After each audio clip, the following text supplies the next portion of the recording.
Almacia, thank you for plugging in. Welcome, everyone.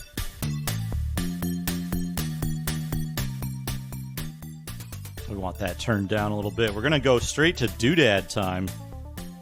No need to be sorry, Reg. No need to be sorry. No need to be sorry at all. Welcome, everyone. Ex Mortis, Floor is Lava, Cortland's, 10 Elements. I like those. I like those peak emotes, you know? They're some of the few Twitch general emotes, or like event emotes, that I actually think are quite nice. Those peak emotes, I think those are pretty good. Who else? Reg, welcome, of course. Almacia, Blue Bolt. Yeah, the love set is pretty good. Pretty happy about that overall. There's the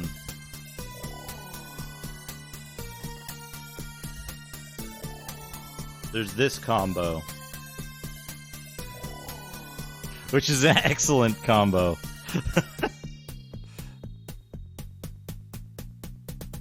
Hey, Cortland. Yeah, my day's been all right. I've been doing a lot of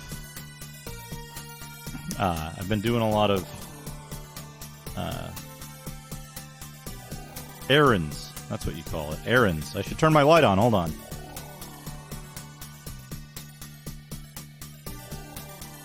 Oh. You'll have to pardon me wearing like gym shorts today. It's gonna be real hot this evening. Between like now and like 8 o'clock, it's probably gonna get up to 80 something in here with the AC on full. So, not looking forward to that, but it is what it is. Anyway, a real software for Reg. We got this, a well-known game by Konami that has variously been called either a cute-em-up or a shooter. It's a divisive categorization, shall we say. We have Stinger, if it'll focus on it. Let's see. Focus? There we go. There's Stinger by Konami for the NES. This was, Twinbee in Japan? I want to say Twinbee. This is one I got later on. I got this a bit later than the other stuff. I didn't have this as a kid, but I rented it several times and could not, for the life of me, figure out how to play it well. I would get to, like, stage 3 and just eat shit. There we go. Hey, Bio Balls. Thanks for the boop. But yeah, Stinger. So Stinger's an interesting one. This is one of the games, the first game, I think the first US game at least. I don't know about in Japan, but this is the first game that introduced the, like, bell system and a bunch of other stuff that would become, like, staples in the Parodius series later. But, like, it's just extremely weird game to me. And it's like, you can see on the cover, it's like these ships with boxing gloves on them, and the bell and the flying, like, coat hanger things, I guess. I don't know what they are. All the enemies in the game were weird. The game on NES, this looks kind of like, it reminds me of like an MSX game. What I now think of when I think of an MSX game, the NES version of this reminds me a lot of that, with like single color see-through sprites over the background. I wonder if the NES version was developed from MSX1 or something like that. So, but yeah, this is a good game. It's a good game. Like I said, the categorization of this game as cute-em-up is kind of divisive. Some people refer to it more as a shooter. So keep that in mind. You always want to be careful whether you call this a shoot-em-up to the wrong people. They might get upset. There's a real software, and that's one, like I said, I picked that one up in like 2006 or 7 or something like that. Here in LA, at like some used game store for $2 or something. I wonder what it's worth now. Stinger NES loose cart price. Yeah, try to keep cool. Try to keep cool, Reg.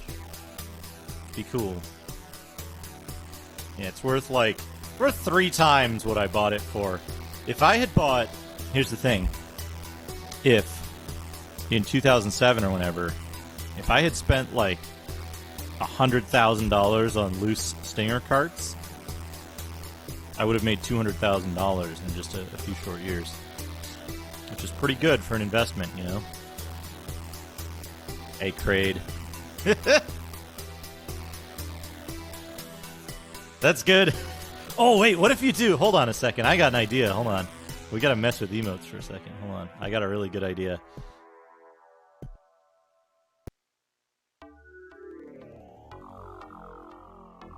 Can you imagine? Can you imagine, like, what would that be?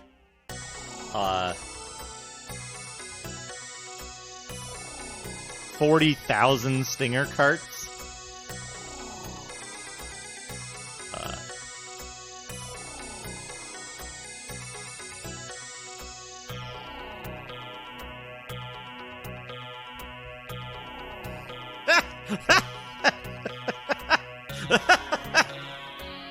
That amuses me far too much. Far more than it should.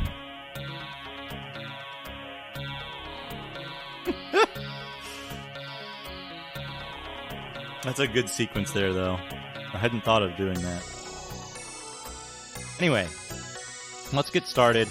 That is your complete, or your, sorry, not complete, regular real software. I just have the cart. I do not have any of the materials for it. Yeah, let's get started.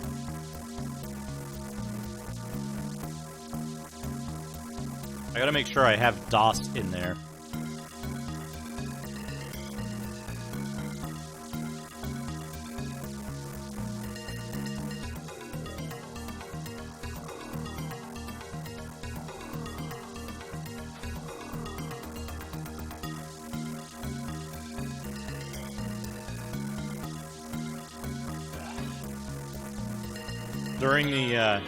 During the week I was doing some Windows 98 research compared to the XP VM. And some research into a this is the dumbest part. Alright, Cortland. I hope your workday is good. Hope you stay cool, stay safe. All that kind of stuff. I moved the A600 out of here so I could have a little more room to work with. Oh, this is just a this is just some Sanwa parts in a 3D printed shell that I got on the cheap. Wired for Atari, I think, or Commodore. Commodore compatible, so. My God, that's fantastic. D, thank you for the host. You know, I need to get my I need to wipe the schmutz off this. I need to get my my mouse pad as well. I'll be right back.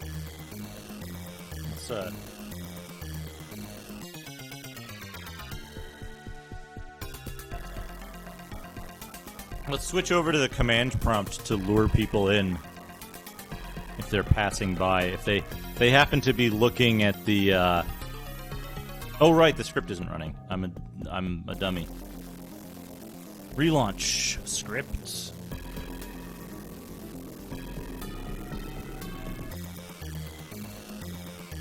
Close. Let's go to doodad time and back to DOS, and it should trigger. It didn't. Oh, it did. It did trigger. There we go. Anyway, I'll be right back. I'm gonna wipe some of the schmutz off this mouse and get my mouse pad.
You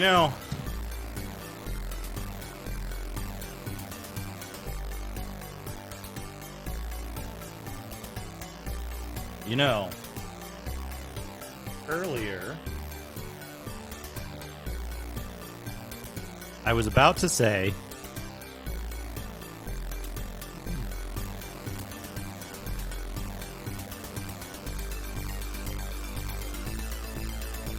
oh, there we go.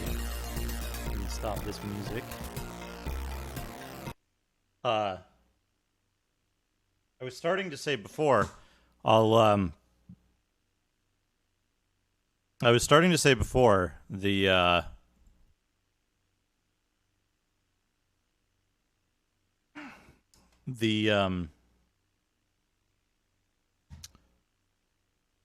wanted to leave it on the DOS prompt just in case anyone was browsing Menzoberranzan. They would be lured in to watch by the DOS prompt.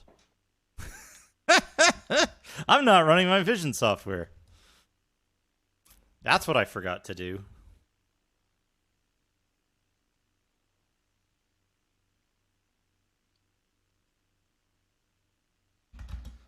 Menzo.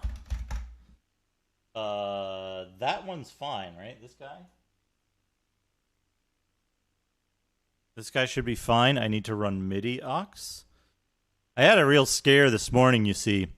I booted up my PC, or I started to run the Windows update installation. This is so good. When I move this part of my desk, when I move this part of my desk, check it out. It looks like I'm sliding the rest of the room. Isn't that great? Let me just move the rest of the room over a little bit. What was I starting to say? I installed a Windows update on my PC this morning.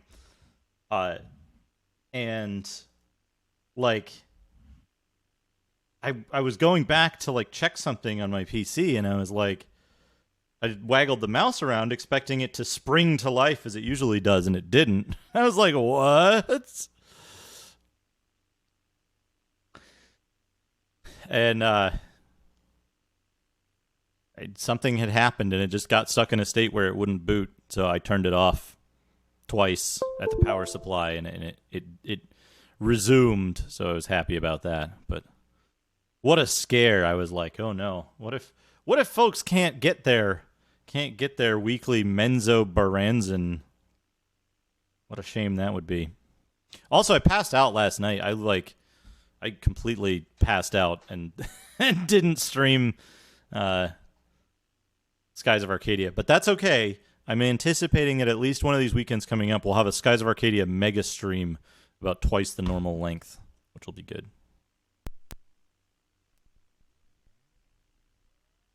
I think this is part 3, right? I think it makes sense.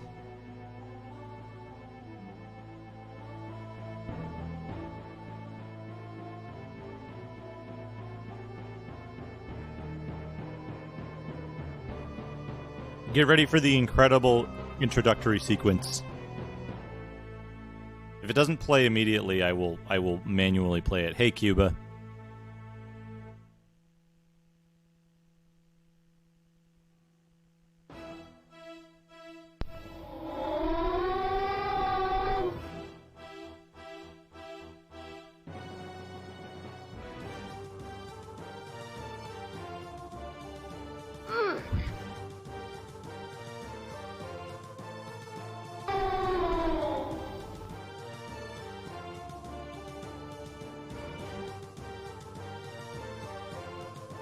It's just floating there in midair.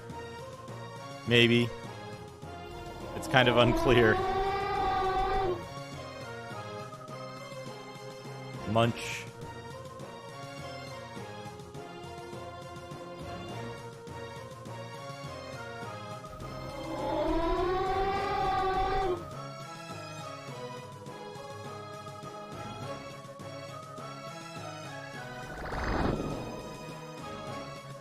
Shoot that soap bubble.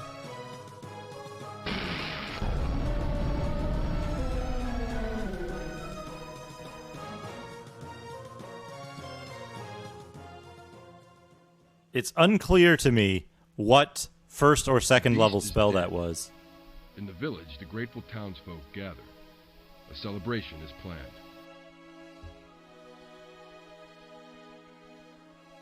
The heroes are invited to the inn for a night of song and good company. That's great, Reg. You gotta build up that arm strength, get those Later huge that muscles.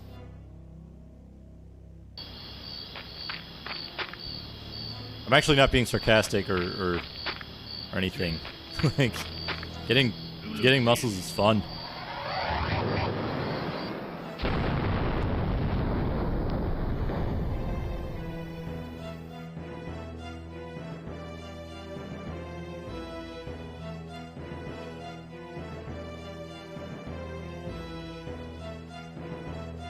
They spent all this render time to render the thing that the intern made in True Space. Or Pavre.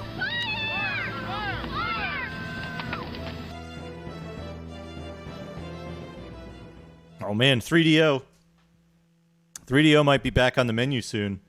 Hold on, let me click a link somewhere.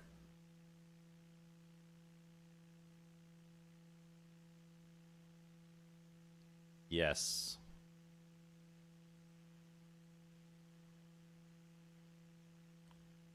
Looks like it'll get to the post on maybe Monday or Tuesday, which means if it gets posted then, I'll probably receive it by like next Friday, and we'll have a 3DO stream on Friday. That'll be pretty good.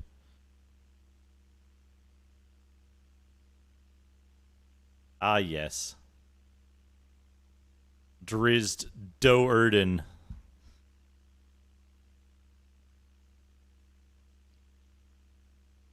Folks, if you have a pound, yeah, a little bit more than 400 grams, something like that. I don't know. The exchange rate has been kind of weird since like a couple years ago. We've got this. He's chaotic good, Reg. Chaotic good. Clearly he is chaotic good because he just does what's right. He doesn't follow the law, because the law of Menzoberranzan isn't to his liking.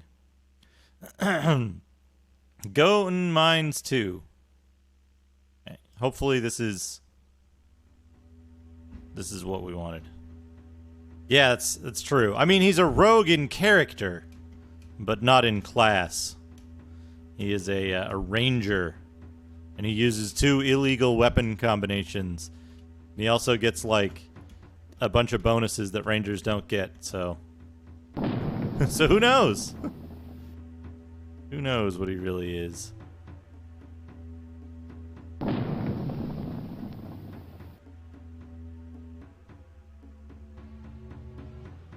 Yeah. Yeah, the pound to kg rate has been fluctuating. So here's our characters. We've got Boranorak, the extremely stressed out dwarf. We've got Too Many Guns, a half-elf, Dad, a half-elf, and Vonar, the Kenku fighter magic user thief. What is it's Ranger Cleric, I think? Yeah, Cleric Ranger and Fighter Mage Cleric. The reason for that is so that we can do this. 2 weapons is strictly better than 1 in this game.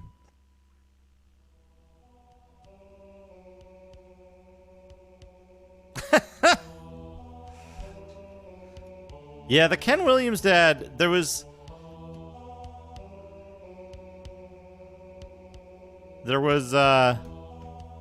Where are we now?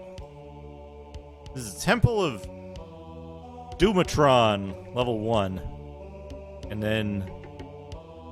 Yeah, Dwarven Mines is where we were just now, I think, right? And then we went into the Temple of Dumatron, I want to say, is what we've done. I think that's good, though. We want the Temple of Dumatron. Oh, spell. Mage Scroll of Cloud Kill. Who's gonna get it first? Let's see. Fighter Mage Cleric. 666. 656. Cloud Kill. We're gonna give that to Dad.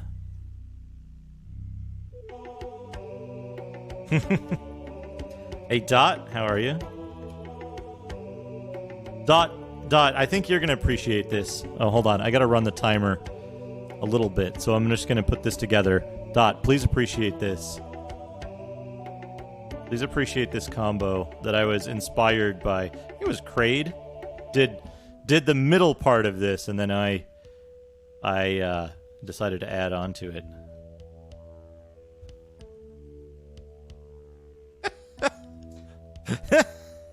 Isn't that great? Isn't that great?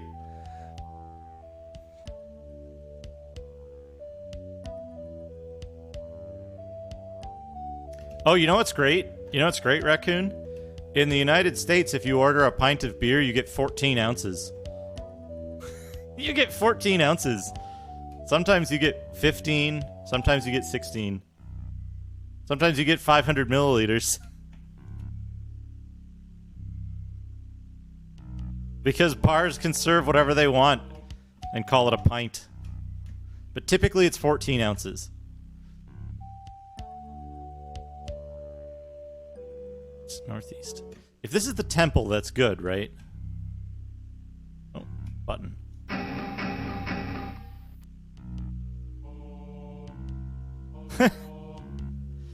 Yeah, it depends on the font you're using in this. What?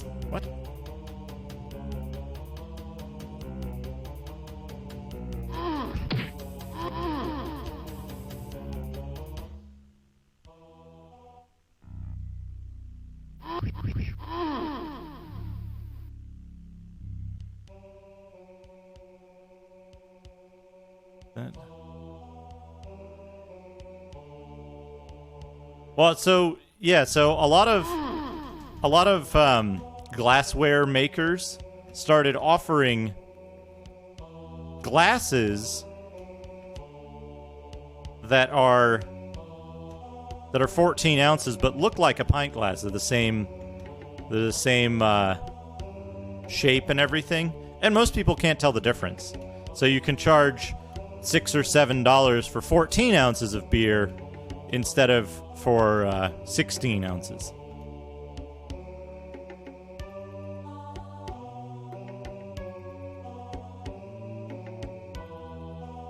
Just a little, take a little off the top. Take a little off the top. Yeah,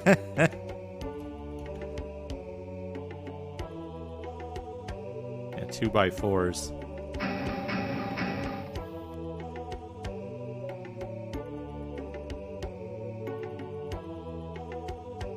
The other thing that's weird, now check this out, is the US doesn't actually use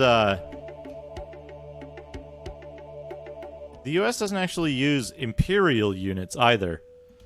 We use the same names as imperial units, but we use customary units, which are different. Which is great. They're actually different sizes in some cases. Darrow Dwarf. Oh.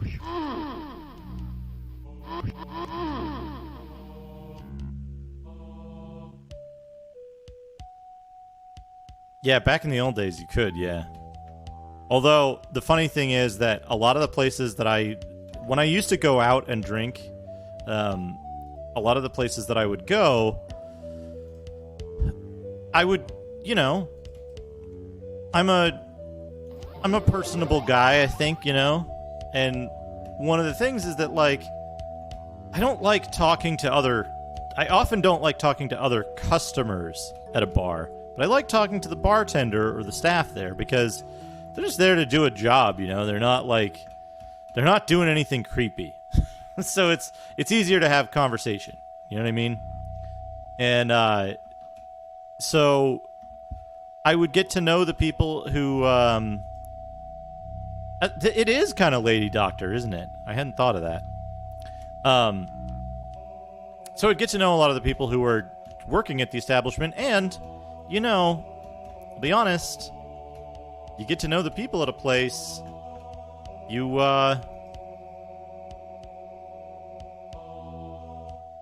start getting additional benefits of going to that place.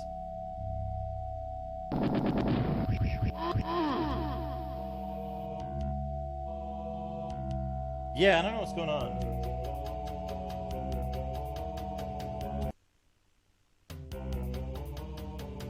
Stuck note? That's unusual. It's unusual with GS. Sound canvas stuff.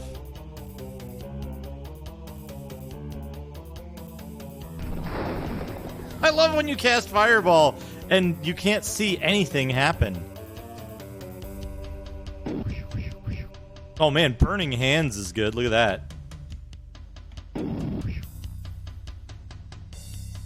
Look how effective Burning Hands is on these dwarves.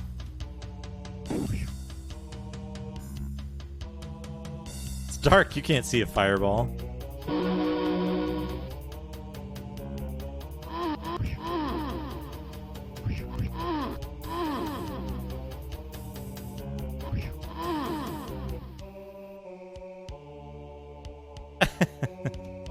But yeah, so the end of that story is that, like, I would end up making acquaintance of the people who were there, and so I would often get unusual silent deals. Never ask for anything, that's impolite, but I would occasionally order a beer. I'd say, hi, I'd like a beer, and it would come in a 24-ounce cup instead of a 14-ounce cup. Gotta get this stuff out of the way. I like somewhat rearranged stuff to be better here. Or one time I went in and I was like, I think I'd like to have a whiskey. I'd like to have a whiskey tonight. I got rid of Drizzt as soon as I could take Boranorak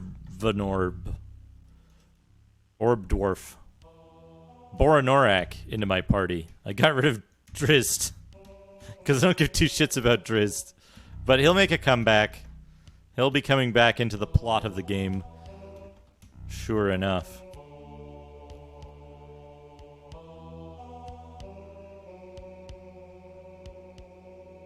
There's nothing in here? There's a whole giant room with nothing in it? So one day I go into the bar and I'm like, I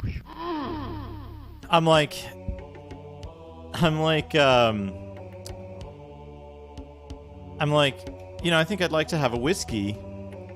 And so I'm like, okay, give me I'll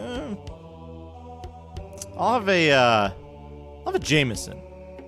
I got a figurine. This is a figurine. Wait, what? Why does it... Oh, that's the cursor. I'm like, why does it have weird runes on it? And then when I put it down, it doesn't. So I'm like, oh, I think I'll have a Jameson. Can I have a glass of Jameson, please? And so the waitress comes back with a pint glass, a 16-ounce pint glass, filled with ice and Jameson. And she's like, here you go. And I get my bill later, and the bill says, one steel rail pale ale, $2. Or something like that. No, it was, what was it? It was one Bud Light, $2. One Bud Light, $2.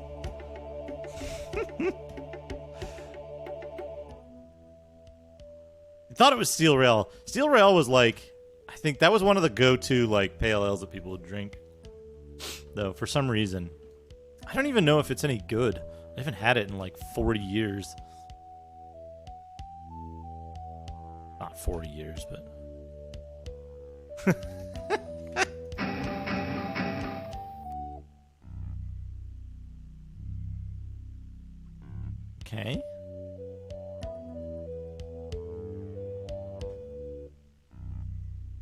Button? Button.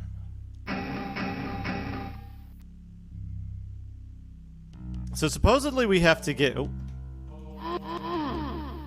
Supposedly we have to get what's-his-face to the temple.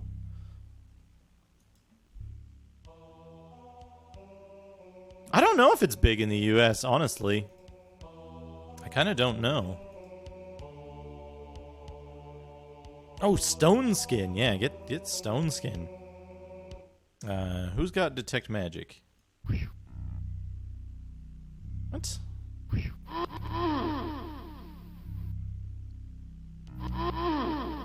Oh yeah, now it's like... What?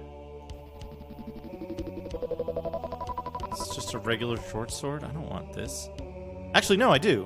What am I thinking? What am I thinking? Regular short sword is fine. Yeah, it was like either a local thing or like some craft thing. But it's a pale ale, so it's like, yeah, it's gonna be a lager. Wait, Pilsner's different, right? Pilsner isn't an ale.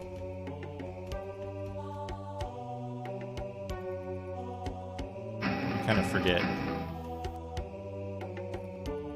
I hope everything came out okay, Cuba. Glad you're back. Alright. I like the light radius in this game. The light radius is good. Clearly they're rendering stuff beyond this light radius. They just won't let you see it. Also, we have, like, gems of infravision that don't work. That don't work. Pilsner's a Pilsner's a type of lager. What's the one that's not an ale? One of the types of beer that's not an ale.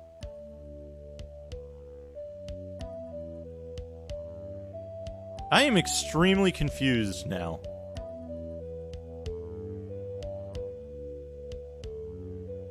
Or bitter than a lager. Bock Stout? I thought there was one light beer that's not ale. And one light beer that is ale.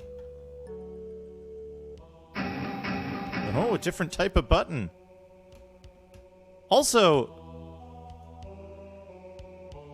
am I losing my shit? There's no exit. Right? There's no exit to this level.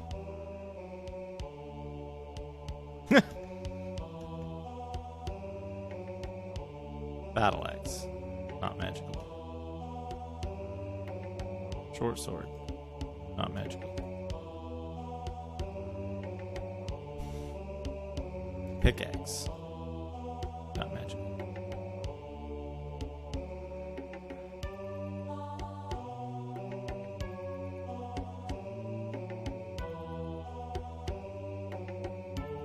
Crossbow, not magical. Broadsword, not magical.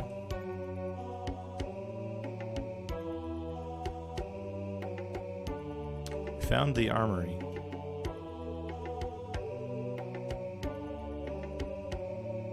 Might sound weird, but I can hear strange music. It's really eerie here. I feel as if I'm in a strange world. Seabag Simmons, thank you for the sub. I appreciate the support. Welcome. How are you? Was there like a... I'm kind of worried now because I don't know, like, how I got in here.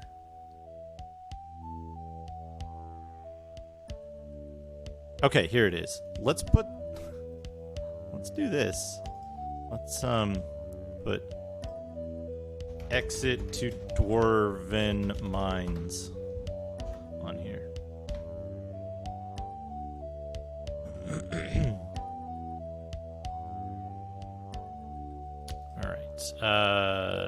Turn that off. Exit. Let's, save. What a good save noise. Always the best save noise for Menzoberranzan.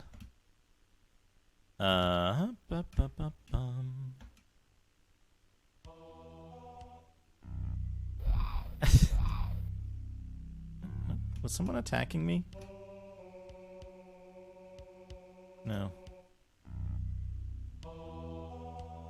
Posture check.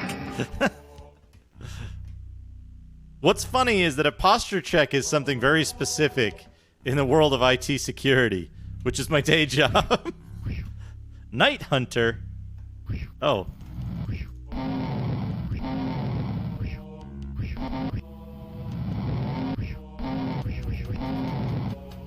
Those make good noises. Here's the thing. I kind of look at beer like cheese.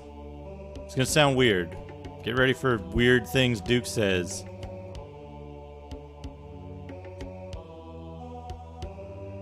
Beer's kind of like cheese in that, like, you...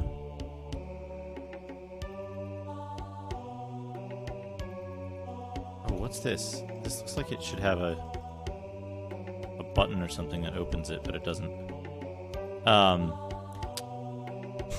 Grilled Greek cheese, yeah, halloumi is really good. So, although halloumi is from Cyprus, not specifically Greece. Hey, Tobor, how are you? How are you? We're exploring Menzoberranzan here.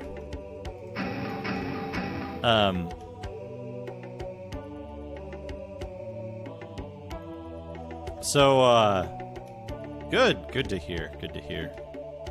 I look forward to Amiga streams in your future, Tobor. So, like, there's some people who don't like cheese at all, right? Even American cheese, or like the extremely mild cheeses. They're like, nope, not for me. Not something I really want to get into.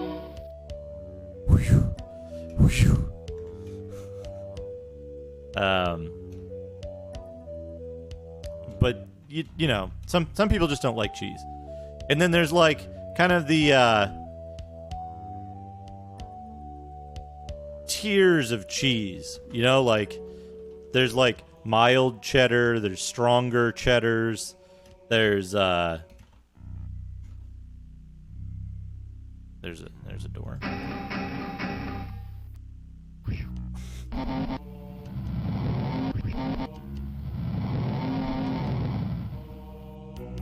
But like, you know, like the really strong, stinky cheeses and blue cheeses and stuff like that that are just like extremely, like, they've got this ton of bite to them.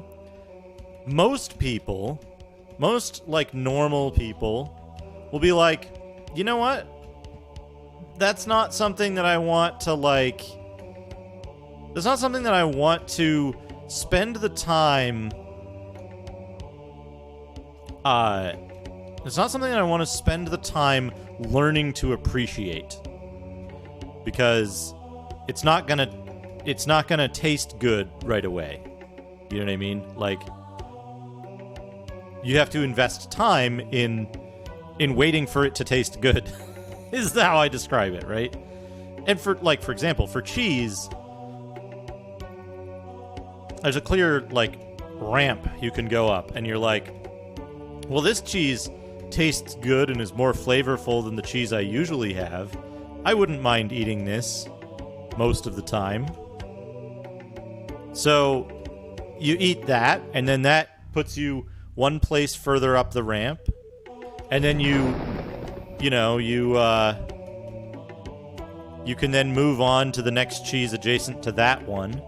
And there's some point where it's going to be like, it's like, okay, this jump is too much. You know, like when you get to like very strong, sharp cheddars, and you're going into like mild blue cheeses or something, and you're like, you know what? That one's not for me. The price of a Kenku egg. There's also the mild bluege cheese. Don't eat bluege cheese. That's probably not very good for you. Oh man, bite you. Fucking God. I've had Baiju, and I didn't have any mild introduction. I went straight for fucking Ergoto. What's this? Key? I put this in here? Can't seem to make this key work. Must be for a door other than this. Whoa, that's loud.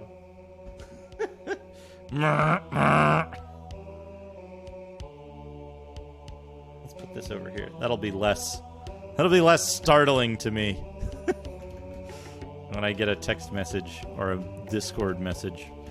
Cheese alert. Yeah, Baiju. I've had Baiju. I had Baiju in Beijing. It varies. Baijiu can be made with a bunch of different stuff. Sorghum is typical. Rice is not common. Rice is like the fancy stuff.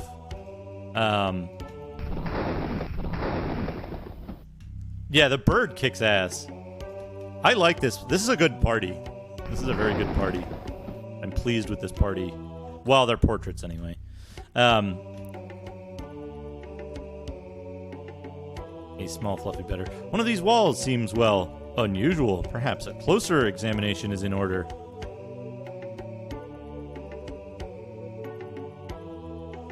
You don't say. And I certainly won't. Hey, Abs Nerdity, how are you? I was... Wait a second. What? My God, that's fantastic.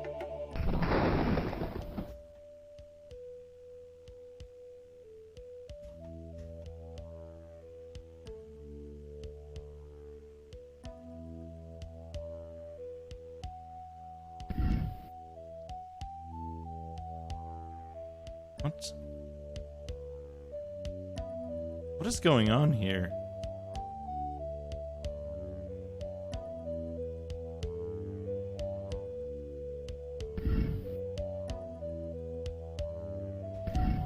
What?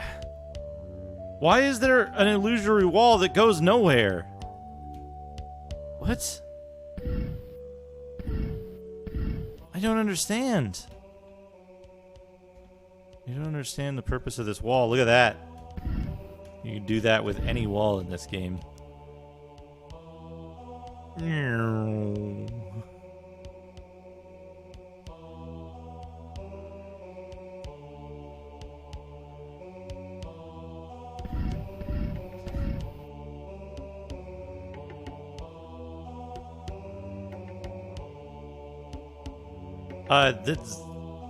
There's plenty of that available in Los Angeles, Reg.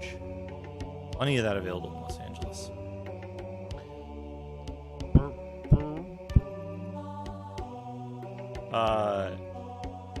Secret.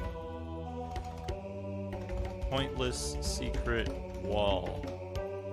There's no question mark. You can't have question marks in here.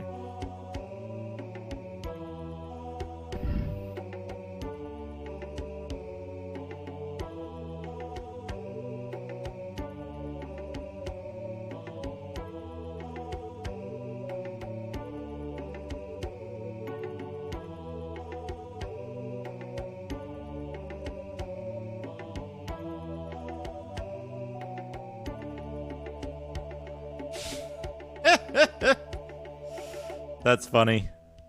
That's funny. My favorite part about System Shock 2's keypads was that you could kind of brute force them to a certain extent. Because you could like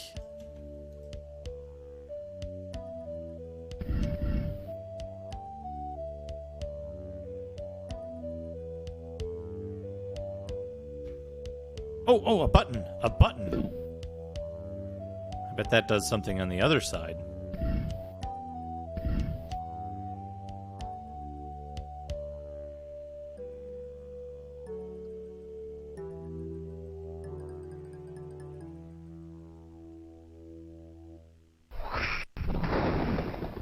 There's, I guess we can erase pointless. Now we know what we're looking for here. We're looking for a button. You can brute force them in, like, kind of the stupidest way you can imagine. Which is, you go up to the keypad. You push the keypad a bunch of times. Oh, you know what? Hold on. We're going to rest.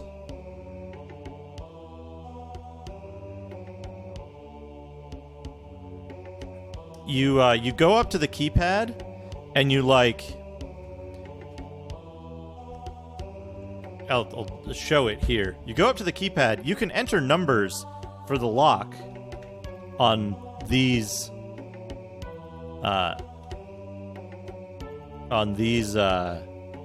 numbers and on the regular numbers, on the pad and on the regular numbers.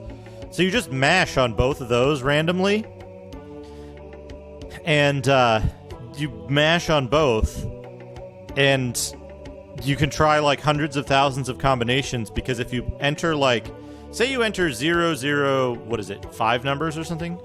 So you enter 5 zeros, and then you press 1 twice. It's going to check both 4 zeros and 1, 4 zeros and 1, and 3 zeros and 2 ones. It's going to check all of those. So it's constantly checking every new number that's entered. You don't have to hit submit or anything, right?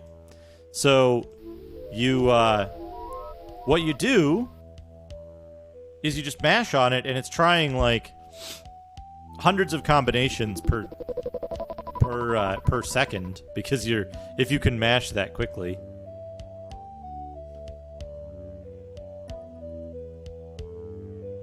Holy symbol of Dumathon.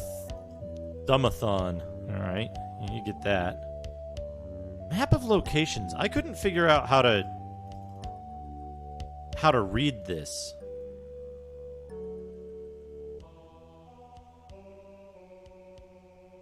Chainmail. Non-magical chainmail, right?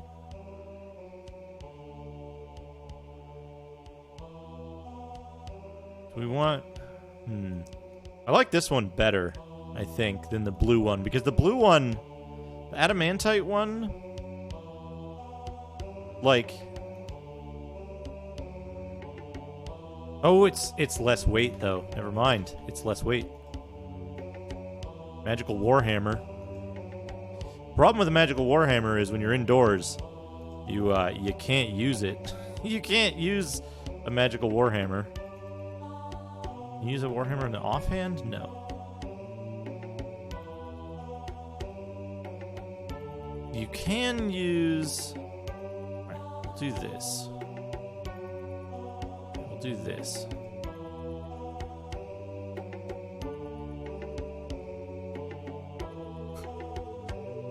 Proved identified. If that Warhammer is +2, it is +2. Look at that. Yeah. Broadsword +1, longsword +2. So we've got +2 weapons now, and everybody has the option to use a +1 weapon.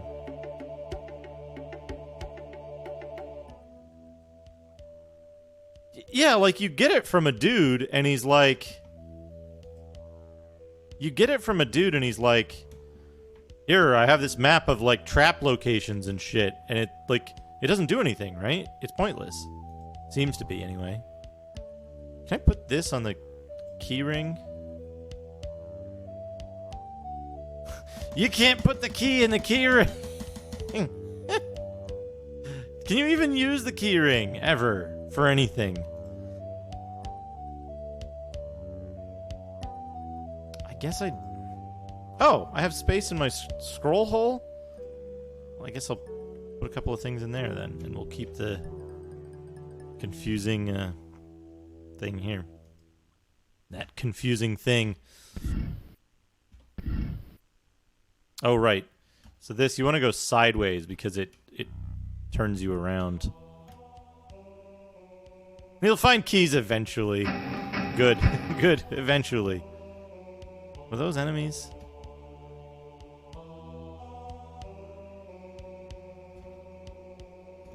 If you're very careful in this... Oh, he's a talkie. He's a talkie one. Talk. We are in search of drow raiders. There is no need for us to do battle. No. Never good to fight the big ones alone. Our war, too, is with the drow. So the Sabin says. Soon we attack a drow house. Down below. First we look for the great fountain. In the bottom of this place it lies. But we cannot reach it. Savant says. Okay, he just disappeared. Don't fight big ones alone.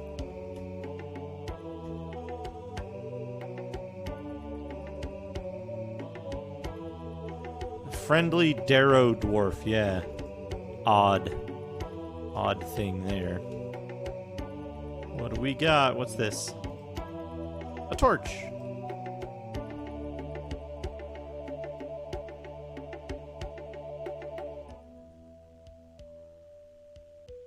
Must be burnt out.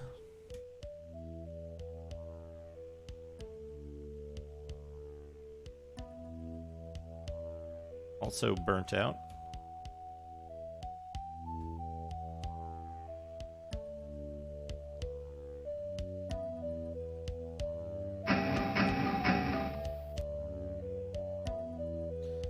The Tarask. Oh no, not a bucket. I don't want to do a bucket thing again. Let's roll Fortify. What does Fortify even do? I don't know what Fortify does. I don't want buckets. Okay.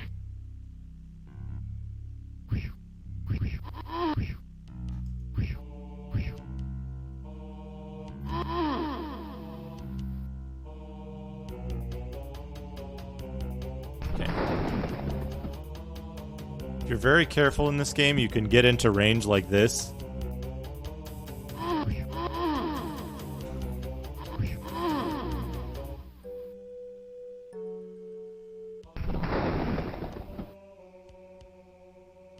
Oh, you unlock this. Okay. Gotcha. That makes more sense. But you can just leave it behind after that? You can just drop this? And retain the... Oh, that's good. Thank you for the tip, Study Kim. I appreciate it. Beep.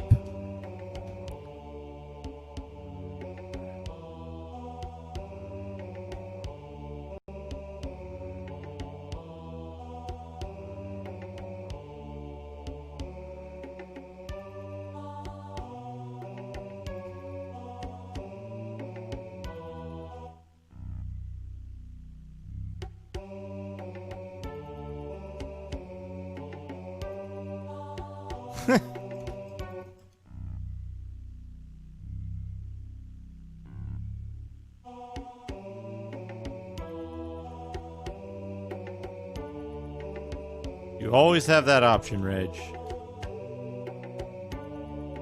Always have the option to play a D&D licensed CRPG from the late 80s to mid 90s. Those options are always available. Where am I? Okay, I'm here. I can't go through there, and I can't go through there.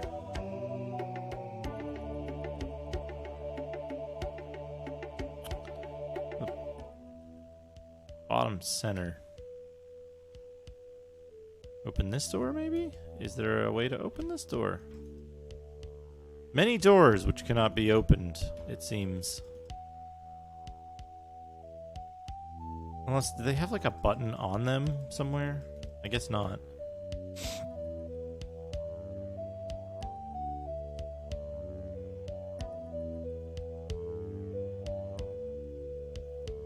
I'm looking forward to the resumption of your Kingsfield playthrough, Tobor. I want to see that.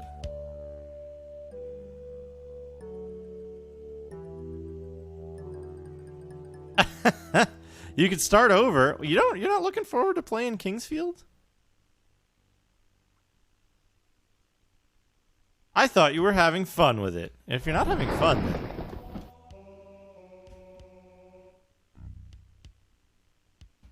then by all means, don't play a game if you're not having fun with it.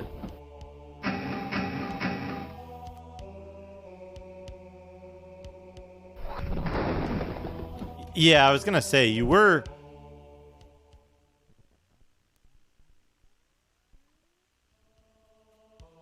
quiet, but look here. To this hole in the wall, it provides a window to the room beyond. A window on treachery.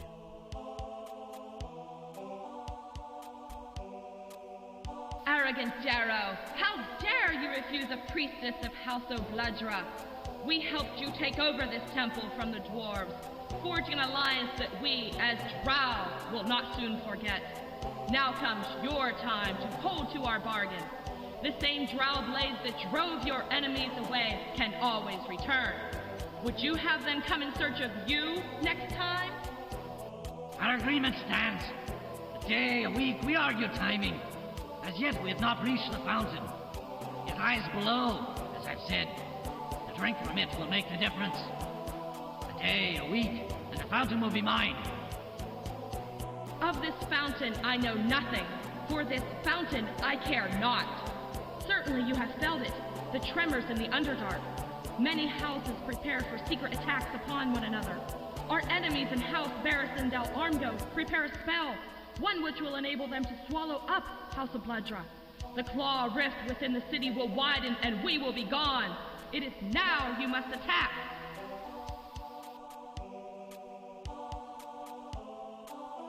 She got snakes. She wants to talk to your manager. Yes, I shall lead the attack. But ho, what more would my Darrow be than a diversion? In a war between drow houses, my magic counts for little. But if you allow me to reach the fountain, perhaps that will change things. It is rumored. Rumors do not interest House of Bloodra. Action does. A diversion is exactly what we need, you fool. With every hour that passes, we are in danger. We need your efforts now, or else every surviving warrior, wizard, and priestess of House of Bloodra will seek you out. Our vengeance shall be slow, measured, and unendurable. Measured. I see. Worry not. My studies are almost complete. I have been poring over these dwarven runes and scrolls, parchments and tomes. Gibberish, almost all gibberish. Best I can see, there may be a treasure down there. But soon, I'll have the answers to the fountain, and then... You stubborn, impossible embarrassment to my house. Get your men underway now. Forget the fountain. If not, I promise you, its waters will be awash in Darrow blood. The time for words has passed. It is rumored houses Dwarden and Favrance too prepare for war. That some influence stirs the ambitions of all the drow.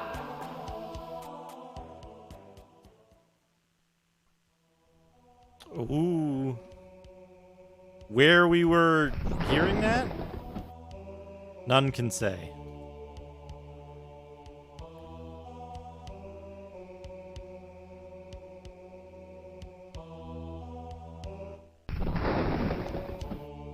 I love that there's like, I can hear the CD-ROM drive downshifting after it's done a cutscene.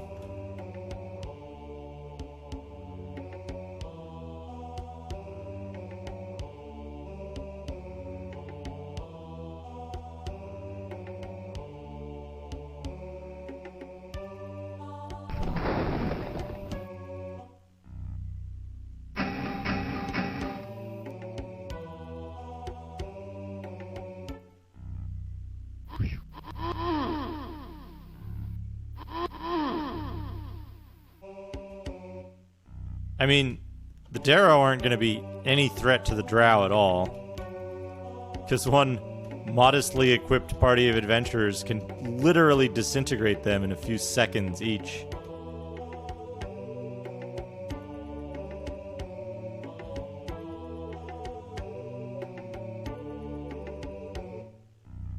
Reg's tips. Reg's tips for how to play a better Oblivion. What am I doing here? To Dwarven Mines. To Temple of Doomathoin. There's one door I can't get into, and then there's another door at the top that I can get into if I fight. That's probably the Savant, right? The Savant. My God, that's fantastic. Amiga Bill! Thank you for the raid. Welcome, everybody. Welcome, everyone. We're playing Menzoberranzan on MS-DOS. I think I'm being followed. What could they want from me? Esports are for losers. Thank you for the follow. What a good username. I think I'm being followed. What could they want from me? I'll be sure. Thank you for the follow. Bill, how was the rest of the vampire demo stuff? I can hear strange music. It's really eerie here. I feel as if I'm in a strange world.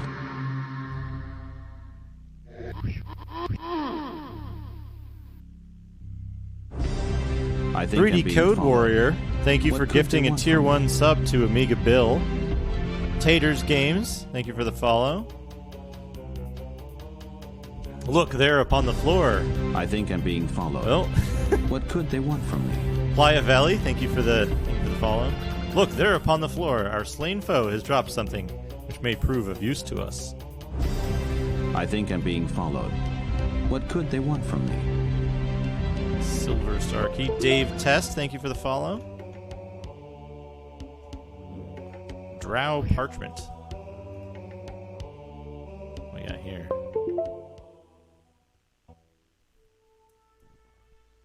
I hear the CD-ROM drive revving up.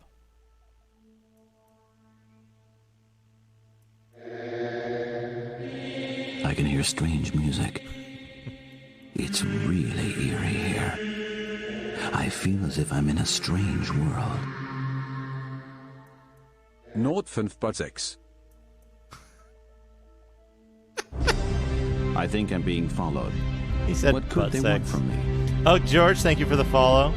Goat Center CX, thank you for 6 months. Thank you for 6 months. I appreciate all of the support, everyone. Welcome, everyone, from the Amiga Bill raid. Let me see if I missed anything weird in chat here. Yeah, I really liked the chat about the vampire stuff. It's really interesting to see the kind of where all that stuff is. I got into it because I wanted to see how well it can act as a kind of Amiga surrogate in terms of like replacing ancient aging hardware that's going for. You can buy a Vampire V4 standalone these days for less than an Amiga 1200 costs in the US, unless you go searching for like super deals and get somebody to buy a local only sale in Britain and send it to you or something like that. But yeah, that was really fun. Really fun checking that stuff out. Oh man, that sucks, Seabag Simmons. The exploding a CD in the drive. CD cleaner that was meant for audio CDs. Oof. That sucks. But yeah, we're playing Menzoberranzan. I'm running it on my my DOS PC down here. Let's bring the camera down a little bit so we can see. We got a DOS PC down here. It's a Pentium 2, 350 megahertz. We're running MS-DOS 622 on it. We've got a Roland Sound Canvas SC88V, I want to say. I don't know the exact model number. We've got a sound canvas there. We're running GS MIDI out of this. All of my stuff runs through this beast here. It's an Extron Crosspoint. Extron Crosspoint matrix switch, so that it's easy to switch between the, like, you can see there's a number of consoles and things that I have here that I run, and then I've got my Vampire over here. Can I? Is it feasible for me to pull this out and show it off? Probably. We've got the little V4 standalone here. I was surprised by just how little this thing is. It's a teensy little guy. Got this. I've got the for comparison's sake, I've been running comparisons between that and the Mister DE10 Nano. Mr. FPGA there. Yeah, that's the case it comes in. This is like straight out of the box. This is what I received in the post. So I was also surprised. As soon as my order was confirmed, it took I think it took 3 to 4 months, maybe 5 months from when I put my name on the list to when I got the confirmation that it was ready to ship. And then once it was ready to ship, it was only like 3 days, 3 days, which was extremely surprising. But I got it very quickly. I've been messing around with it. I loaded up a CF card with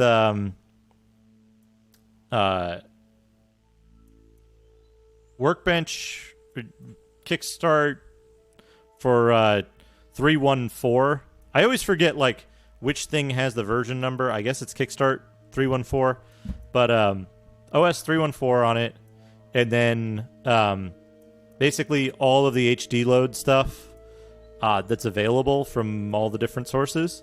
And I've been going through kind of in alphabetical order, just checking first all of the official WHD load AGA stuff, and then once that's finished, I'll go to all of the unofficial generic WHD load AGA stuff, and then into the OCS and ECS territory. And it had an option for it, Reg. It had an option for it, but I don't believe most of them came with one stock.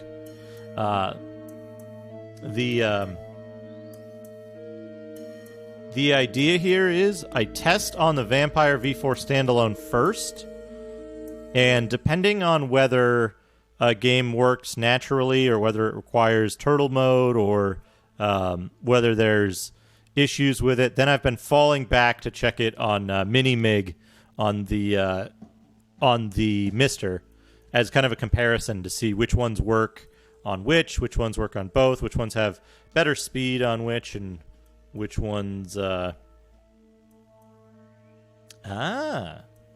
I did not realize there was an HD model. But yeah, there's that. And then for some stuff, once I have a significant body of testing between those two, the two like kind of leading FPGA options right now, once I hit the a significant enough body of that,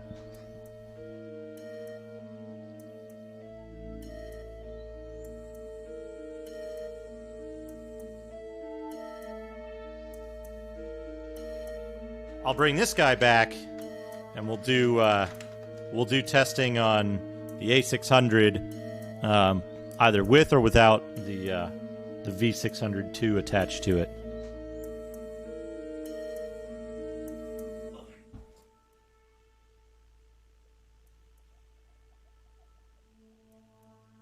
All right, where were we? Back to Menzoberranzan on DOS. Do I need to adjust this? This looks like it might be cutting off a pixel. No, I guess it's fine. I'm guessing it's fine. Let me just double check this.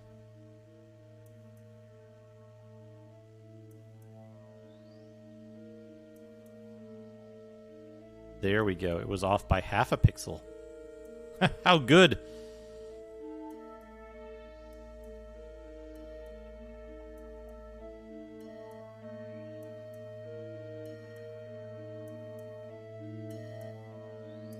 Oh, hey, Air Jury. How are you? How are you? I don't know what you're talking about, Reg. What the... Yeah. I think probably, of anything, it seems like Amiga users were the most savvy of anyone. But I didn't get into Amiga until like much later. I remember the pages of like computer magazines having like advertisements for all the Amiga accelerators and add-ons and stuff.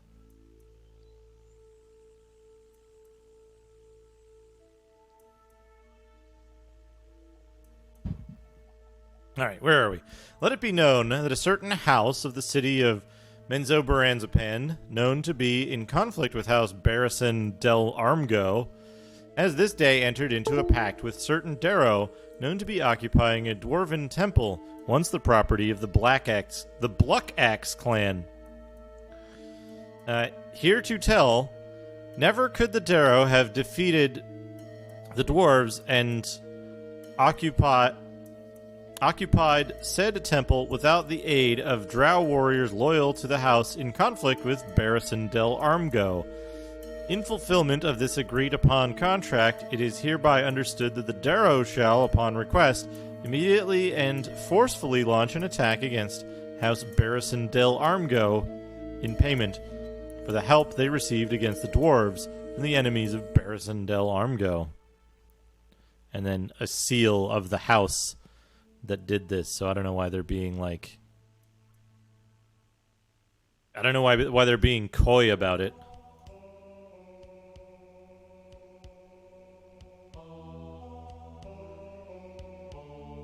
Dwarven book. Let's read a dwarven book. I think I'm being followed. What could they want from me? One Asp, thank you for the follow. Oh, can't read it. So now we have to use our ability. We have to use our ability to read Dwarven.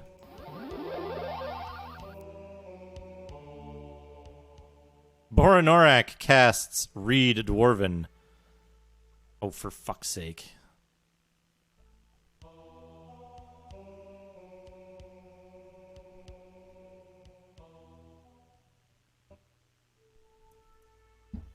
Dwarven book. Oh, you gotta click on it. You gotta click on it. For fuck's sake. Yeah, you gotta turn on your dwarvenness. We honor the brove beards of the Bluck-Axe clan. Those of our ancestors who first stood unyielding before the drow, merciless in battle. The Dark Elves would have overwhelmed the clan, yet in the cavern of Cloven Heads, a handful of dwarves stood their ground, allowing the rest to flee. As those heroes fell, they dealt a blow by which half the forces of the drow were felled. The last dwarf to go down sank slowly into the stones and was gone. His essence came here, where even now he waits on the level below, a statue holding the chalice of healing waters.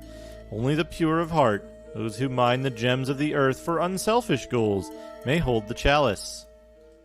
Okay.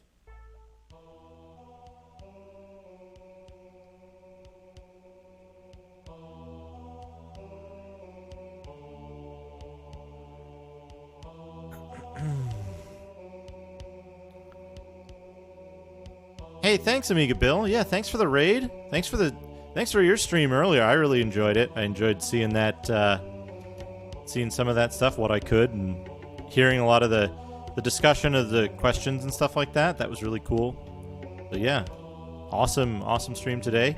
Thanks for the raid again, and have a good afternoon and evening. Feel free to stop back in if you're around later on. I'll be going for quite a while yet.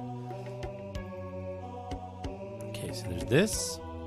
There are 2 items over here.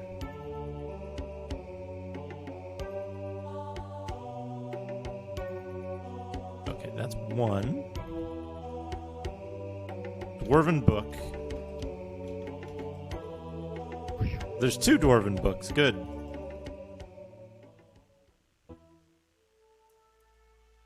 Honor and praise to Dumathoin, protector of the mountain dwarves. He hides the secrets of the earth until they are ready to be uncovered by the diligent and deserving. Of these secrets we hold 3. The honor and virtue of the dwarves is first, reflected in the chalice of the hero. Second is the gemstone, sacrificed to the fountain in honor of Dumathoin. Third is the head of the hammer, leading to the secret chamber, wherein lies the holy symbol of Dumathoin. The symbol and the chalice open the way, while the gem brings forth the voice of the fountain. The chalice alone serves up the waters of the ancient sacrifice. Okay.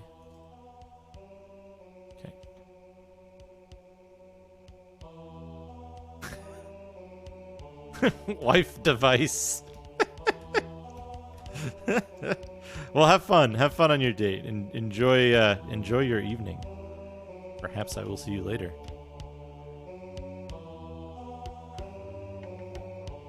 Can we go down here? Meow. Whoa, there was a button. I saw it.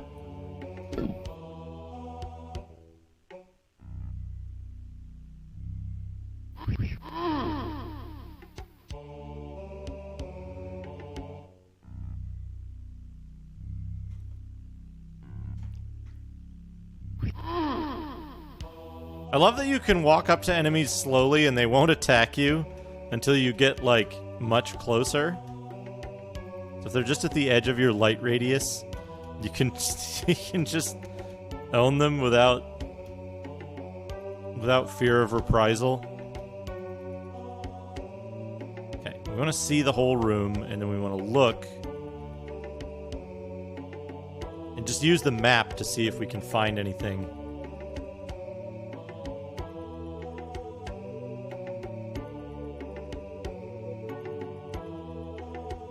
There's the button. I don't know how I couldn't find those buttons before. What's over here? What was this? Yeah, that was a shield. Shield that we didn't want.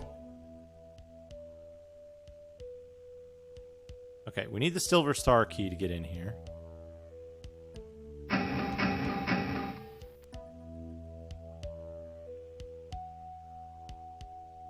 I wonder. Okay, you do keep the keys. You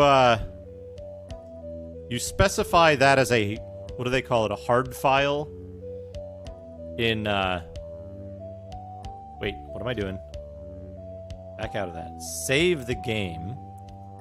We're gonna call this Temple 1 finished.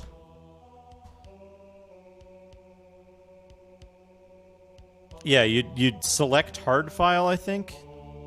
Let me pause this for a second. I want to refill my coffee. I'll be right back. I'll be right back.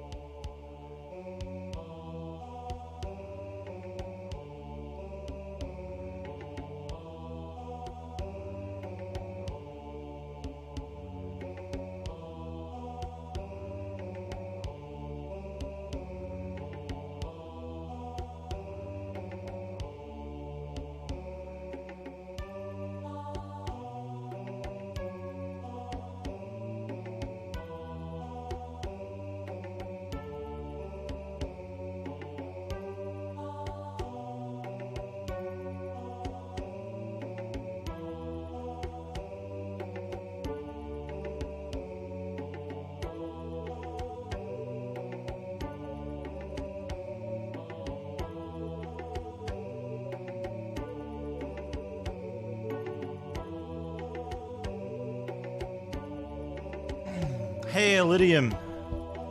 Happy Sunday.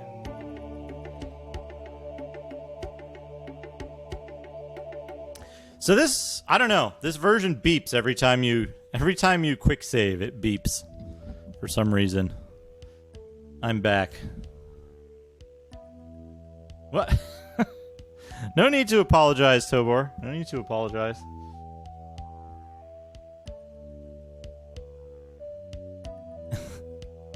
Yeah, beep means that it saved, maybe. Yeah, if you go into your, let me see here. Hold on, where did I put this? Where did I put this? Streaming resources.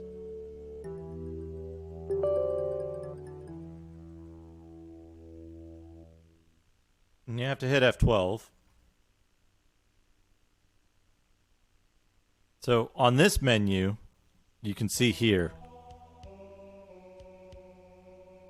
On this menu, there's an option to add hard file. And then you want that to be your only hard file. And it'll work. VHD and HDF are byte-wise identical in format. They're just binary dumps of a full drive, so no need to worry about format there. Oh, turn the timer back on. Here we go. No worries, no worries. If you have any further questions, probably, I can't guarantee it, but if you post on my Discord, someone might be around to help out with that stuff.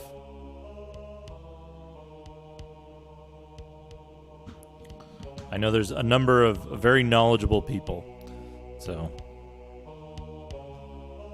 Alright, where are we now? We're in Temple of Dumathoin.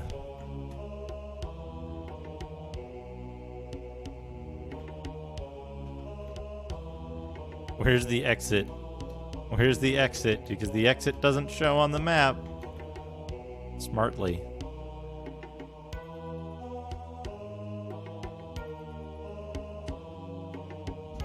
Exits.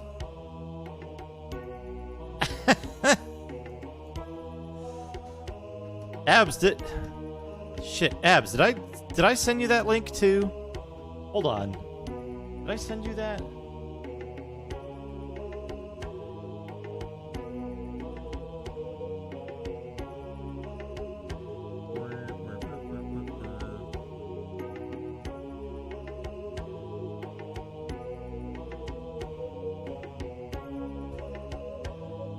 There you go. Did I fix my problem?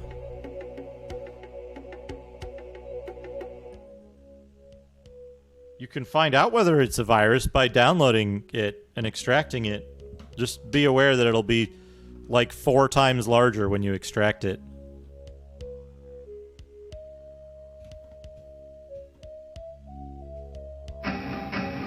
Oh. Was it 500,000 or 150,000 viruses or something? Flagrant system error.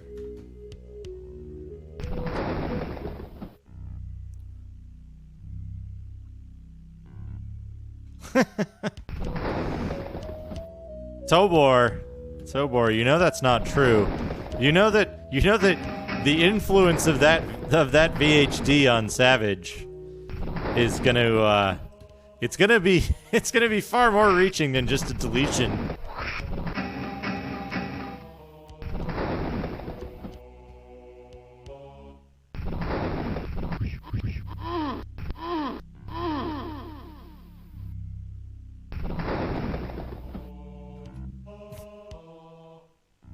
Far more impactful.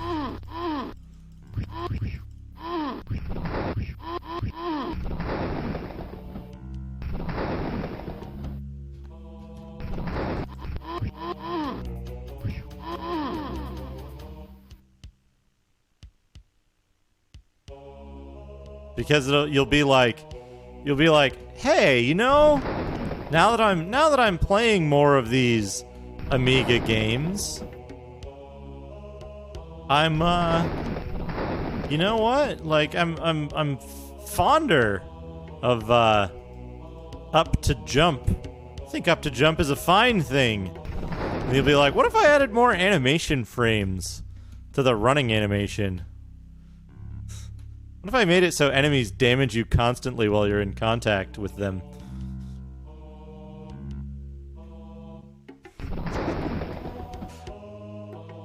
And other good choices. Other good choices you can make.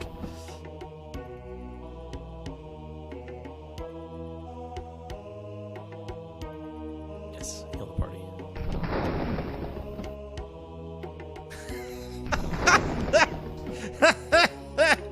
What's even... That's a good idea, Dot. You know what's another good one is fighting games that have button to jump. Fighting games with button to jump is good. Down to jump. Sometimes. What just happened?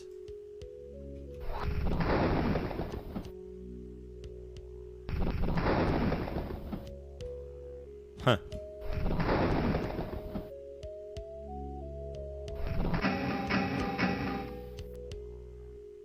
What's good is... Oh no, I don't want to do that. Oh.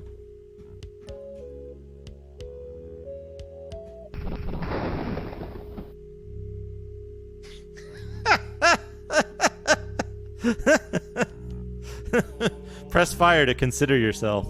Hey, Darren42. You think these guys have limited spells?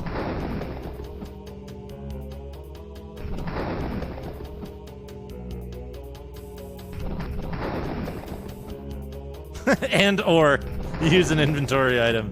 You know what my favorite is in Savage, what happens with up to jump when you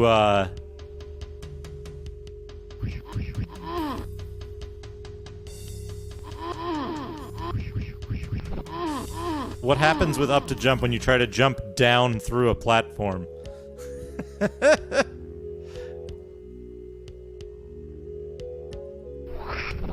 Because you need a controller that can press up and down at the same time.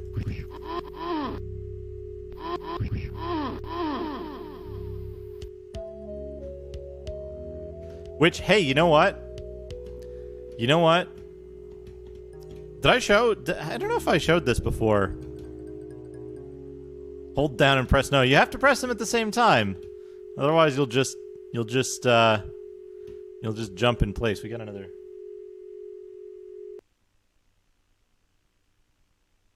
stuck note.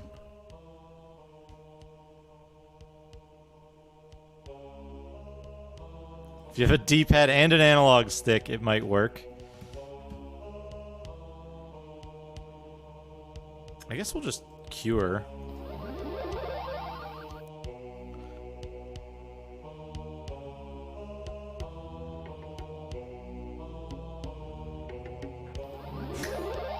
Click and drag hard drive to install gamed.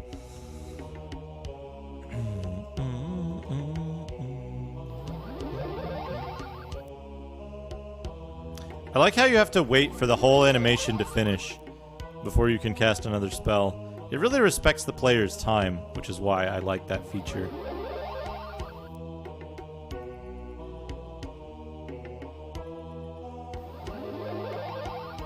Hold on, though. We gotta, we don't need those anymore. Let's save. Let's quick save. We're gonna get a free doodad time here for a second. Hold on a second here.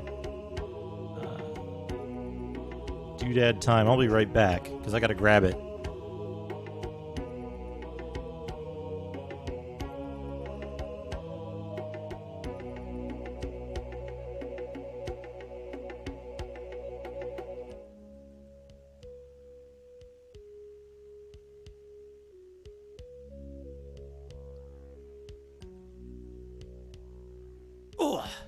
So you might have seen this in its previous case, and unfortunately, the previous case isn't really stable enough, to work. I got this little enclosure here. Some of this is still actually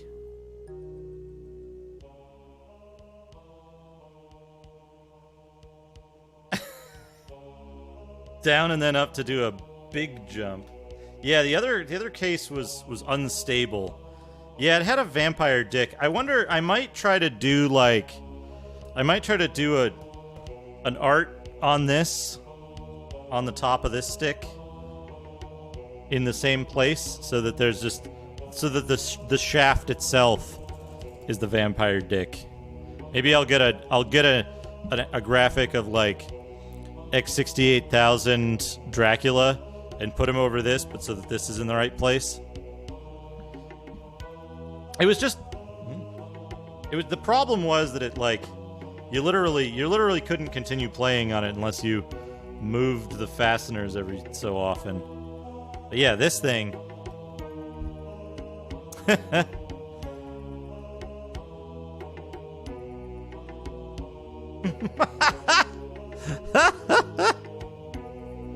Mark Flint's Fire Rock with up to jump. Well, you could do that. You could try it out just by remapping controls on an emulator, right?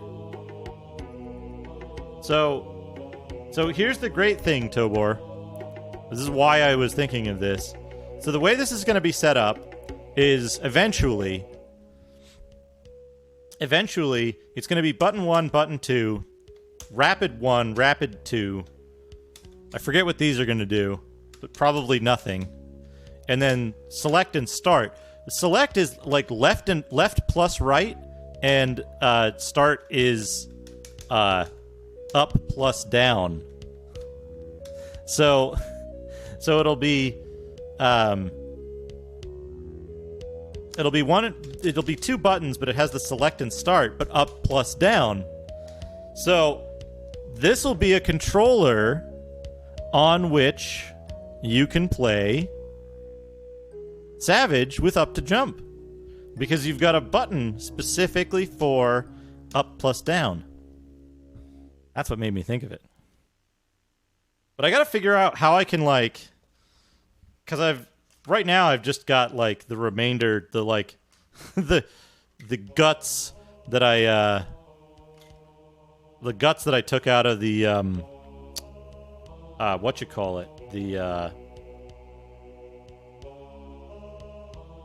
out of the vampire dick stick.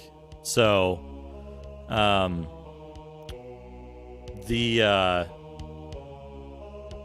haven't hooked anything up. I know for the buttons I can hook up ground in sequence using just, I ordered the what are they called?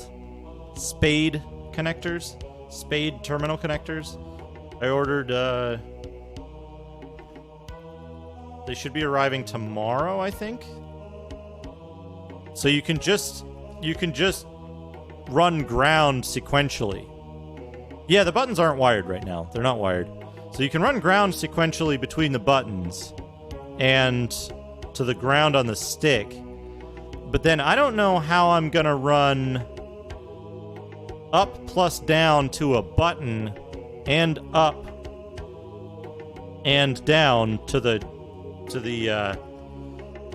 parallel cable here. So I got to figure that out. I got to figure out the diagram for that. Jump equals jump. That's good, Hayes. That's good.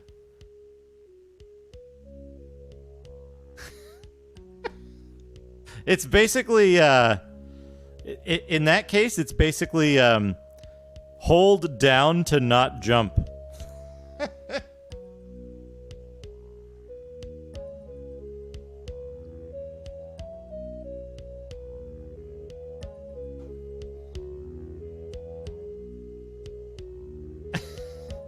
Yeah, it's not even made out of a hollowed out book.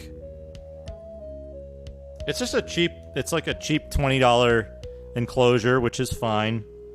And then, like, I don't know, $25 worth of buttons, maybe, and a $5 cable, $4 cable.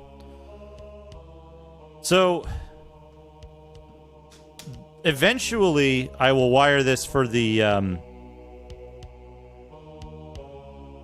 Eventually, I will wire this for the 6-button setup, which is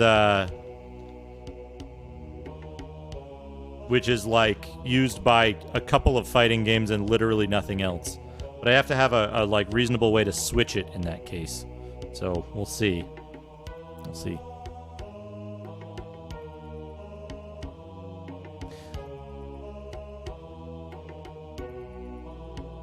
Yeah, there you go. BNU knows what's up.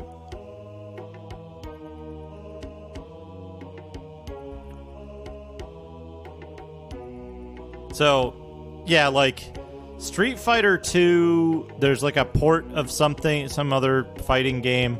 I think there's less than 6 games that use 6-button. There's less games than there are buttons.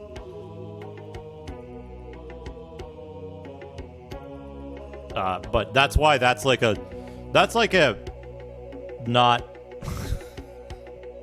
super important thing. You know what I could do? I could just wire left in sequence to 2 of the buttons or I could wire left in sequence to a button, and then wire right.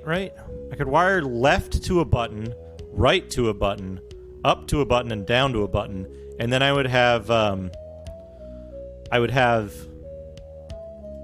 I could just push the two buttons at the same time to get left and right, up and down.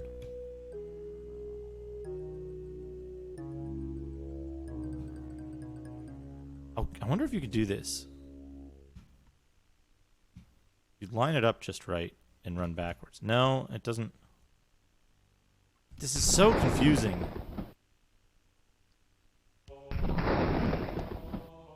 There's a spinner in, like, the exit to this room.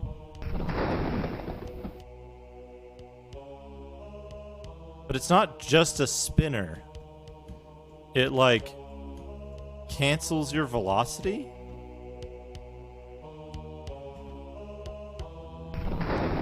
It's extremely annoying. Oh, there we go. Oh. Until I built up enough velocity to escape it. Good. Yeah,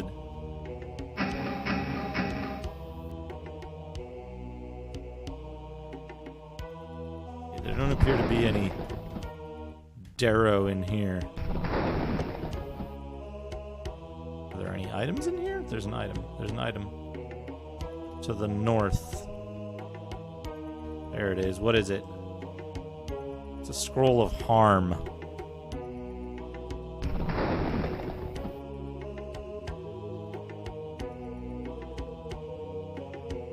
Potion of extra healing.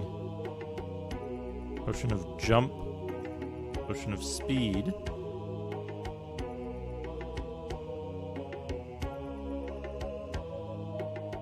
Potion of passweb. We need the potion of passweb.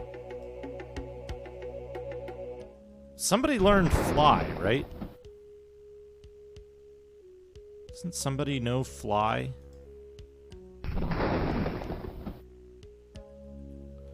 Memorize.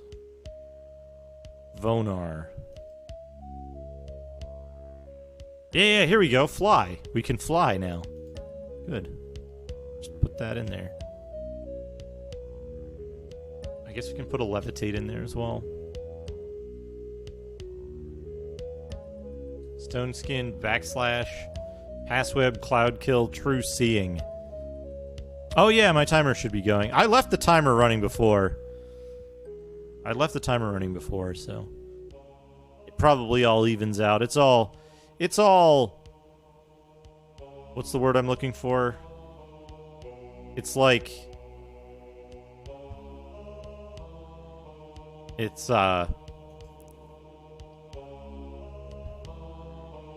what's the word I'm looking for? It's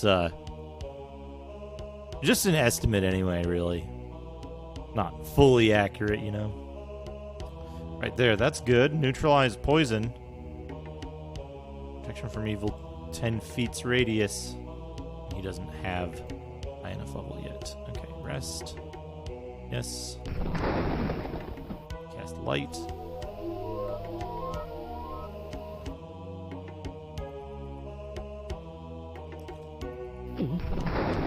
Let's just drink the potion of flying anyway.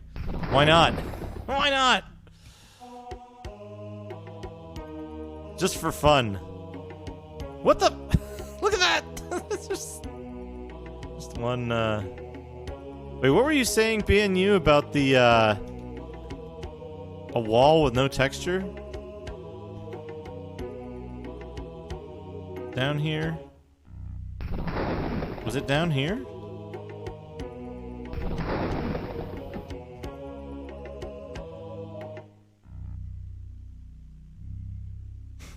I mean, you could be right. You could be right.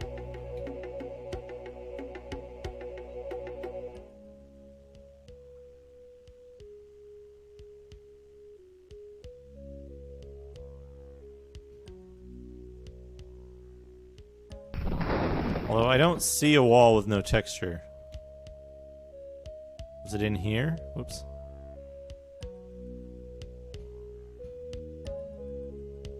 Hey, did you know that did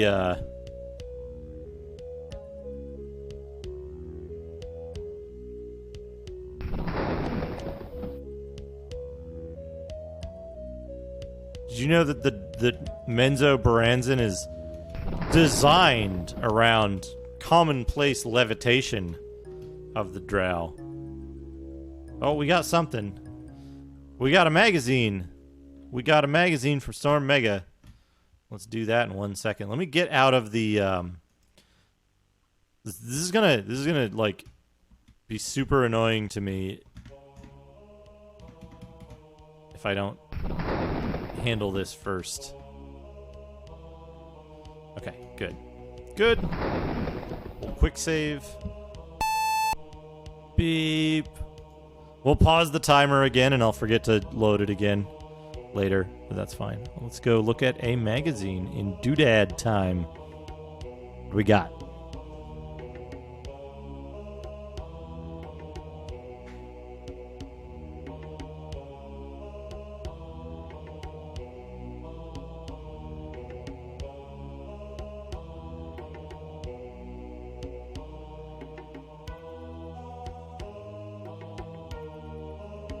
I don't think I did this one yet. Volume 18.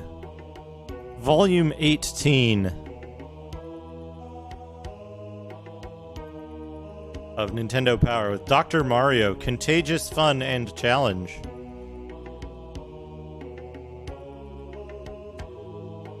There we go, Dr. Mario with the rarely seen Dr. Mario. No, we have huge reviews for Castlevania 3, Solar Jetman, and Little Nemo. Plus, Players Poll leads to Super Bowl. The Nintendo Power Players Poll led to the creation of the Super Bowl. I didn't know that. Was not aware of that. We've got four-wheel drive on the back here, where they're just driving an open-top Jeep into space. The NES 4 score, and the NES Satellite.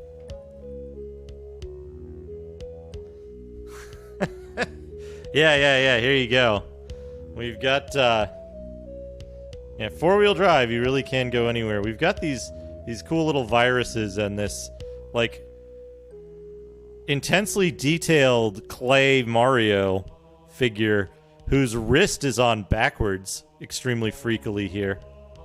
His right hand is twisted around in some horribly painful display. And then we've got more viruses in there. What else have we got here? Light up your tree with power. Looks like they've got some ornaments on their tree, along with issues of Nintendo Power.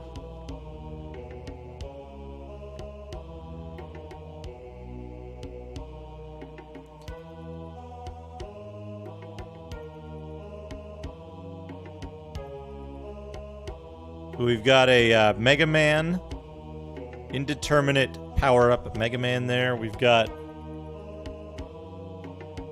whatever this guy is. Whatever that thing is a good tree ornament. We've got flying, like, laminated flying Mario there. Some indeterminate presence underneath there. And then on the other side of this card with the excellent Nintendo Power mascot on it. A gift of power. But then we've got on this side, we've got Link. We've got a Link ornament. We've got a princess ornament, and we've got embarrassed Luigi ornament.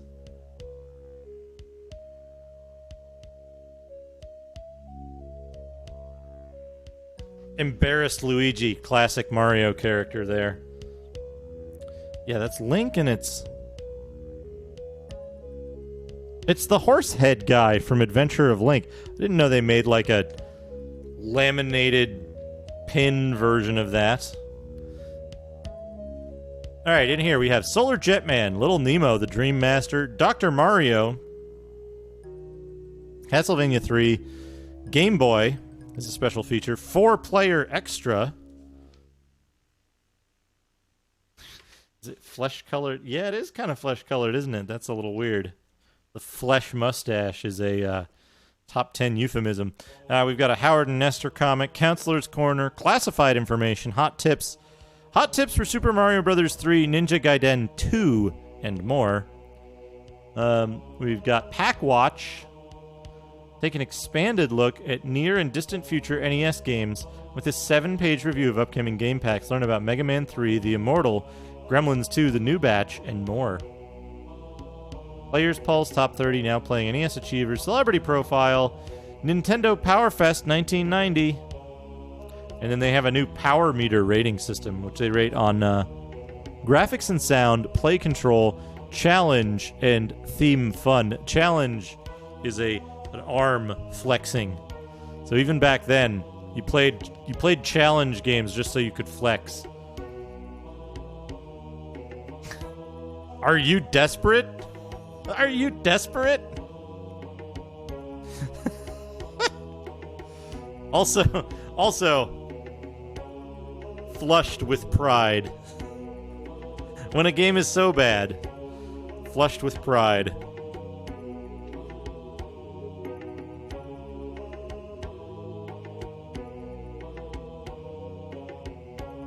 What on earth?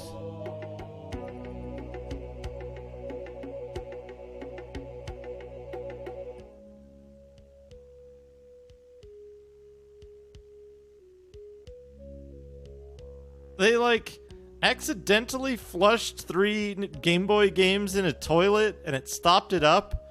They tried to dissolve them with lye.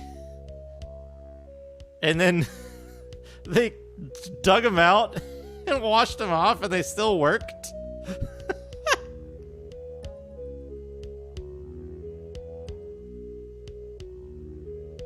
Jeez. What a story. What a story. Solar Jetman, hunt for the golden warp ship. Is Hayes still around? Hayes, this is your kind of game. Solar Jetman. Defeat obnoxious aliens before getting the goods. If your pod is trashed, get back to the mothership. And all the different items you can buy. Basically like Thrust RPG, this one. You can get the Nippon Sports Jet Pod or the Italian Racing Jet Pod.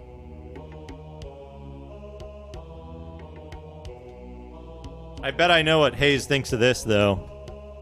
It's too complicated. It's not like the original Thrust. Dump your pod before going into the Cyber Zone stages. Use the mapping device to avoid becoming Alien Chow. Get passwords before going to the accessory stores. Oh, man. It starts on Planet 2, but it gives you Mexomorph, Omebrew, Corso Casero, Lamonte, and it give you, the maps and all of the, where all the items are on each of these things. Planet 7, Chorlton. Planet 8, Shish Kebab. Planet 9, Zlaz Tortoise. Shamigen. Shanku. Miplizer. Around.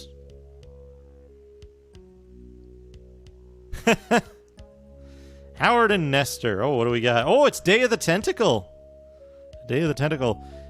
Howard, Nestor, and Razor approach the Maniac Mansion with caution. Not Day of the Tentacle, Maniac Mansion. What am I thinking?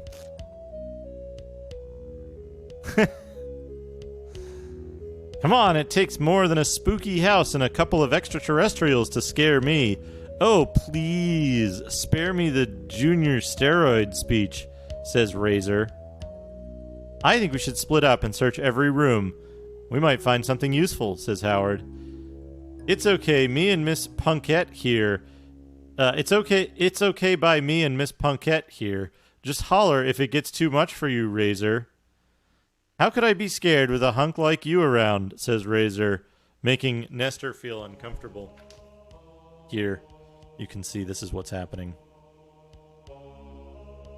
Be careful not to touch anything. It might not be what it seems.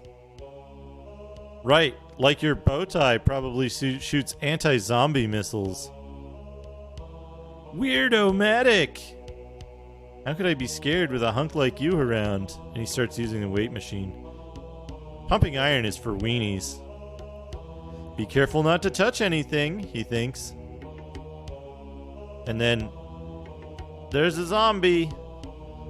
The zombies in the thing. Eek! He screams and he runs away like Sonic. Runs right into the tentacle. Why doesn't anyone like me? Says the tentacle.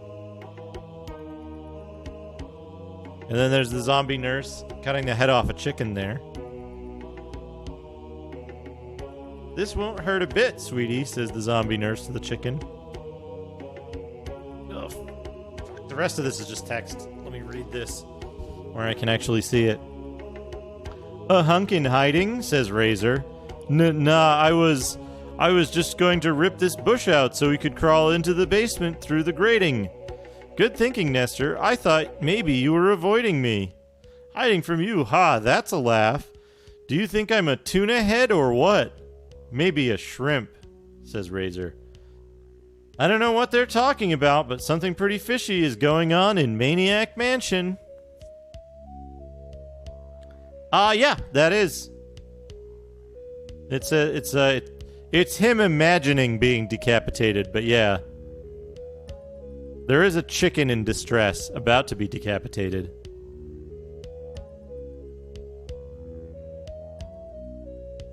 Odd. For a company that was like, video games are toys for babies. Very odd kind of thing there. Yeah, I have no idea what the hell this comic's about, but by Maniac Mansion. Here we have Little Nemo, the Dream Master, with the, like, incredibly adorable pictures of Nemo in the different suits. The frog suit, the mole suit, riding the lizard.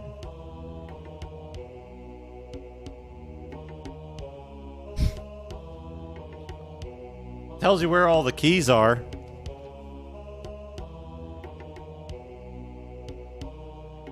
Riding the cigar smoking gorilla. Does the gorilla really have a cigar in Little Nemo?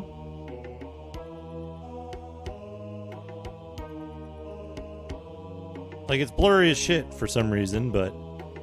Can you see this? This fucking gorilla? He's smoking a cigar. Did they remove it in the US version and then put the art of it in Nintendo Power still?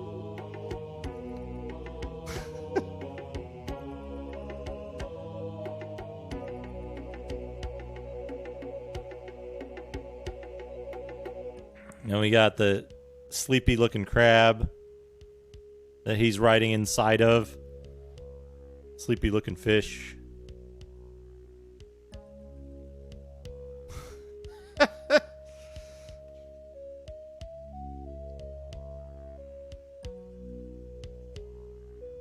It doesn't actually tell you how to beat the fucking train level. It doesn't give you a map of the train level.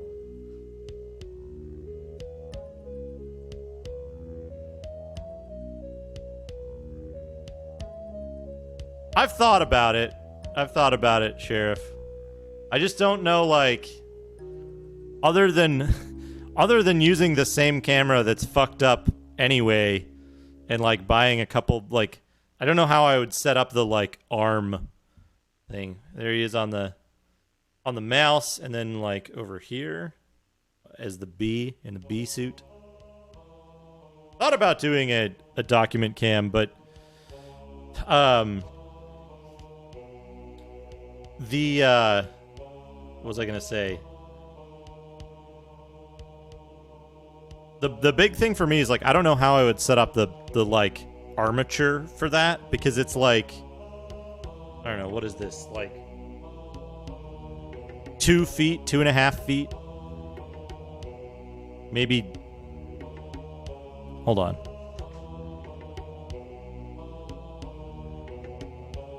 3. Yeah, it's like 2 feet from the edge of the desk to the center. And getting something up that high and over that far without it, like, being in the way constantly seems like it would be a fool's errand. Unless there's one I can clip onto the monitor here and, like, collapse when it's not in use. Maybe. It's a possibility. But yeah, and then they show off the boss and everything. And then there's this art of Nemo. Get a GoPro and strap it to my forehead.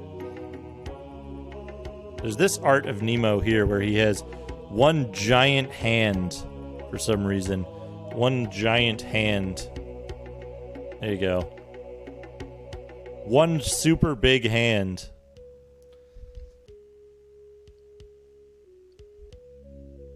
It looks like a traced over Mario. It's possible. Counselor's Corner. Super Mario 3. Where are the warp whistles and how do I use them? Like in the movie. Crystalis, where is the town of Amazones? What do I use to defeat the statues of Moon and Sun? Where is the Psycho Shield?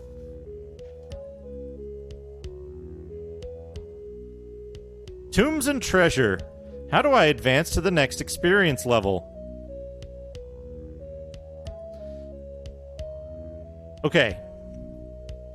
Folks, I want you to see something here.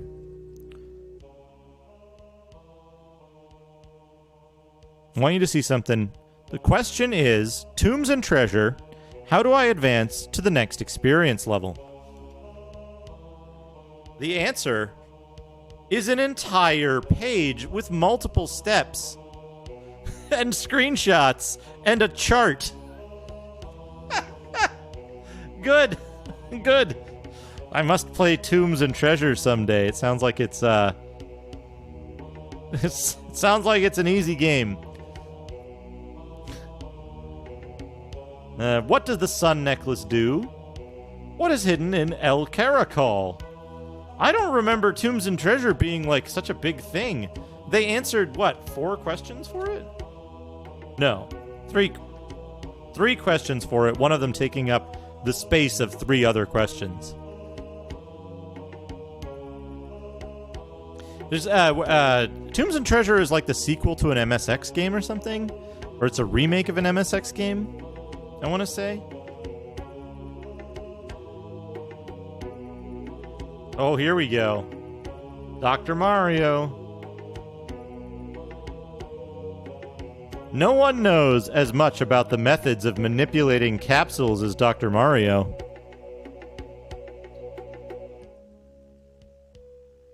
Here are a few of his winning strategies that you should keep in mind when starting your own practice. What's up, Doc? It says.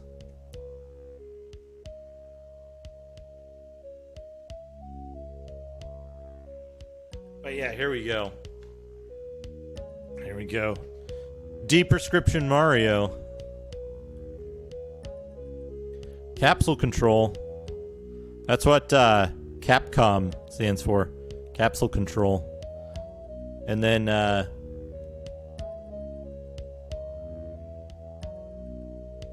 we've got the art of Mario over here. Some strategies. Plan ahead. Finish it off. Look at the big picture. Choose your specialty. Yeah, see, in Japanese, there's no differentiation between com and con. So, yeah. Capsule control. Capcom. It's, you know, how it works. Oh, no.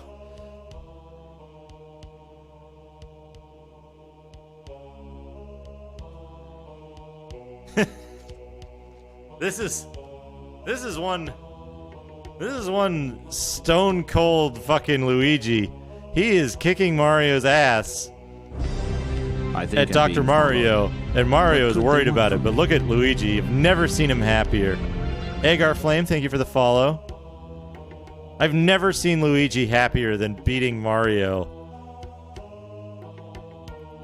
at Dr. Mario. He's not even looking at the screen. Not even looking.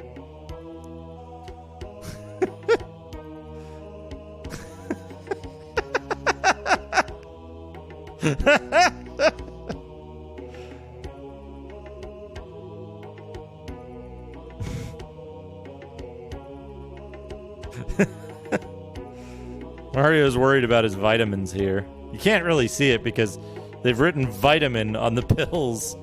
Like very clearly written vitamin over them in post.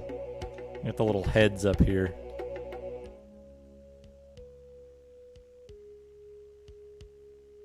But yeah, these pills over Mario's head, you probably can't see it on stream, but they say vitamin on them. And the vitamin is very clearly written on after the fact. Not drugs.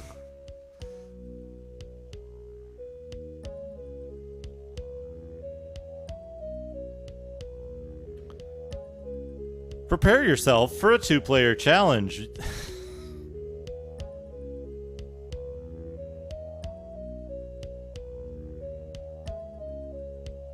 This is Mario. Mario, that is that is not an accurate virus graph right now, Mario. Please. That's not what's happening. Be careful not to eliminate all of your viruses while practicing.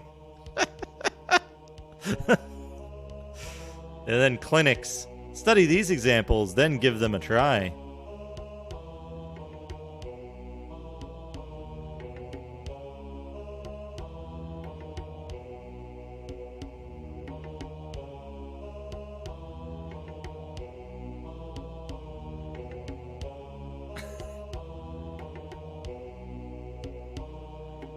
These are more difficult. Practice hard.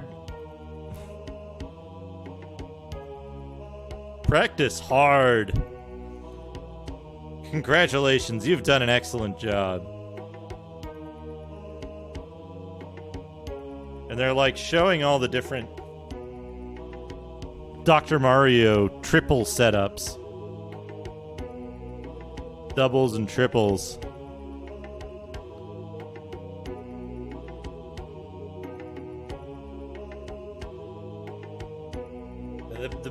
The best advice is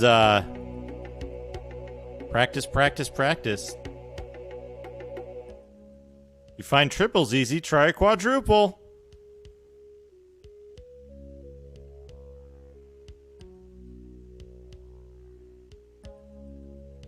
We got RoboCop, Dr. Mario, DuckTales, Play Action Football, Special Feature Game Boy.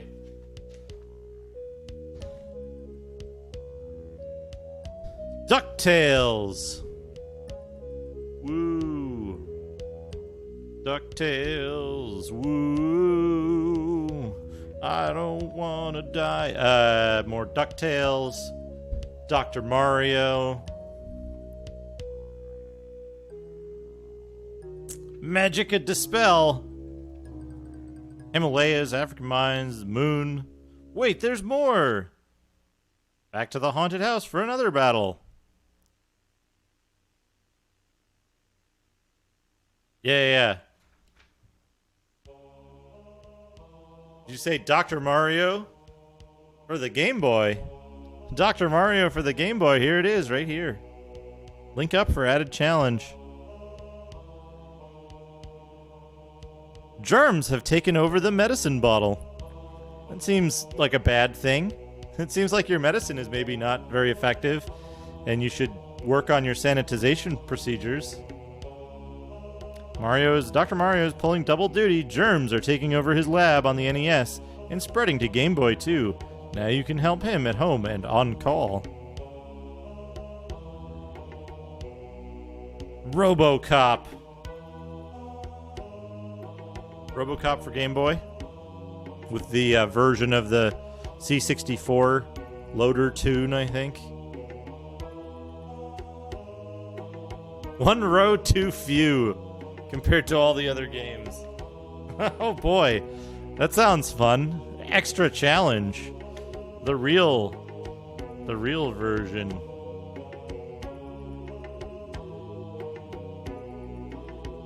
We've got play action football. Go for a shot at the final with this like weird late 80s art or early 90s art.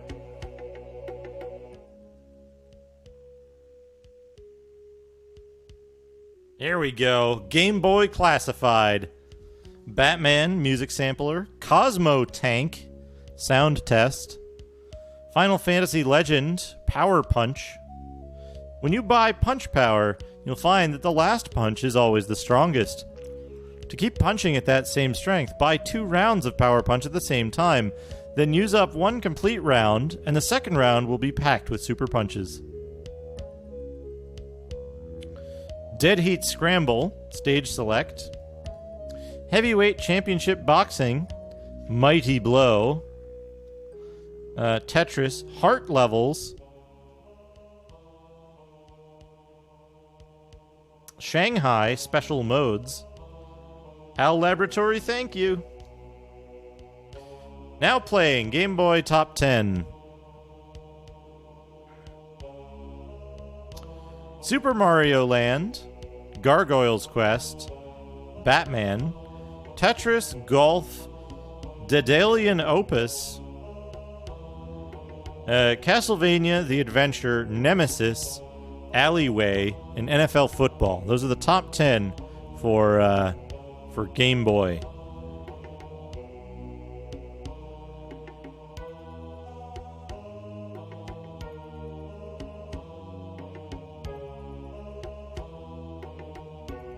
Now what have we here? We have some, oh, they stopped putting the full-size posters in, it looks like. And instead they just put it on the center page. So we have part of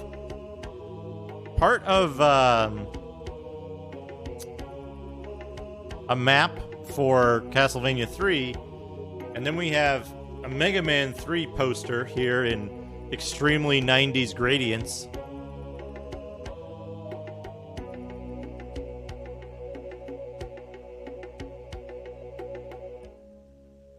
Dungeon Master inside of a space tank and also normal tank fighting. Oh wait, it does fold out. I see.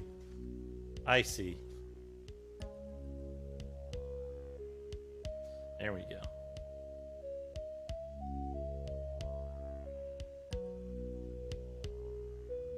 We've got whoever this guy at the bottom is about to take a dump. He's gonna take a powered dump, pretty much.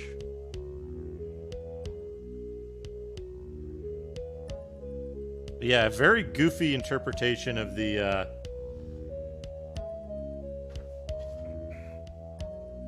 very goofy interpretation of the Mega Man 3 robots with like these extremely weird faces on them.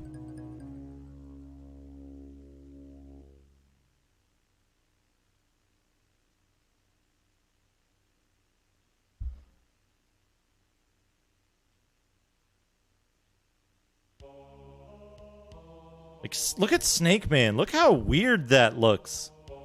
Those, like, human faces on them. It's so weird. I don't like it. And then we've got, yeah, Castlevania 3.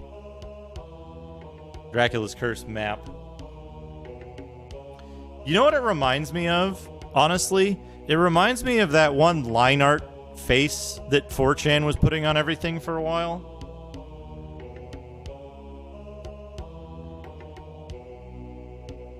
From like that extremely weird pervert comic thing. We've got Castlevania 3. Go forth, destroy Dracula with the knowledge of a master. Knowledge of a master. Oh, we got a really good art of, yeah, there you go. That's what it is, Suki. That's the one.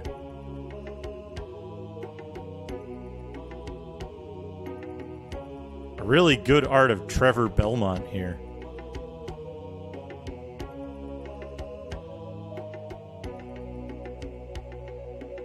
then there's this bat over here, which is also a very good bat. Bats in the belfry.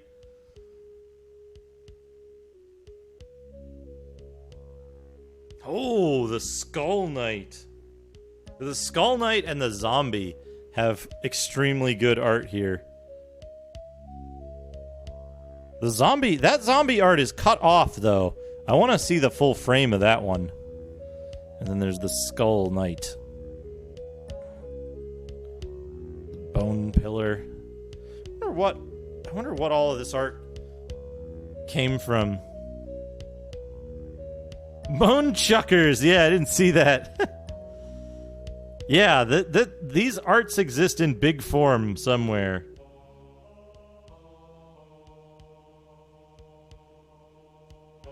Got more here.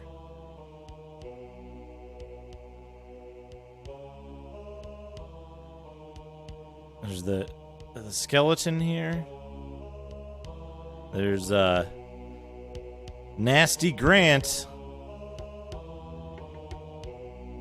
Medusa head in incredible art form here. Medusa head, and then we've got Grant Dynasty. He's fucking ripped. Grant Dynasty.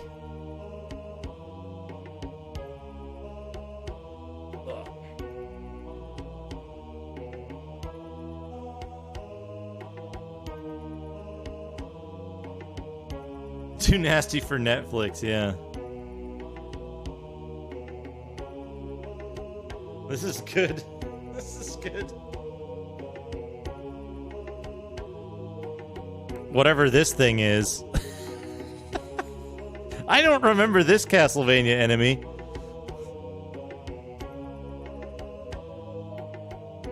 There's the Cyclops, there's the spider art, the Cyclops art, and the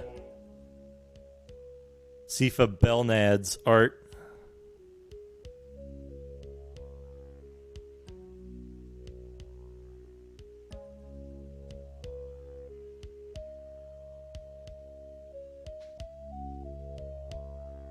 Oh.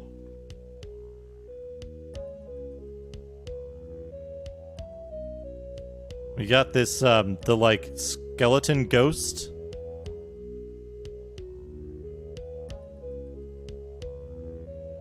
We got a Snake Man Sentinel. And then over here we've got Double Trouble on deck. The Cyclops again. Is there another art? Oh, there's that cool Raven as well.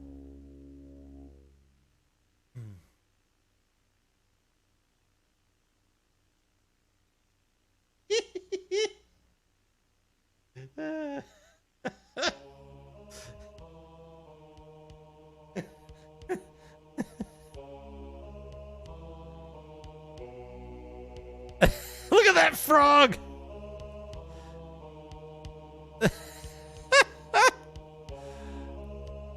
Look at that frog! And then this guy, the Mudman.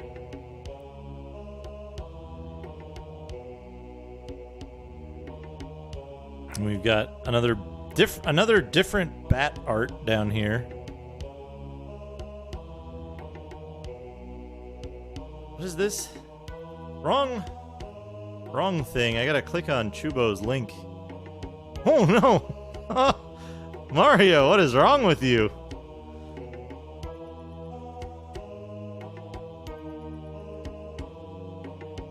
Oh boy, Famibots, huh?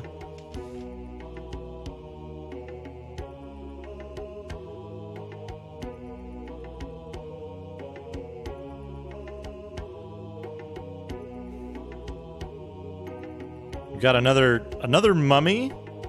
We've got this fireman here, that's a pretty cool fucking art of it that is extremely hard to show on camera. Lore of the Great Vampire Hunter. Dracula already? This one's gonna be hard to do. Dracula already? No, just Alucard. This is what Alucard looked like at this point.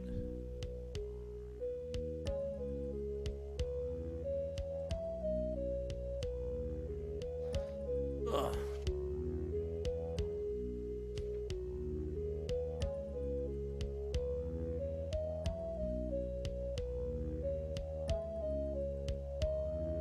And here we have the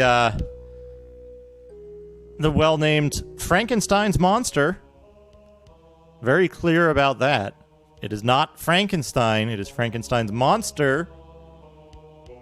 Clearly. And then over here we've got the winged skeleton and the knight. It's pointing to his abdomen. I don't know what's up with his abdomen.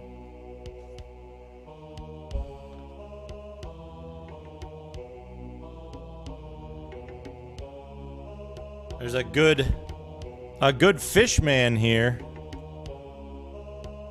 Extremely good fish man.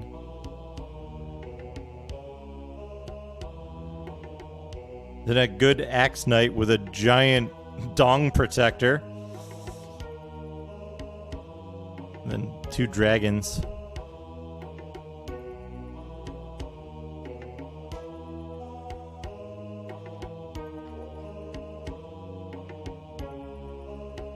Skull Knight King. And another...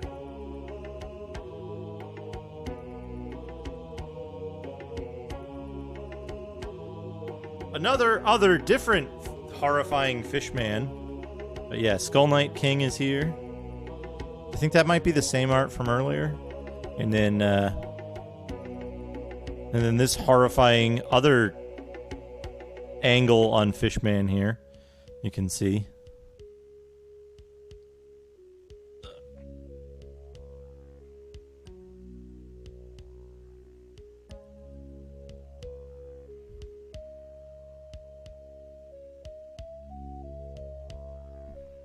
We've got the Bone Dragon King, and then a cool art of the castle.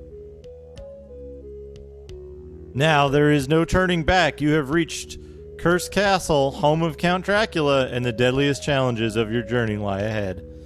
They always leave you hanging. They always leave you hanging on the last one.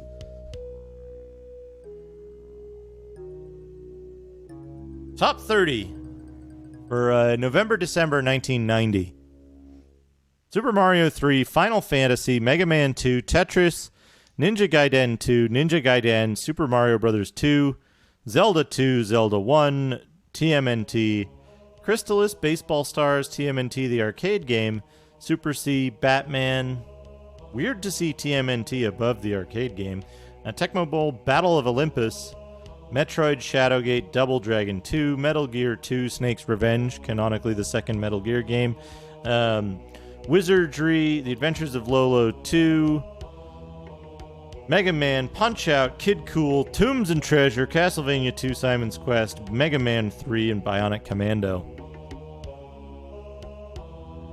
We got the pros picks and the dealers picks.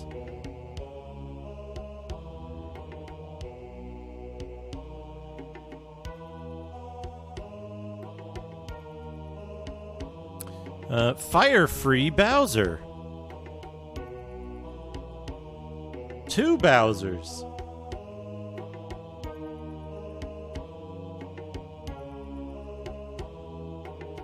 Two Bowsers.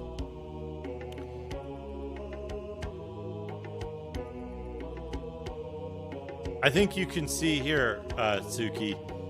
You can see here clearly they've put Metal Gear 2, Snake's Revenge in the official top 10 of the official Nintendo magazine. So clearly, it is a canon entry into the series. Canonically, the second game in the series. Ninja Gaiden 2, Music Cruise sound tests. Iron Sword, Wizards and Warriors 2, add lives. They just tell you how to hack your password because there's no checksum on the password. So it's just edit your password to add more lives by changing the numbers. Snake Rattle and Roll, Warp Warp Warp.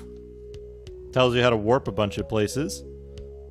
Double Dragon, Trade Punches.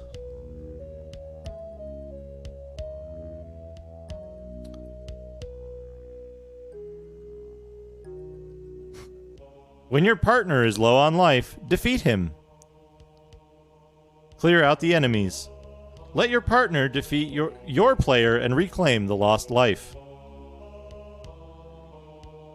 Solstice, unlimited wizards. That's a good code. A code for unlimited wizards is a good code in any game, really. Magic of Scheherazade. Head start. Enter the number of the desired chapter and W as your password to start with a higher experience level. This is the end. The quickest way to get to the end of the Magic of Scheherazade is to enter end as your password.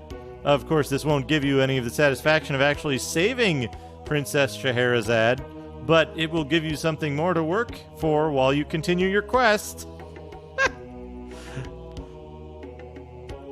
Man, Magic of Scheherazade must be a really quick speed run. Tecmo Bowl. More mirror images. Take on your team's twin for a real challenge. Now playing. Let's see here. What have we got? Keep your eyes open. Keep your eyes open for fake games. Let's see here. Digger. Join eager miner Digger T. Rock in a fun and frenzied search for a lost city through diamond-filled caverns. I believe that did come out under Digger T. Rock. Thunderbirds. Years ago, the Thunderbirds, a puppet family of ace pilots, soared in their own television series.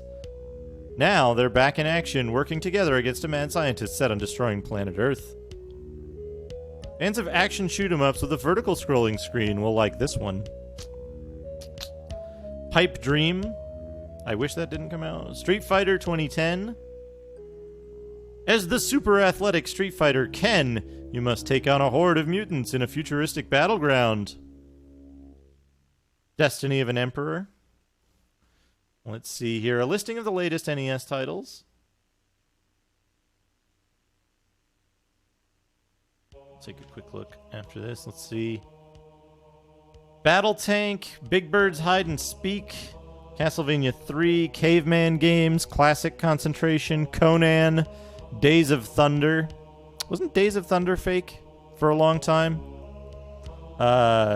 Destiny of an Emperor, Digger, Dirty Harry, Dr. Mario, Dragon Warrior 2, Family Feud, Formula 1, Built to Win, Gremlins 2, Little Nemo, Loops, Mule, Mega Man 3, Mendel Palace, Miracle Piano Teaching System, Monster Truck Rally, Muppet Adventure, Orb 3D, Palamedes, Pipe Dream, Skater Die 2, Solar Jetman, Street Fighter 2010, Super Glove Ball, TMNT 2, arcade game, Thunderbirds, Time Lord, Ultimate Basketball, and Yo Noid. There's both a real and fake Days of Thunder. Interesting. Interesting. They gave Days of Thunder 3, 2.8, 3.1, and 3.7 or something. Conan got 2.2, 2.0, 2.0, 2.2, and the game type, by the way, here's a list of game types. See if you can find the best game type.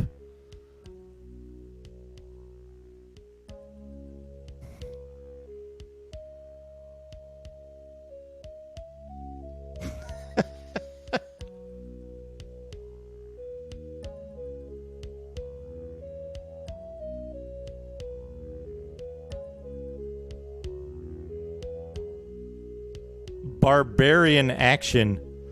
Conan is just a port of myth. Tobor, that's what you should start with on your Amiga journey.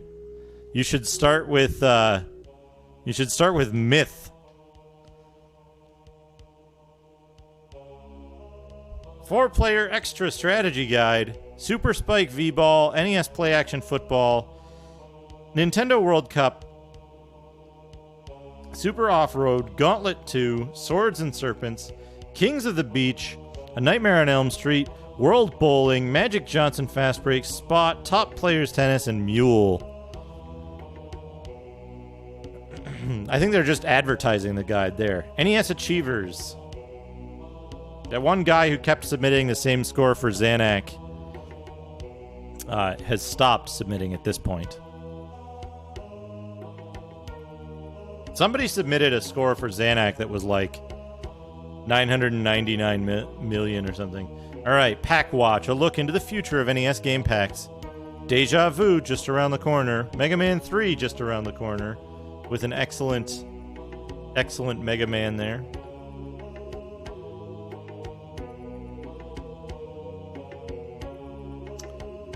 The Simpsons hot news.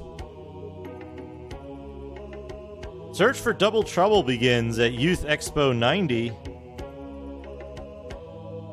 You'll find the real Double Trouble in Skate or Die 2.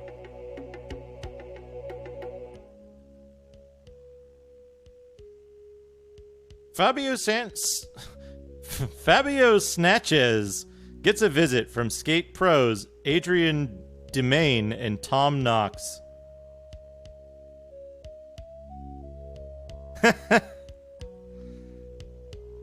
The C64 version of Myth. Yeah. Earthbound. Due out in the fall of 1991 is Earthbound, an epic adventure with gameplay like Final Fantasy, but set in the modern world. Baseball bats and psychic psi powers take the place of swords and sorcery. The main character, a kid with latent psi talents, searches for the truth behind the legend about a mysterious ancestor. Many things will hinder the lad's quest, including poltergeists, giant rats, and crazy hippies. Earthbound, which was released as Mother in Japan, features a giant world to explore and tons of puzzles to solve, all with a touch of humor.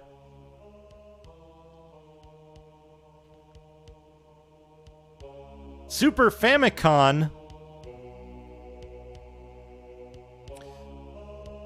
Last August at the Shoshinkai licensee show in Tokyo, this pack watcher got his first peek at the Super Famicom and the awesome new Super Mario World from Nintendo. Both the game and the 16-bit system were all you'd expect and a lot more.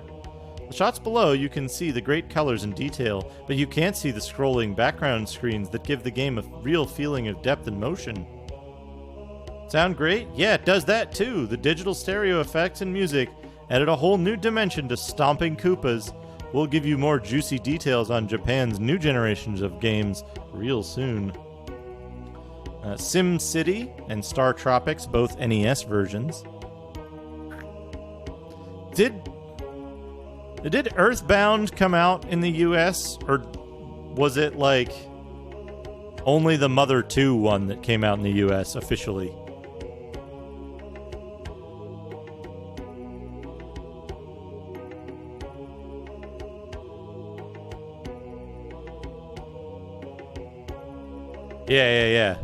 Yeah. So that's a fake game. I think we're up to possibly two fake games now. Was Thunderbirds real? Was there really a Thunderbirds on NES? Now let's see here. Shadow of the Ninja, Werewolf. Is Werewolf real? Warwolf, right? I'm thinking of by fucking what's that one? Bioforce Ape is the fake game. Kabuki Quantum Fighter, Conquest of the Crystal Palace, Euro Cup Soccer, World Trophy Soccer, and Nintendo World Cup, WWF WrestleMania Challenge well, I'll show that in a second. Mike Ditka's Big Play Football and Wayne Gretzky's Hockey. But look at this NES Ultimate Warrior here. Challenge. What was that game? Chubo, did you play a game where you had to like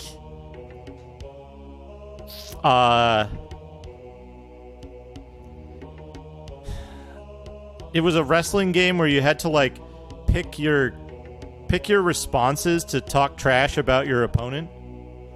Yeah, Ultimate Warrior. There's an interview out there somewhere. He's on one of the like morning TV shows, and he's just acting like a normal dude, and it's really funny to me. He's in a suit, I think. Oh, Mike Ditka is fake. Interesting. Gossip galore. Double Dragon 3. The Flintstones and the Jetsons. Mech Warriors and Ultimate Air Combat. Oh, man. Let's see here. Double Dragon 3. The Flintstones, the Jetsons. Taito is working on an ice hockey title with smooth animation and unique interactive coach features, as well as NES version of the arcade Game Boy hit Kicks. Activision has some hot projects under development. In addition to the Aliens vs. Predator game we told you about last issue, they're also developing a Mech Warriors game set in FASA's Battletech universe and an Ultimate Air Combat game flight simulator with advanced features. By the way, Activision is the first American developer of games for the Japanese Super Famicom. RoboCop 2, Magic of Scheherazade 2,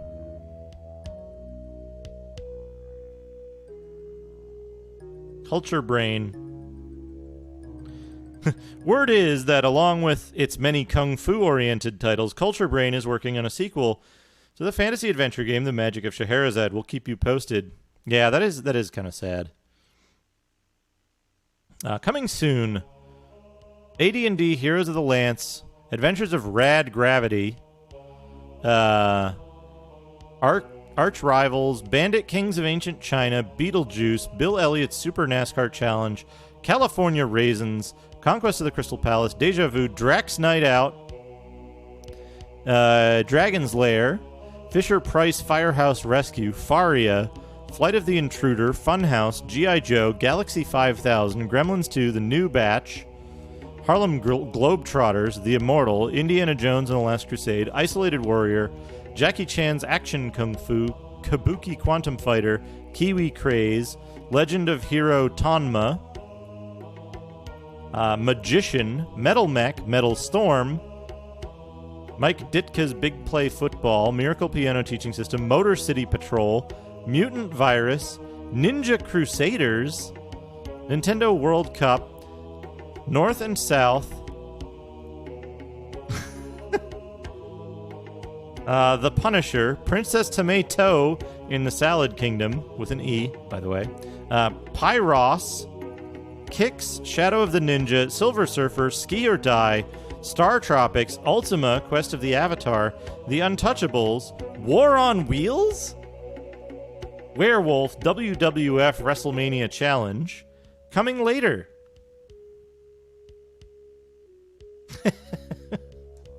Adventure Island 2, Bill and Ted's Excellent Video Game Adventure, Double Dragon 3, Earthbound, Euro Cup Soccer, The Flintstones, Hunt for Red October, The Jetsons, Magic of Scheherazade 2, New Kids on the Block, RoboCop 2, SimCity, The Simpsons, Thunder and Lightning, Times of Lore, Wayne Gretzky's Hockey, and World Trophy Soccer. This might be the most fake game dense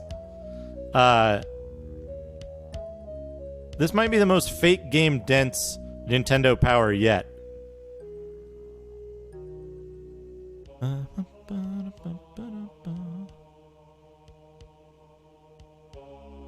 We've got Kadeem Hardison, celebrity profile. What did Kadeem Hardison do? After school TV special called The Color of Friendship, School Days. Kadeem and his fellow actors played many an inning of Nintendo baseball while waiting on the set. Big fan of Nintendo sports games. His favorite musicians range from Bruce Springsteen to Run DMC to Thelonious Monk.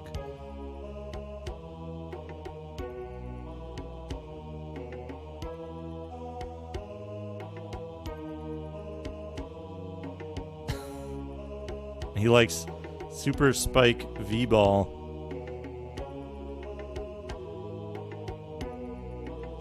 Here we have a bunch of photos of people who won at PowerFest 1990.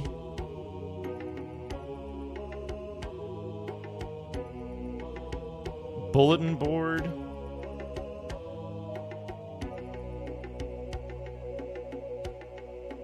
Foreplay strategy guide. Players poll contest.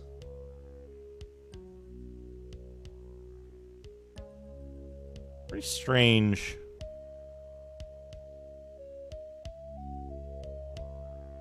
It's like stuff circled in here, and I'm not really sure why. Also mildly disturbing. Also mildly disturbing is like the extremely weird blooge they gave, the weird detailed blooge they gave this football player that's far more detailed than his face or torso.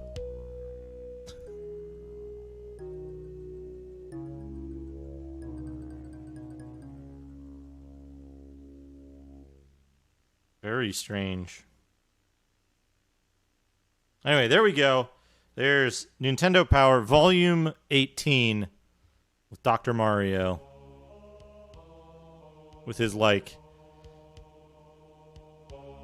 weird wrist posture. And then we got Nico Jazz redeeming Look at Something Else. There you go, Storm Mega. There's your magazine.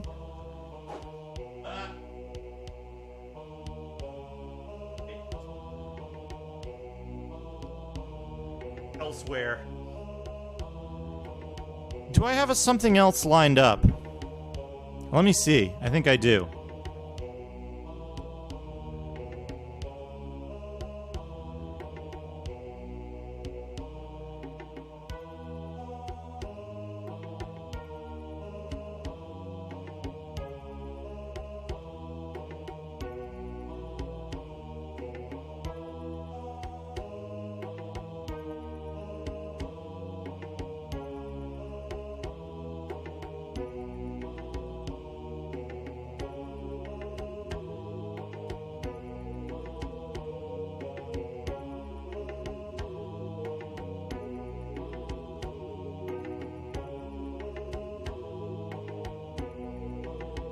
Here we go. We got a nice something else here.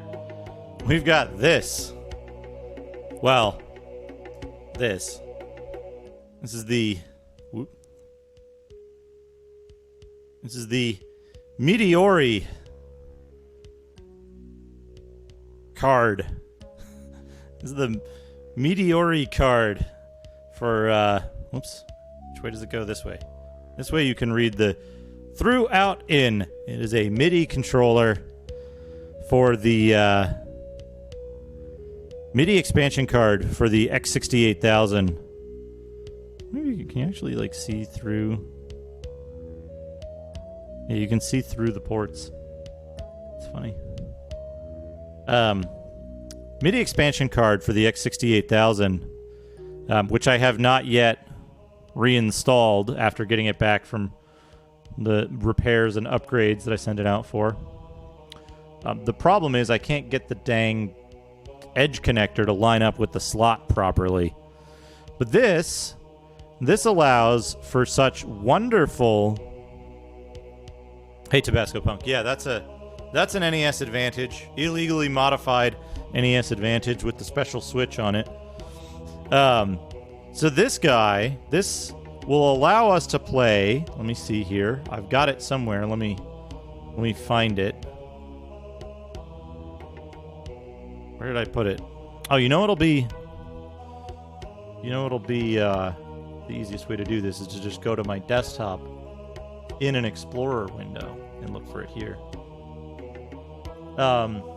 So this will allow us to play the MIDI files from X68000 games correctly, the most correct way. Hold on a second. Let's mute the input from there, and we'll just play. This is based a little bit on emulation, but emulation of the X68000. The MIDI output is then to real MIDI hardware. This is what it's actually intended to sound like if you play X68000 Castlevania and you output the MIDI data to an actual real hardware MIDI device. This is what it's going to sound like. This is the theme of Simon Belmondo. Here we go.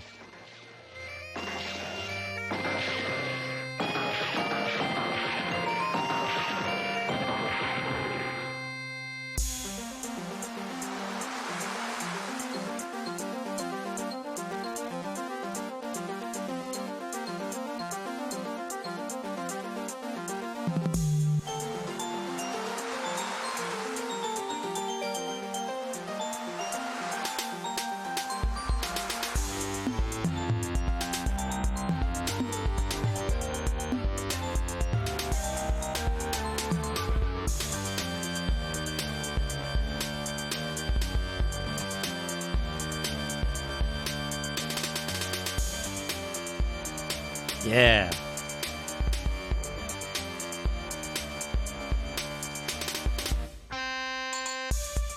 Just like it's meant to sound. So this card will allow us to do this entirely on real hardware because we'll have the proper MIDI output from the...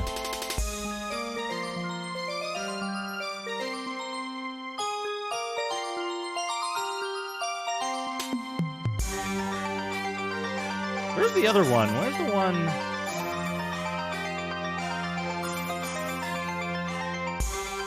What did I call it? What did I name the damn file?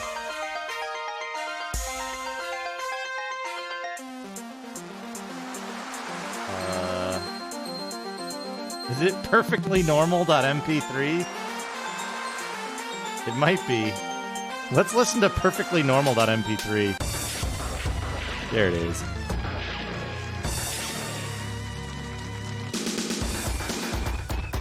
Yeah, there we go.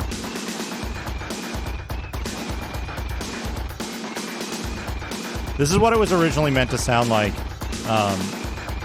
when they weren't limited by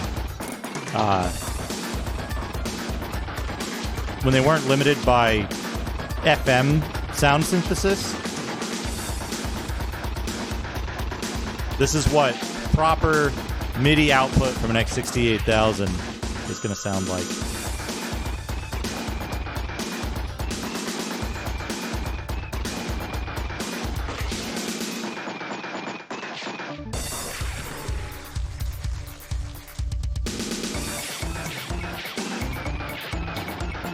Pretty good. Pretty good.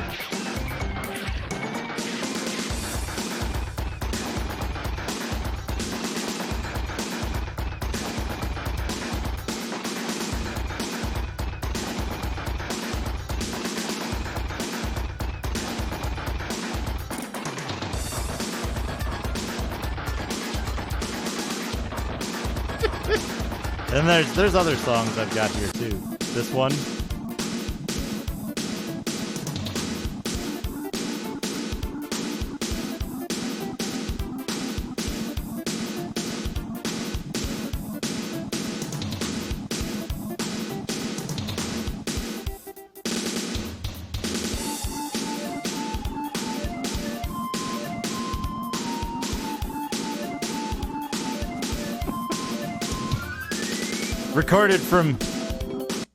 Recorded from inside the snare drum.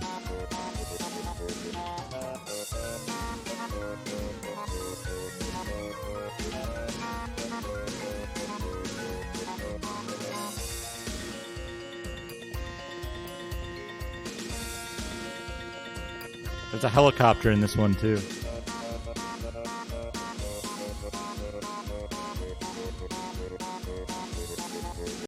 Anyway, that's what this card allows for.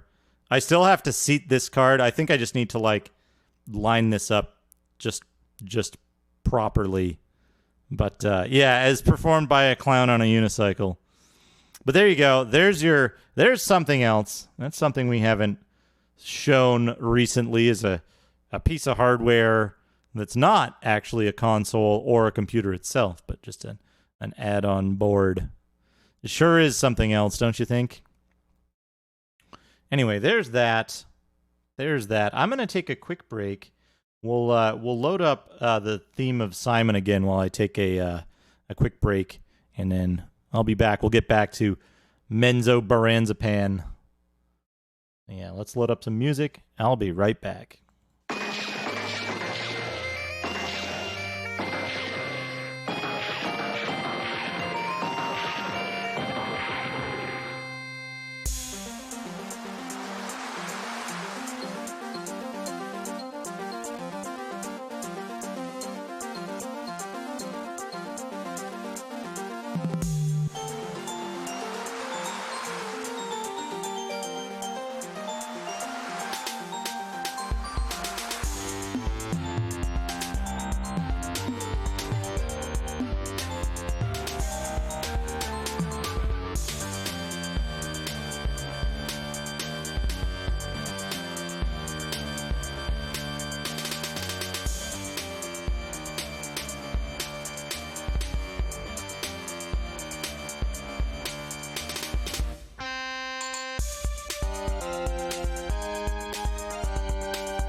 I'm back.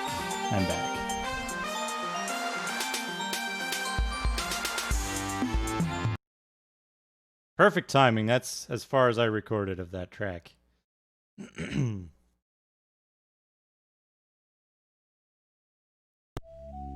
back on the game music. More benzodiazepine. It looks like 3 consecutive YouTube links, Tabasco.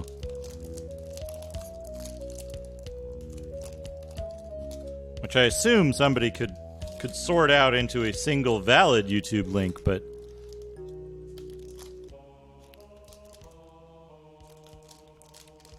I don't need to look at whatever was in your clipboard.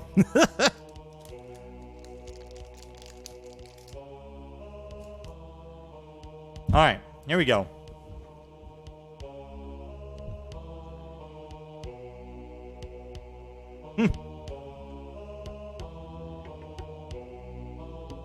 Mouse cursor working?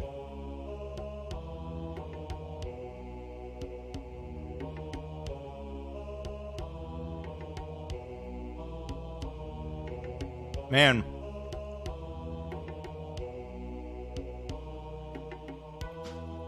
If anybody's looking for work from home stuff these days, it seems like business software quality assurance is like super in demand. Start the timer. Hey, old blue eyes.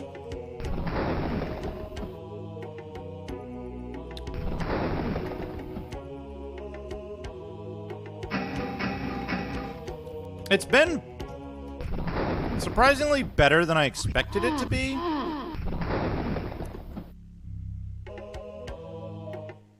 But yeah, like opportunities at which you can soft lock or like totally mess up My God, that's the game fantastic. are kind of abound though. Dokkan Kun, thank you for the hosts.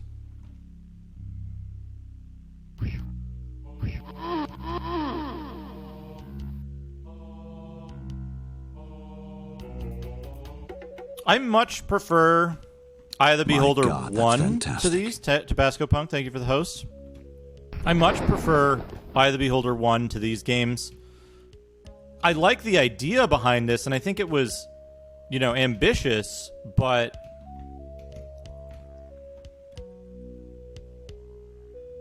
I think that I can dig it up, but I think that there was a specific. You know what? Let me dig it up. Somewhere. Veil of Darkness manual PDF.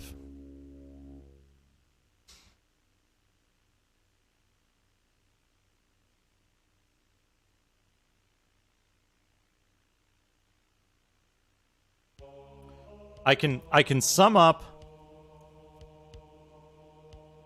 all of the problems with every. Let me save this. Let me go to my downloads folder and load it up.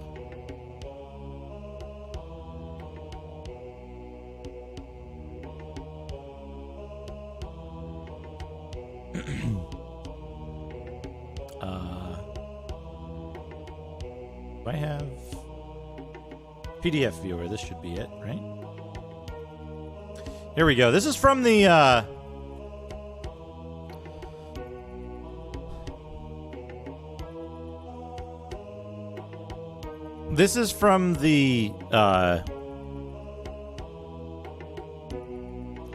manual to Veil of Darkness, an earlier game by Dreamforge, or the team that would become Dreamforge. Hey, K. Price.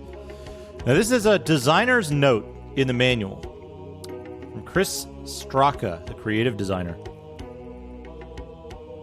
One of the things that they say in this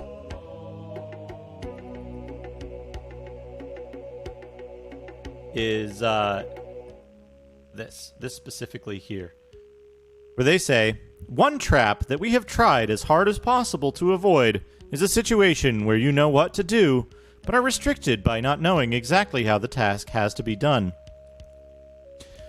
This occurred so frequently in Veil of Darkness. This exact situation occurred so frequently in Veil of Darkness that I cut out an image of this and put it on the stream layout permanently for the entire remainder of the Veil of Darkness run. And this is something that this whole designer's notes section, if you read the whole thing, it's very much a thing where they're like, look at how clever we are. We're such good designers. We thought of all of these things, right? It isn't the least bit humble. It's them patting themselves on the back for how intuitive and clever their game is. And yet they fell into exactly the same kinds of traps that they were so proudly eschewing on their designer's notes. Worse than most other games that I've played, and it was endemic to every game they ever made. So they were extremely arrogant about their design skills, and yet they fell into exactly the same problems that they were putting down, but even worse. One part of the game requires you to enter a hole at random for no reason by using a rope in a completely intuitive, a completely unintuitive manner in a random area that you would have no reason to believe there is a plot necessary item there for any reason. And so, as a result of that, you can get to the end of the game, and the game is effectively unwinnable unless you go back and do this, like, seemingly random sequence of events to do something that's necessary to finish the game, because it leads to this whole series of item collections that end up giving you a thing that you don't even realize you need against the final boss. So they went on this whole thing, 2 pages of talking about what clever designers they are, and yet they did much, much worse at the thing they were shitting on. So it's like, that's the problem with Dreamforge games to me in general. And it shows up even very early on in Menzoberranzan that, like, you can soft lock yourself out of being able to finish the game by accidentally using a jump potion and not going into a specific area while it's active. Right? Like, oh, you used the jump potion up. Now you can't proceed. And they do this a second time with passweb scrolls and potions. That they're, unless, I guess you could grind, if you have a cleric, you could grind in one area and see if you end up, yeah, they give you a pop-up warning. Hey, we fucked up. We made a serious error in the type of, in the fundamental design aspects of this game. We made an error that we were too arrogant to fix. So we put a note in telling you not to do it a specific way. Right? Like, and that's the thing that bugs me about Dreamforge games, right? Is they tell you not to do a certain thing instead of making considerations for the fact that, hey, maybe don't put a necessary thing for players to do behind a consumable resource that, you know what I mean? Like, maybe don't do that.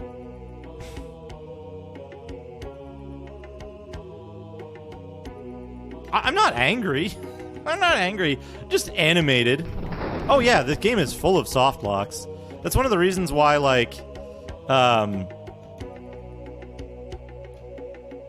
it's one of the reasons why, like, in this playthrough, I've been, like, basically what I've been doing is anytime I hit a point where I think I might have a one-way passage,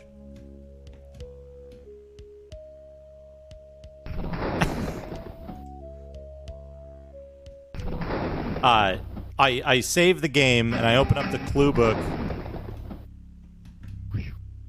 Oh man, how cool would that be if you could get, like, instead of those, like, I don't know. I think they're a little weird. I think they're a little weird. The, what are they called? Face rig? Is that it? Face rig? Imagine if instead of gauntlets of stone giant strength, yes, strength 2018 out of 100,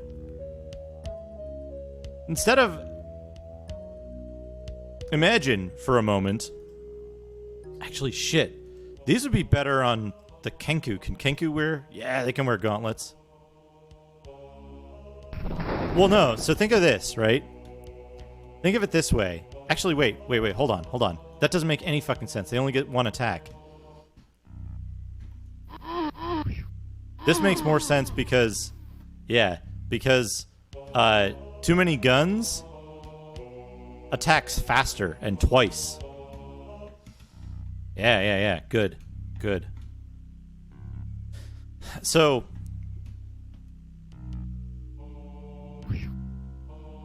this Michael Jackson sounds like Michael Jackson from the Dreamcast official Sega Genesis emulator.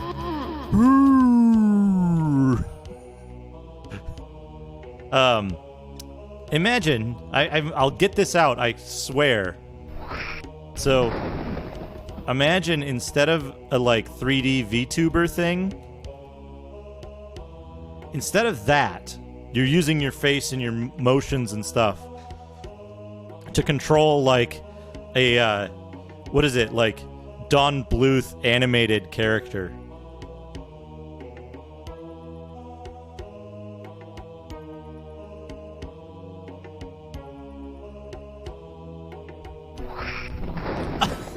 dragons are drow and dissolve when you go outside. Oh, that's good.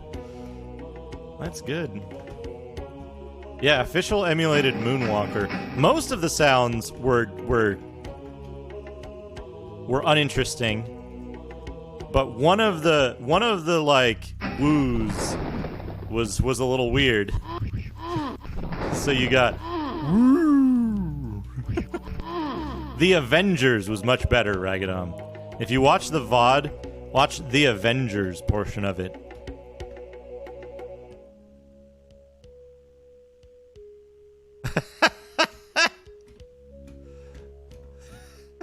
Dot.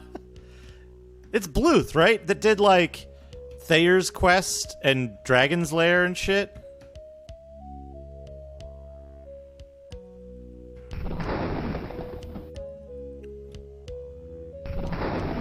Yeah.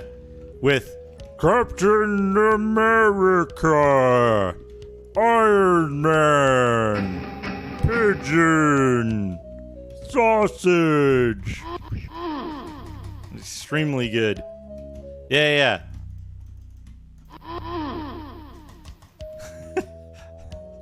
Those are the 4 Avengers playable in the Avengers game on Sega.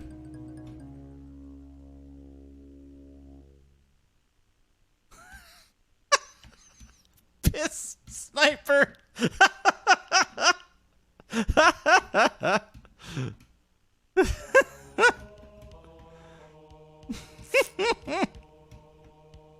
That's awesome.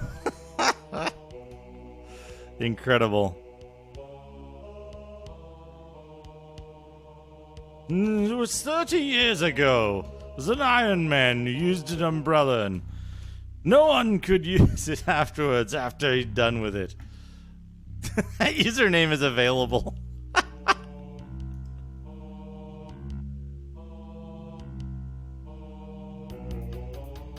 Whee! These fucking spinners. You know what? Honestly, I bet they limited the max frame rate of this game because the fucking spinners wouldn't work if your frame rate was higher. I bet the spinners weren't effective at disorienting you if your frame rate was too high. So they left it lower.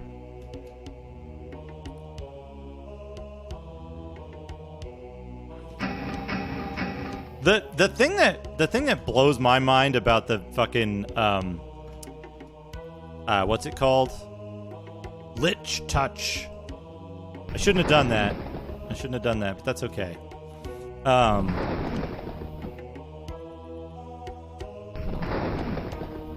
What am I trying to say?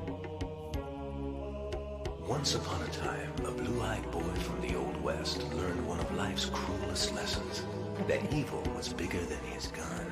So he followed the footsteps of a mysterious master. Ashen Circle, thank you for 7 months. Where he learned the secrets of the sword. And the rare alert. Back home with the heart of a gunman and the soul of a samurai. Det should have put Draconians in Menzoberranzan in book. That was an incredible sequence of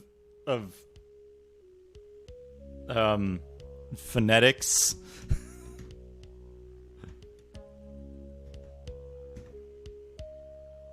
The rare notification is like about 40% of the time.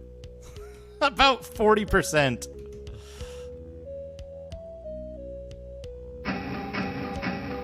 The 6th time. 6 out of 7 times. I'm looking forward.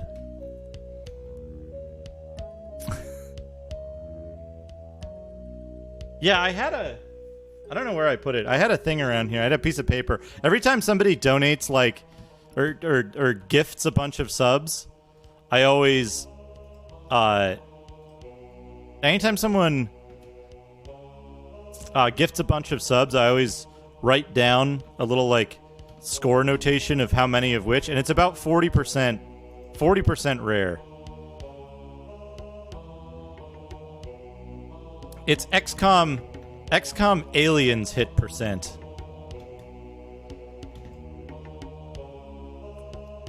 Not XCOM Not XCOM soldiers hit percent.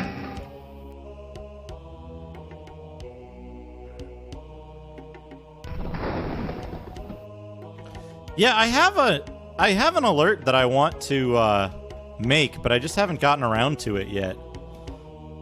I've been doing a bunch of other shit. It was like already on my list of stuff to do before the partner stuff and the other stuff happened. Oh, he can't attack because he's holding this stupid thing. What's in the bag of holding even? Wait, what? Fuck. This, there. Is this a non-magical warhammer? We don't need that. Non-magical longsword? We don't need that. I can hear strange music. It's really eerie here. I feel as if I'm in a strange world. Rusty, thank you for gifting a tier 1 sub to BNU. With the standard alert, oddly enough. BNU, enjoy all of the emotes and additional advantages that are conferred by subscribership. It nearly is. It nearly is. Okay, there we go.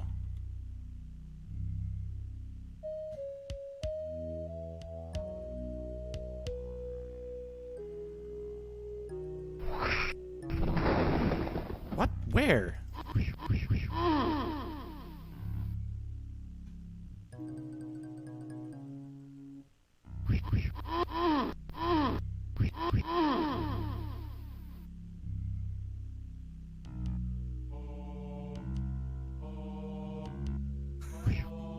That is a good emote.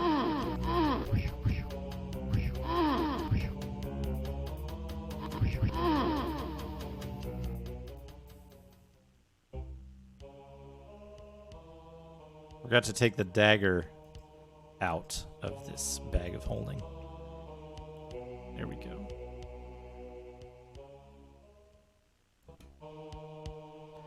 I got one for subs that I want to do based on my favorite. Wait.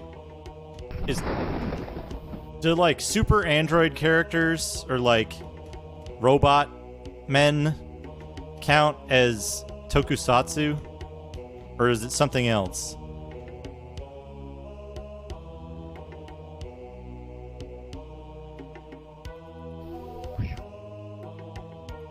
Oh man, the Pink Panther yell would be a good like raid alert. I guess robot men being babies depends on like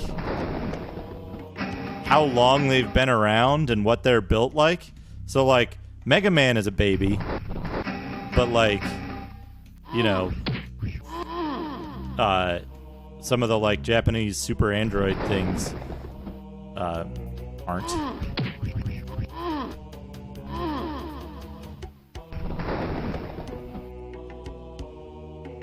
Upsetting and uncomfortably long.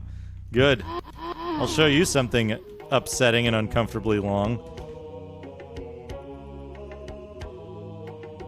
It's my playthrough of Twilight 2000.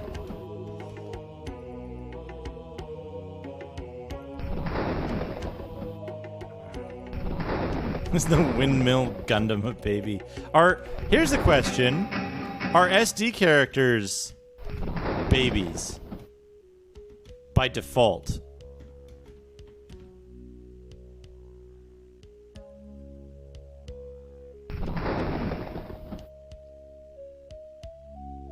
Are there any characters that become babies by virtue of their SD versions?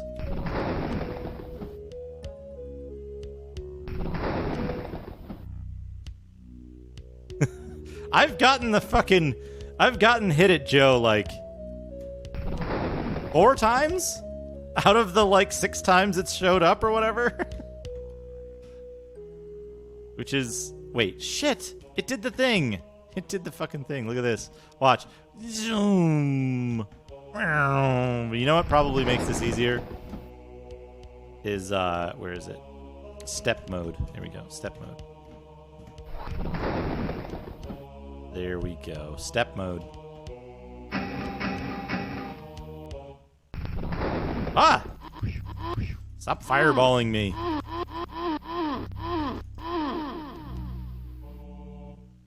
I love that you can just go ham clicking on dudes and it eventually kills them. And you can hit them so fast if you have the front two characters, like, dual wielding, that they get stun locked and can't do anything about it. Oh, what do we got here? We've got a shield. Oh, we've got our detect magic run out. Who got detect magic? You got it.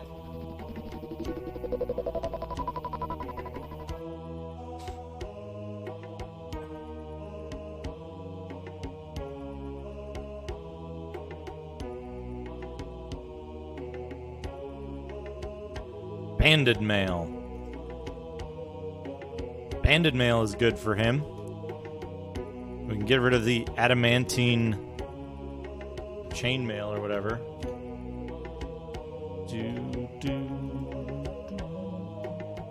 That was a shield. Did I get both of these items? I'm worried now.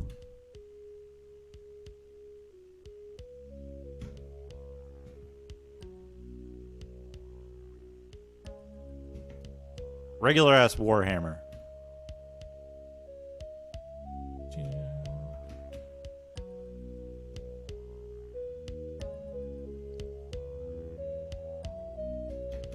Here's what we're gonna do. We're gonna just drop all of the items that we don't want. Oh, that's troubling from a like lore perspective.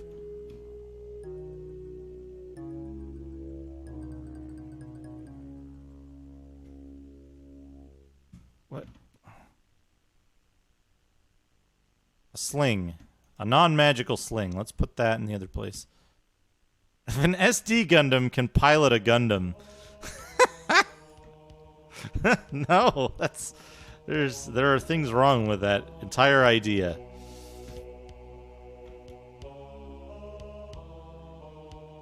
This. Is there anything else that I want to get rid of right now? Free action, dispel magic, fortify. What does fortify even do? Hold on a second. Gotta look at the manual. Not that manual. This manual. Menzoberranzan. One of these things. That's the monster area.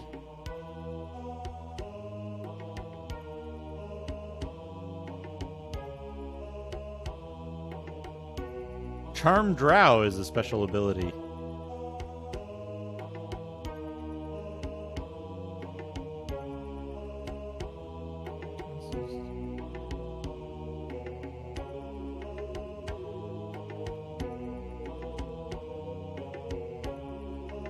Fortify.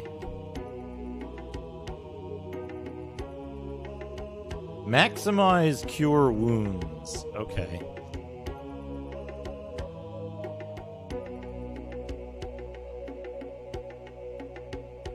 Overhand languages, raise dead, cure serious, old person, and venom immunity I don't really need.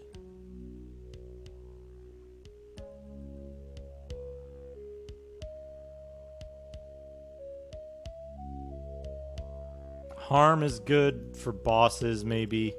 Draw dexterity, I don't really need. Old person, I don't really need. I don't need 2 composite bows. Right?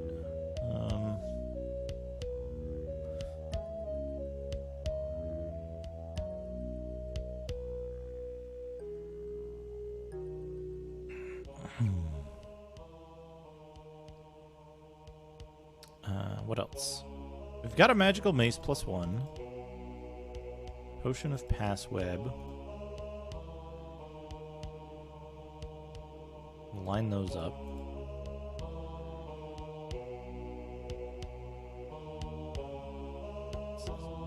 So dispel magic and free action. We want those. Harm. Keep the harm scroll out.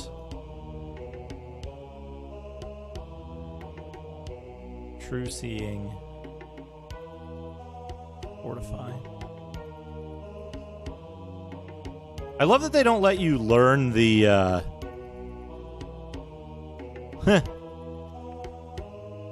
Pouncing Radish. Yeah, that sounds like a good Dragon Warrior type encounter there. What else do we have in here? We don't need 2 crossbows because you can't dual wield them.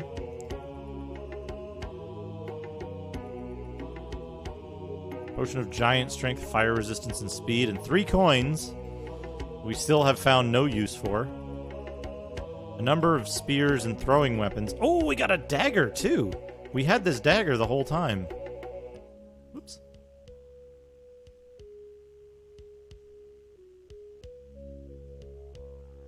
But I think the short sword +1 is better, maybe? Potion of giant resistance is good.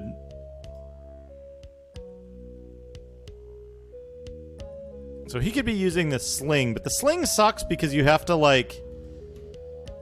use the sling and then click on an enemy, so you can't attack fast with it. So its damage output is negligible. Okay, now step mode. Got past the trap. All right, we can go that way. We can go this way. There's possibly some items up here that I want to look at, right? Yeah.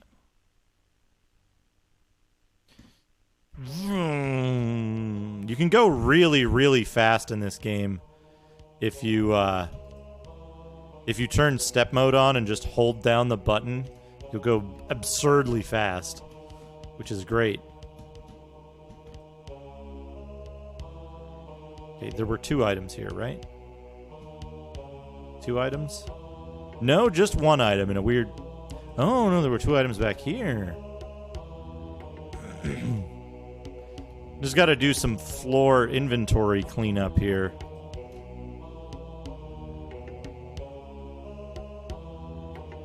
Just so that I have a one-stop shop I can go to. What?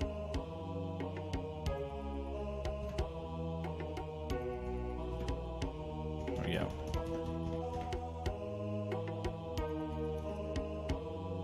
We gotta make sure we put these down in a different square.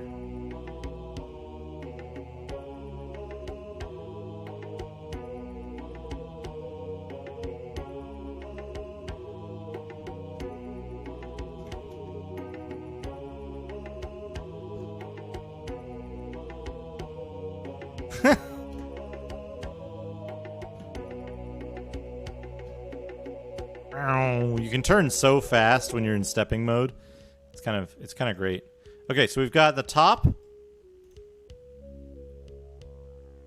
got the top and the bottom. Oh, and we got one over there too. Let's go to the bottom left.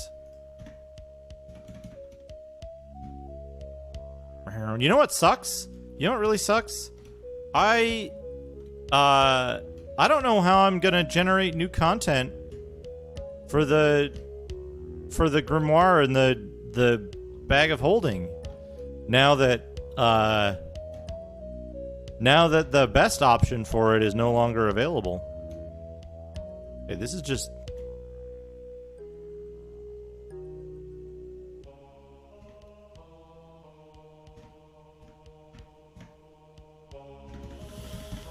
I think Ashen Circle, I think it's possible for me to run an instance of...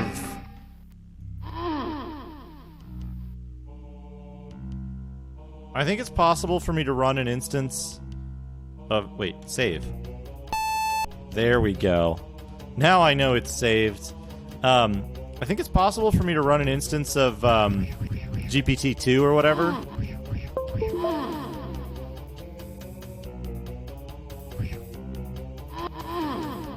Does anyone here know about running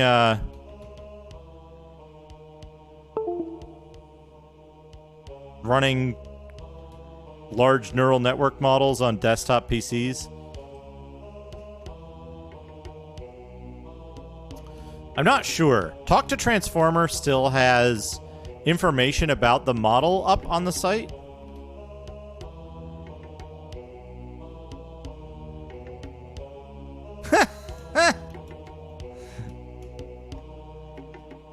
There's PC speaker beep. I should put that beep in there as part of a redeem. Well, so I'm waiting. I keep saying this, and I am still waiting on a new way of doing it. Man, put every stupid thing that Victor Ireland ever said in there, and have a point reward where you can get a real stupid Victor Ireland quote. That would be good. And then another one that's like, get a fake stupid Victor Ireland quote. Oh, what about if it just it's like Victor Ireland. It's a whole thing that's just it's Victor Ireland, and god damn it. It did it again. Like, can we do it over here? No.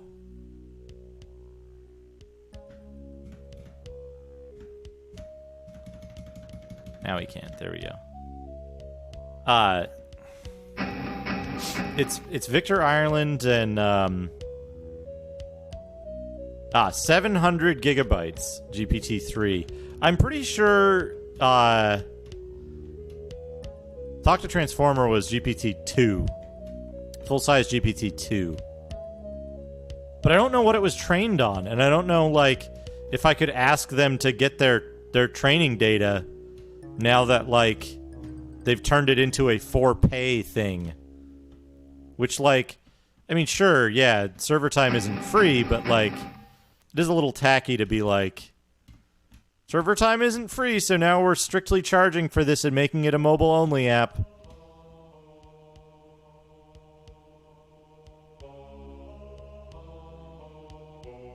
Cause critical wounds. Oh, what do we got here? White robe. White robe. A non-magical white robe. It's a free version of the new pay thing that gives you 20,000 characters over 30 days. See, like... No, I know. Here's the thing. I know a ton of stuff goes into it. But, like a ton of real financial cost goes into it. But also, like, their thing wasn't like, here's a way you can run it yourself for free.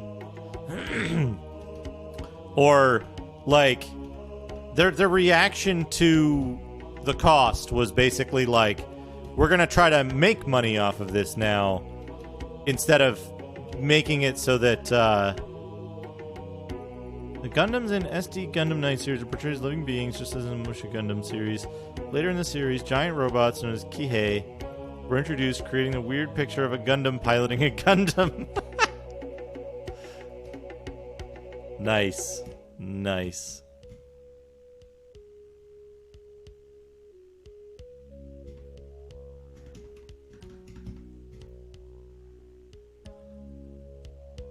Okay, white robe we don't need. I don't think we need this dagger. Is there something else, Buzz? I guess I don't need any of this other shit, too.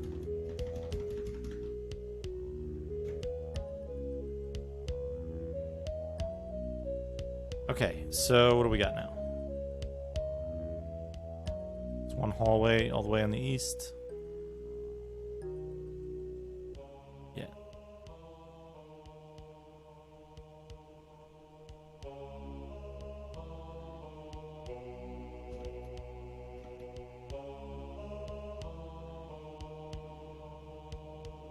Oh yeah, that reminds me, folks. Maybe if you use one, what is it? Not one password, the other one, LastPass.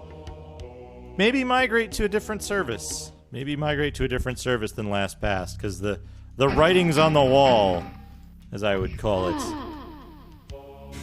As a security professional, the writing is on the wall for LastPass.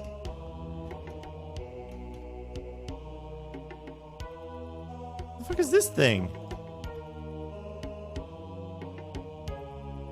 We migrated to primarily using Bitwarden. Oh shit. Save.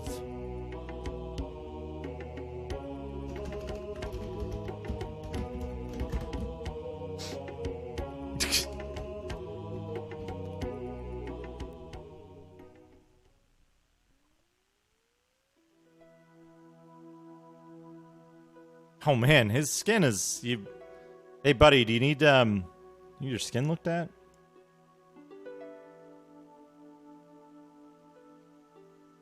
What is it that drains the spirit from your features, even as we rescue you? Freeing my body from Darrow chains and jabs of Darrow weapons is not enough.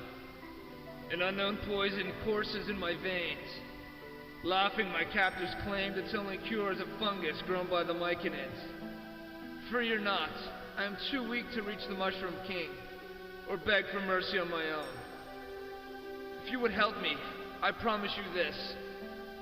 My life search for Borganar Stone will end only when I pass that precious gem into your hands. This is the accent that Sverfneblin have, by the way.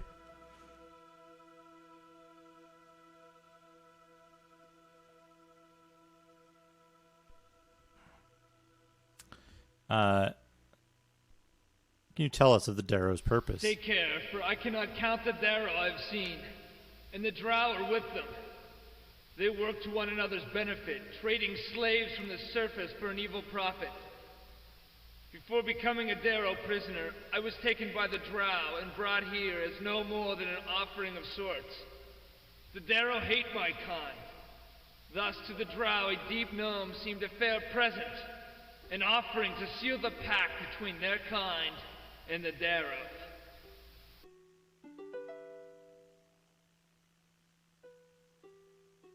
Hold on, what is this guy?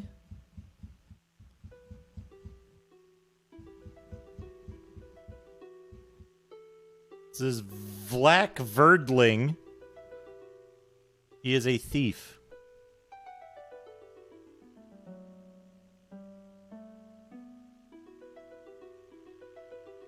He knows the location. He may know the location of a precious and magical stone. The Z is too big. Have you heard news of other captives brought to the city of Menzoberranzan? Many captives have been taken, both from the surface and in the Underdark. For a time I shared this cell with a Drow prisoner of House Barrison del Armgo, both of us captives of House Obladra.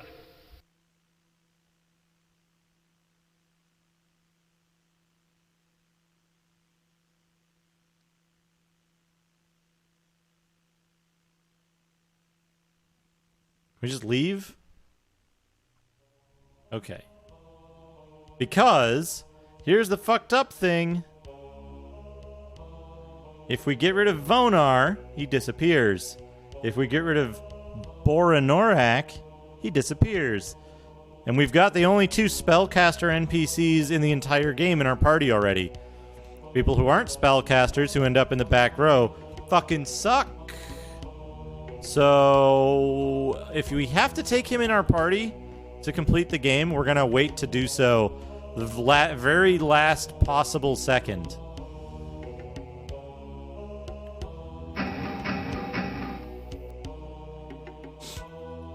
Yeah. The Z's are lightning bolts or something. Oh, what do we got down here?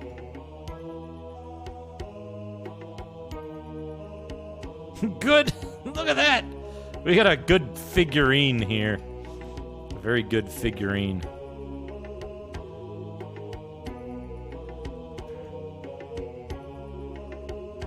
Menzoberranzan.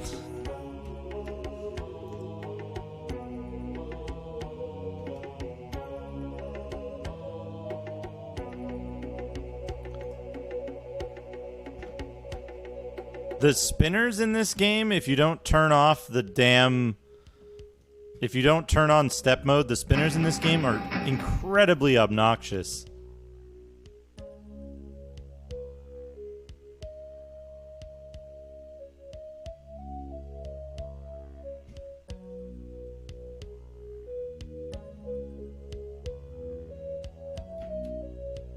Being you, were you paying attention earlier? Being you got a sub, you got a gift sub. Now you can use all of the great emotes and stuff.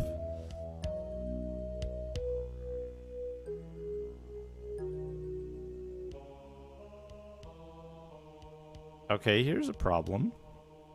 Here's a problem.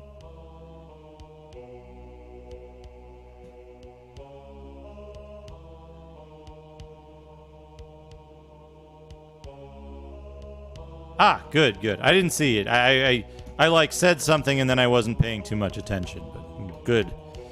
Good.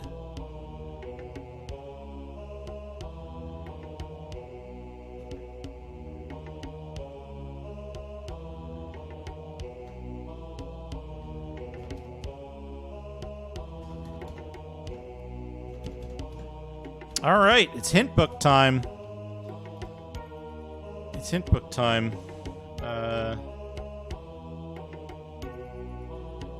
Let's do a real save.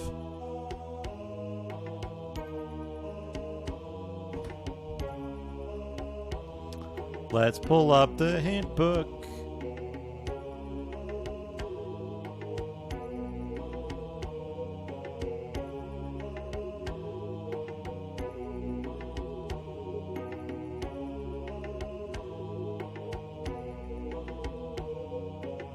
Let's see.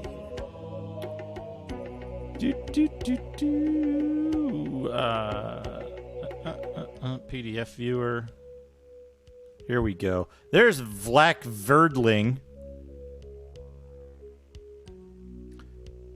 There's Vlak Verdling.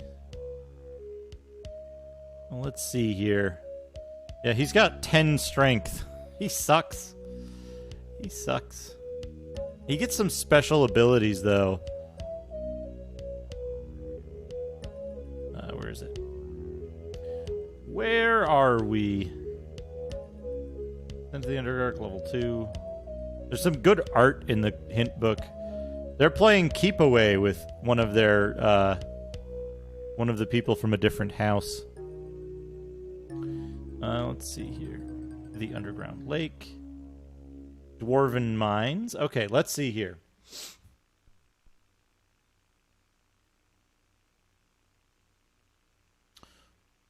Wand of Paralyzation. Joe Dwarf. Yoklal. Shield of Lightning Protection. Stone Skin Scroll. Longsword +2.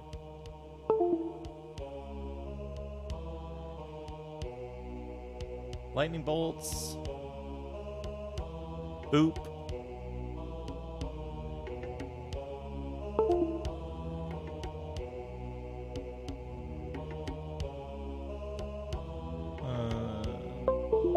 A mace. Pressure plate door. Short sword +1. Spell magic. Scroll of flying. Cloak of protection, which I think I got. Backlash. Pifwafwy Quoke. Temple! Mage Scroll of Cloud Kill. Silver Moon Key. The Silver Moon Key. The Silver Star Key. Doodly doodly doo. They show you the books here. Good. Illusory Wall. Symbol of Doomathoin.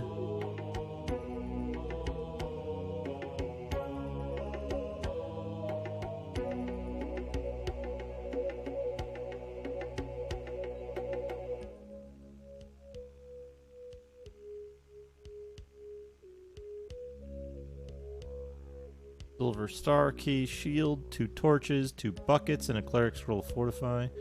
Rainbow scale helmet figurine. I missed the first figurine.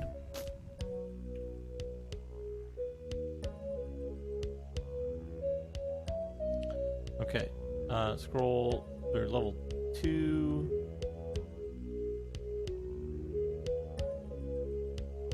There's a bit of a silver circle key. 21. On the south wall.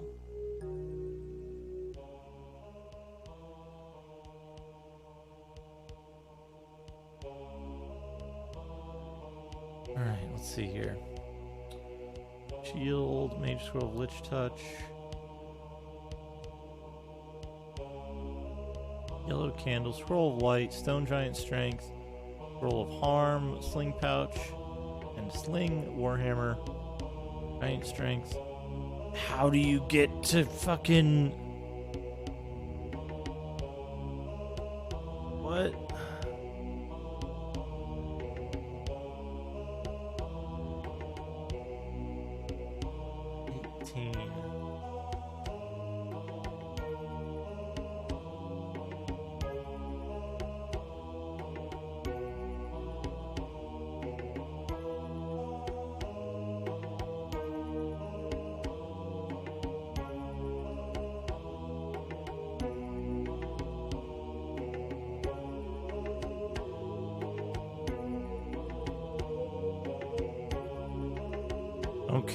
Okay, here we go.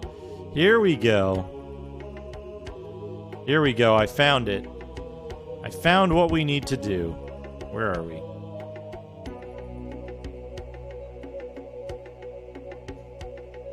This one says a button on the south wall opens the door.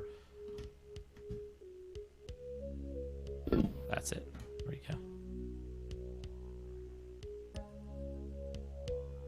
There's the Dwarven hero thing. We can't activate that until we get the horn, which I can hear strange music. It's really eerie here. I feel as if I'm in a strange world. Driss Bluke. Drist Bluke. Bluke. Night Sprites, thank you for the 9 months. I think that gets you a new donut. Yeah, there you go. You got the 9-month donut. Oh, that sounds a bit weird, doesn't it? So we gotta go all the way east here.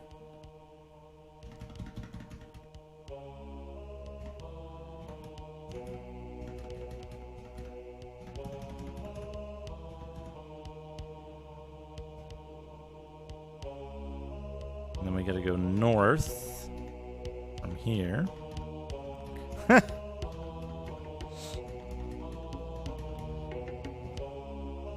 Oh, the perfectly normal rabbit. There was, I guess I can talk about it now because there was a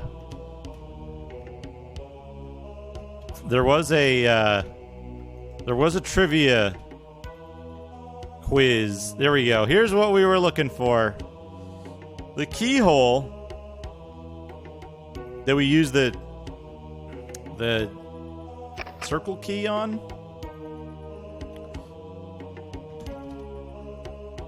Just in a wall in the corner somewhere. Not marked. And then we hit a teleportation trap, and then we're here.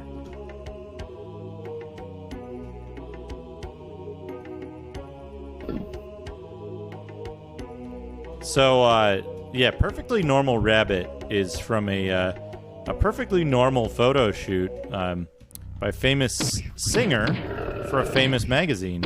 Famous country singer for a famous magazine.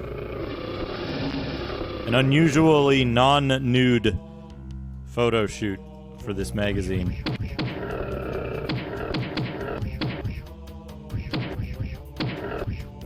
Yeah, we got Umber Hulks. What's great about the Umber Hulks is they're super polite, so they won't attack you unless you get close enough.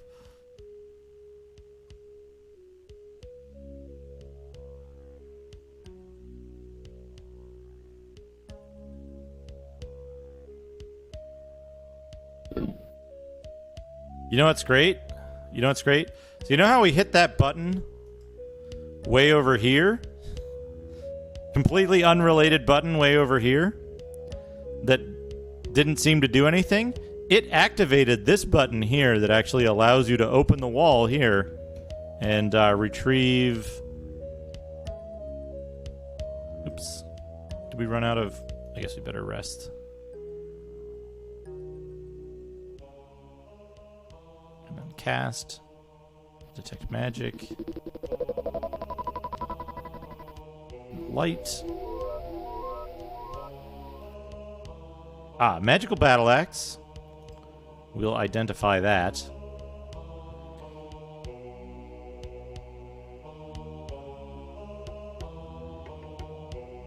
Magical chainmail, which is better than the non-magical banded mail. And a dwarven horn, which is also magical. I guess, can we have him hold that? Yeah, there we go. Cast Improved Identify. Hey, Old Blue Eyes, you seem to have played this before, right? Do you happen to know if there's a way to identify armor? Or other items that you can't hold in your hands? Or is it literally just they didn't think of that and you can never identify them?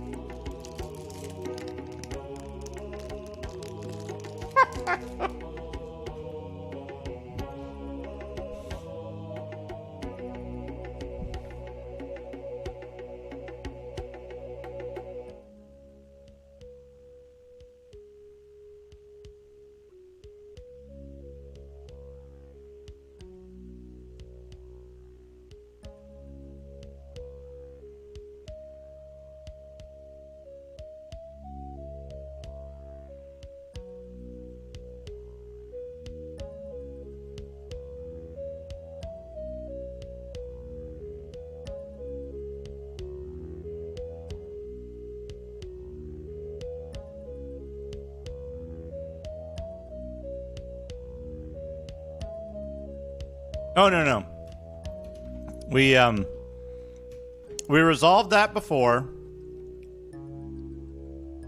The, I believe it was Violet Silver found it correctly. And, I believe the reward was any request, any Twitch safe game, and I'll play it for at least 30 minutes.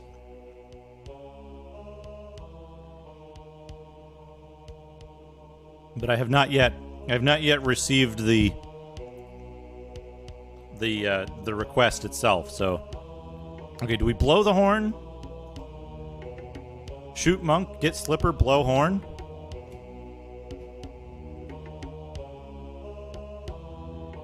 Okay.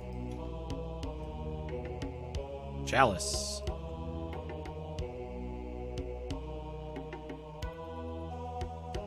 Now what? Now what? Okay, we got the chalice. Do we have to use the chalice to open this door somehow?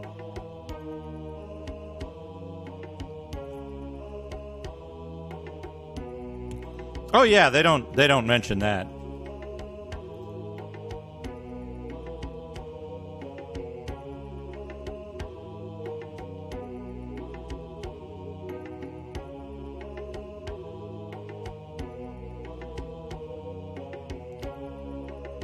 Button on the north wall? A button on the north wall? Why do they put the buttons so fucking far away from the doors? Fuck's sake. I'm sure there's nothing in here. It's just empty.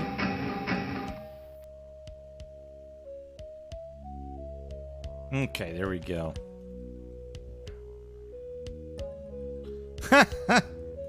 I've seen them around a couple of times. Violet Silver. Temple 2 done.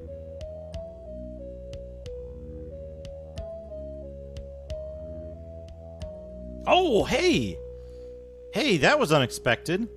Hold on a second, I'll be right back. Let me pause the timer.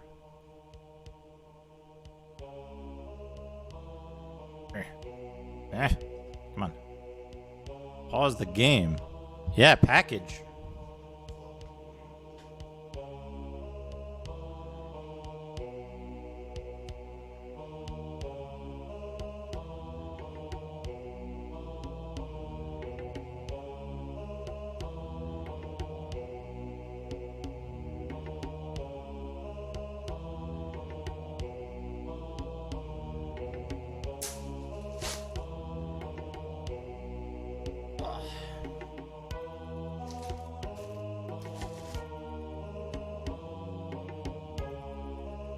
Here we go.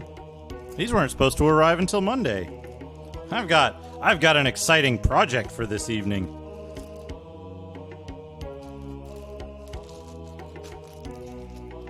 Okay, thank goodness. I was about to say I hope these aren't just loose in here.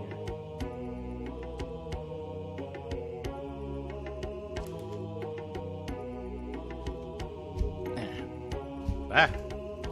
Here we go. Time to see if these are the right size. Also, if they're, like, possible to even assemble.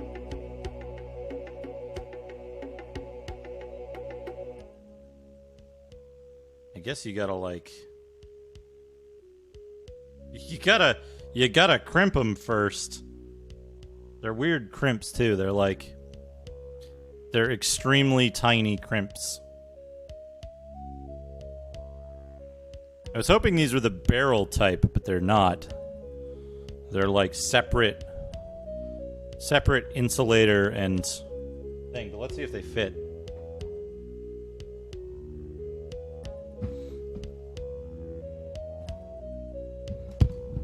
Ugh.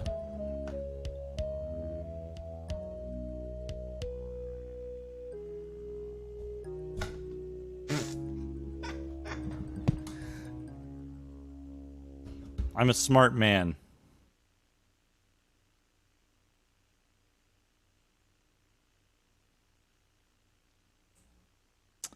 These are like, well, they'll fit, but they're like a fraction of a millimeter too small, I think.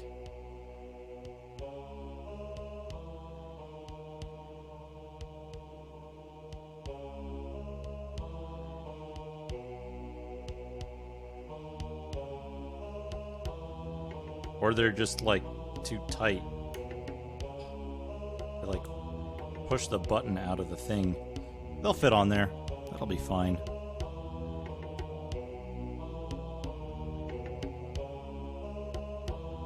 Yeah, I'll have to crimp it with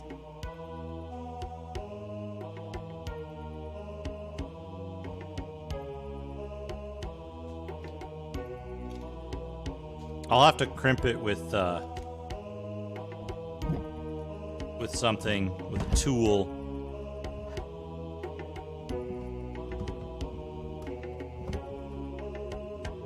I listed the size in both sizes, and they were correct. The advertised size was correct in both.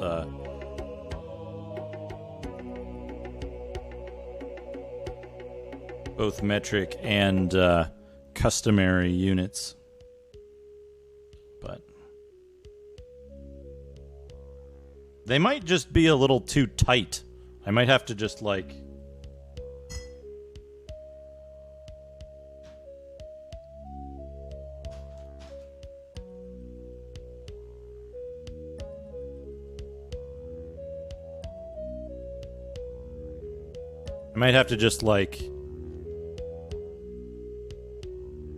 jam a screwdriver in here or something and just like ratchet it a little bit.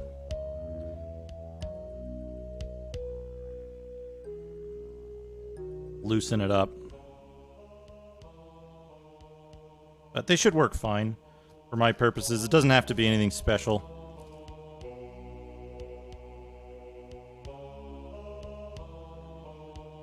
But that'll be a nice, interesting...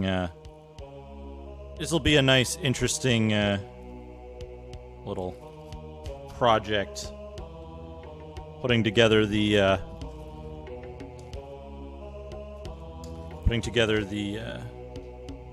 I guess I gotta put... If I'm doing them in sequence, right, I gotta put 2 wires into each one of these. There need to be 2 wires in each one to bridge from button to button to button to button to button to button.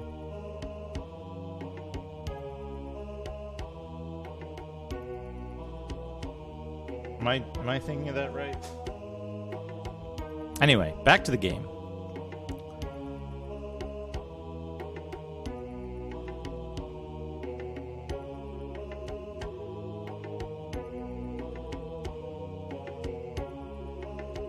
Yeah, it's 2 wires go in, right?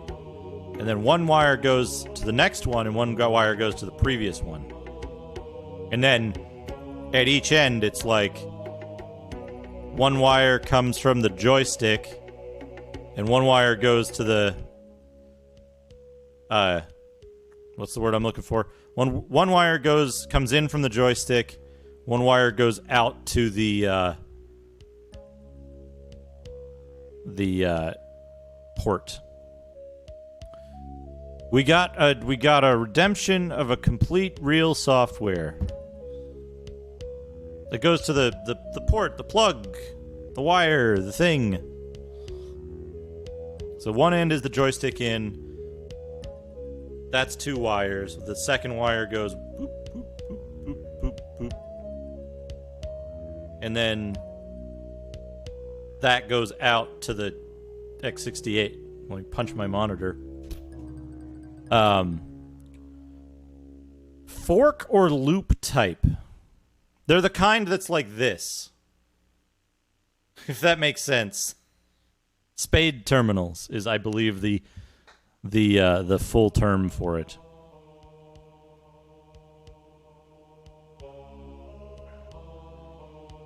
Yeah, spade terminals. They're... What are they? They're like 2.5 millimeter or something. I had the next size up, and they were like... The thing only fit under one side, so it was extremely loose. SteelNet. Let me see what I got for a complete real software. I'm thinking. The one I want to show, the disc is somewhere else. 2.8 millimeter. Yeah. The one I want to show, the disc is somewhere else that it shouldn't be. The manual's in the wrong case. But I might have the right case. I might have the right case in the other room. Let me see. Let me see.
Here we go. Yeah, it's Sanwa. It's 2.8. It should be. But yeah, the 4.8 stuff I had didn't work. All right, SteelNet. I found it. I found all the components to it. And put it together. Put it back together into a complete real software. Here it is. Here it is. Xbox 360. Resonance of Fate. Let's see if we can get this to focus. Resonance of Fate. Resonance of Fate is, it's something. It sure is something. Gun-driven battle system. Cinematic action with customizable guns. Delve into the mysteries of Basil. From renowned RPG developers Tri-Ace comes a danger-filled journey into Basil, a post-apocalyptic steampunk-style machine world. Come out with guns blasting in explosive acrobatic gun battles as you uncover dark secrets and discover your true fate. Gorgeous cinematics, blazing gun battles, RPG is redefined. Yeah, it sure is something. Published by Sega. I got this secondhand, I think, from Game Dude, as usual. Yeah, here we are. We've got the disc, the manual. The manual was in the Infinite Undiscovery box for a while. I think the disc is like, it's a little greasy, but it's otherwise in good shape. Yeah, it's a little dusty and greasy, and you can see my air conditioning there, but you can't see the stuff on the disc. It's a little dingy, but otherwise intact. And then here we've got the manual. Now, the fun thing about this, about Resonance of Fate, is, as everyone says, the gun customization system. Yeah, I cook a lot of meat, and the smoke from the meat tends to just, like, permeate everything. Even if you, like, have the window open and stuff, it's like stuff will get, like, kind of a little bit of a greasy coating on it. Dust and grunge over time.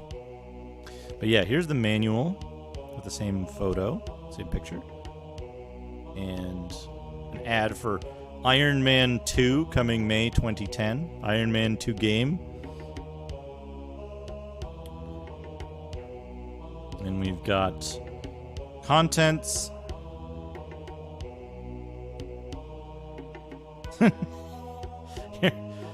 In case you were wondering how video games are made, here's a handy chart of how video games are made.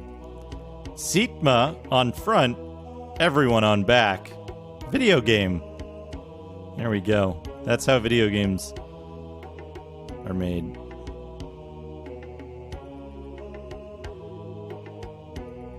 Okay, we've got prologue, characters, game controls, game start, game system, mission preparation, menu, world map, combat, hints and tips, Xbox Live. The problem with Resonance of Fate specifically was, like, I took the disc out of the Xbox and, like, flipped it over and put it read side up, which is, you know, you don't want read side down on a surface.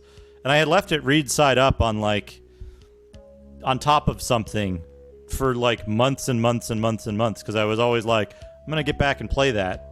I just don't have it in the thing right now. And then I never did. I take awful care of my stuff that's not like actual retro stuff. I don't take great care of it. But yeah, here's the thing, right? If you take a disc out of something and you don't have a case to put it in at the moment, right? Never set a disc down like this. It will destroy it. If you set a disc down like that. Always set a disc down this way. Like, it can get dust and grunge on it, but it'll never damage it seriously, right? Yeah. Data side up. So that it was laying data side up for a while. It can be cleaned back to, like, perfect condition with just a little bit of, you know, probably even just water and a soft cloth.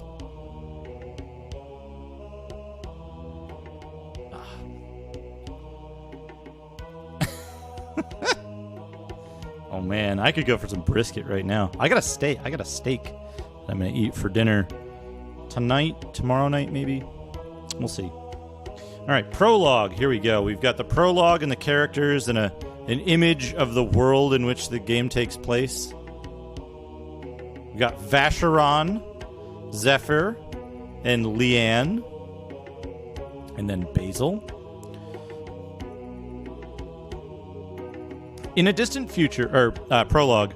In a distant future, the Earth decayed to a point where life as we know it no longer exists. Toxins in the air poisoned the land and water, and the Earth's warped access even robbed us of time. The human race, unable to adapt to the changes brought by such harsh environmental destruction, rapidly began to die out as a species.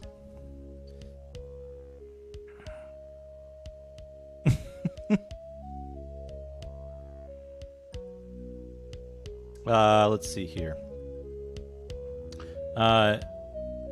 Those that survived created Basil, a gigantic structure embedded beneath the Earth designed to purify the atmosphere and normalize the environment. Within its limits was the only space in which people could continue to live their lives. Humankind was at its doom, entrusting its very survival to the steady movement of the machine's mighty cogs.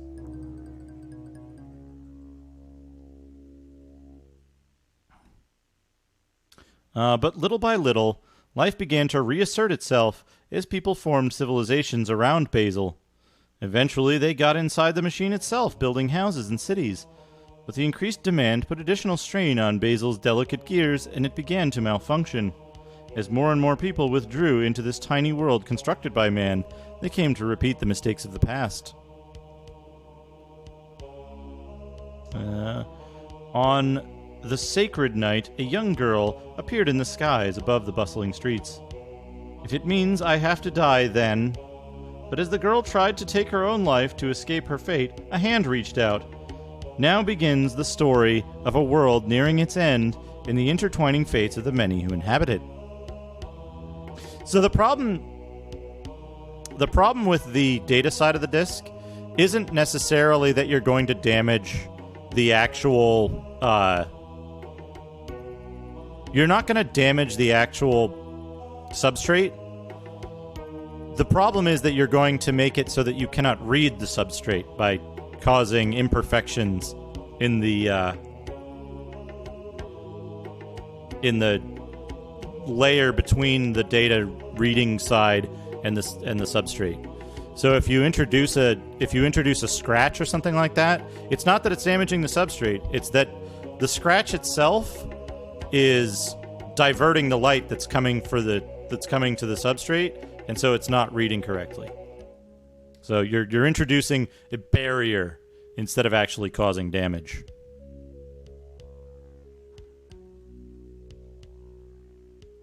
Let's see here. Basil is a tower-like construction embedded deep beneath the ground by ancient people on the brink of extinction.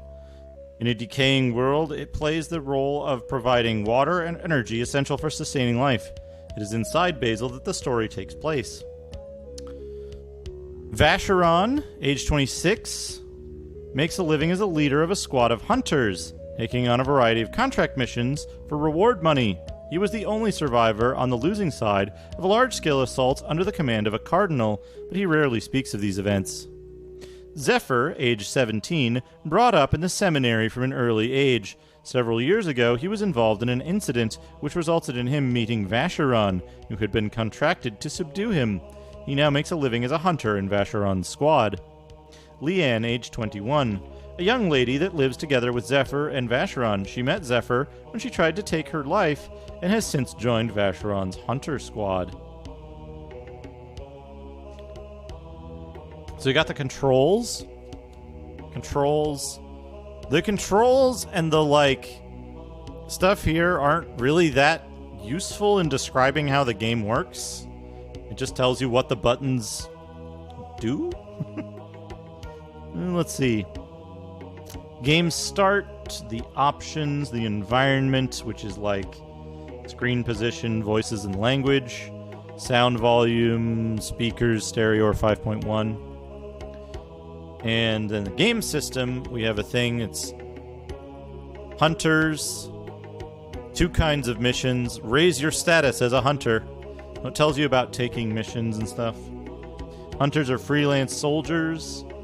In addition to missions that you clear to progress the story missions, there are various submissions that can be optionally accepted by visiting the guild. Normal RPG stuff. Mission flow, accept mission complete. Mission preparation, base town, Ebel City. Searching the city, gathering information. Go to a base, you can do some stuff there. You can change outfits. You can go to the guild and check requests on the bulletin board. There's a shop, there's a tinkerer.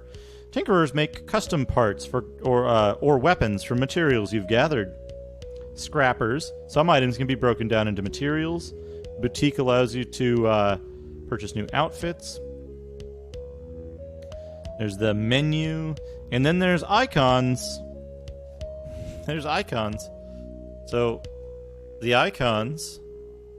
Attack power, gauge break, knockback, charge speed, charge acceleration, rapid fire, spread, magazine size, weight, physical, fire, ice, electricity, poison. Customize parts. And then this, which is going to be kind of hard to see. Unless it focuses really well. See that diagram of a gun there? See that diagram of a gun? This is how you customize your guns. There's a little grid. There's a little grid screen that I wish they would show a bigger picture of. And you basically, like, you've got the gun, and then you stick a scope on top, and then you stick a magazine on the bottom. Right? And, like, you put a silencer or something on the end, a different barrel on it. Well, the thing is, some of the items you can get not only connect to a part of the gun, but they also have connectors themselves. So you can get like a little laser pointer thing, and then you can attach a scope on top of that, and then another scope on top of that. And you can get a magazine with like a grip handle attached to the bottom of it. And sometimes you can put a special barrel on with a muzzle brake and then a silencer. So you get these ridiculous guns that are just this like giant mess of parts because they all add stats or change stats. And then you get the world map. This is kind of hard to see. The world map is hex based. But you basically go around the world map, and then you have like there's like this weird meta game where you have to like power up parts of I don't think you can see them in game. The in-game model changes on the base type of gun you select. So like each different base gun has a different model, but you don't see all of the extra parts that you put on in the customization. Unfortunately, it would be really funny if you did. So the way this works is, in the game, you win Tetris blocks from combat, and then you can drop the Tetris blocks on the map to power up different parts of the city. And when a part is powered up, you can then do stuff with it. Like, you can go there and open it up, and it turns the power on inside, and you can then access that location. So you have to play this, like, weird Tetris game of, like, connecting these power hexes to one another to open up stuff. It's very strange. It's like a weird puzzle game that allows you to unlock areas to explore and stuff like that. Combat in this game is also very strange, right? So, combat flow. Notice that the combat flow is like this complicated thing with who knows how it even works. But basically the way it works with this game is each character can do certain stuff during their turn. And depending on where they are and how they move, they build up resonance points and a hero gauge. And if you do stuff right, basically what you want to do is you never want to have a character just like attack, because it's not cool. The whole purpose of the combat is to make your characters do cool stuff. Oh, hey, real old dude, continuing your gift sub from Wilting Death. I don't get a notification for that. I'm sorry, but that's awesome. Thank you so much for that. I appreciate the continued support from the gift sub. So, yeah, you have to earn cool points. And the way you earn cool points is you basically tell a character, like, run over here and shoot. But if they just run over there and shoot, it only shows up in chat. It only shows up in chat. So, like, you could probably grab an info message from that and play a sound in chatty, which I might look at setting up. But it doesn't come through on Streamlabs, unfortunately. Don't worry about it. Nobody gets them. Nobody gets them. So, anyway, so what you do is, like, one of the things you can do, and this is the one I remember the most, is there's two things that I remember. One I remember more than the other is you have two characters standing in one place, and then you have a third. So these are the two characters, right? These two. You have a third character run through the center of the line between those two, so that you cross the line between the two characters and you have them attack an enemy at the same time. Then that triggers a, like, cool thing because they ran in between two of the other characters, and that made their attack more cool. Then you can do a thing where you, like, tell the characters to, like, cycle positions with each other. So, like, they switch, 1 to 2, 2 to 3, and 3 to 1.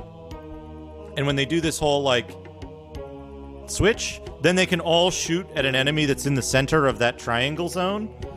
And so you can, like, have a character run through and past an enemy, creating a triangle around that enemy, and then rotate the triangle, and they all, like, start shooting, and you, like, knock the enemy up in the air, you shoot them in the air, and then one of the characters does, like, a flip and, like, shoots upside down and stuff. It's really, really silly, but it's, like, from a functional perspective, there's a lot of interesting stuff to the combat tactically, because you have to set these things up. And it's like, it's not quite a puzzle game like Divinity. It's more a case of, like, there's a set number of elements of stuff you can do, and you have to figure out for any enemy encounter, you have to figure out, okay, how am I going to get people into position to make this work out? And who do I want to attack first? And which enemies are likely to do what? Because some of the enemies will... You make your selection, and then the game advances a little bit in real time between your turns. So, like, as your character's moving and attacking, the enemy's also going to be moving a certain amount. So, like, they might move out of position and stuff like that. It's kind of similar to how, like, enemies shuffle around in Skies of Arcadia. It makes sense eventually. And it's cool because there's a lot of stuff you can do that results in cool stuff happening and a lot of damage occurring. Yeah. If you bump into something, you lose all your cool points. I forgot about that. But yeah, you lose all your cool points if you bump into something. There's also, like, a concept of scratch damage, which is, like, temporary damage to enemies. You have to deal a bunch of scratch damage and then deal direct damage, and it makes the scratch damage permanent.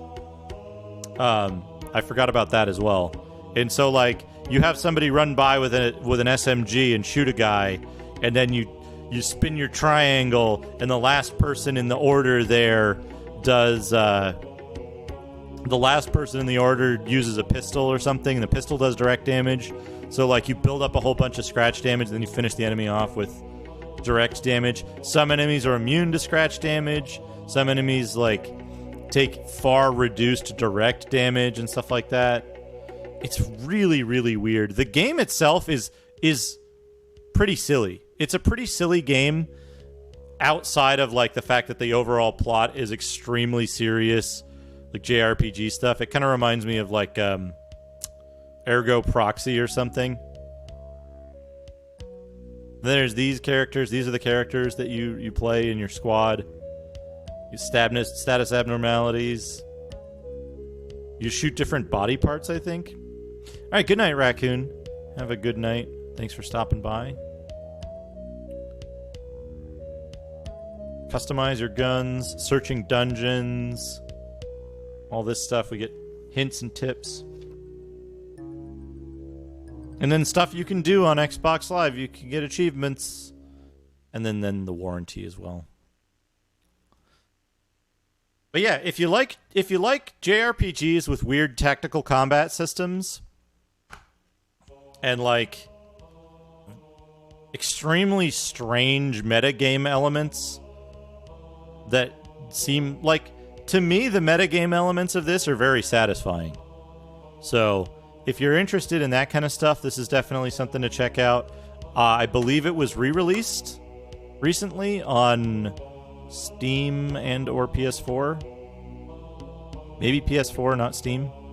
But it was recently re-released, new SKU.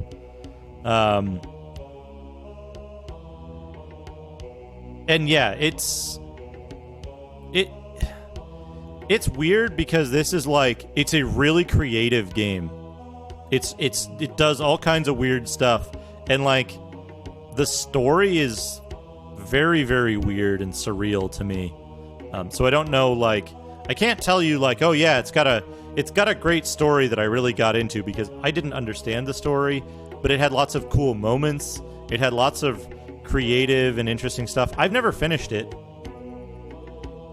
but the time that I played it, I had a lot of fun after I learned the battle system. Learning the battle system took a few hours. I had to like lose a bunch of battles and be like, I don't understand why any of this stuff doesn't work.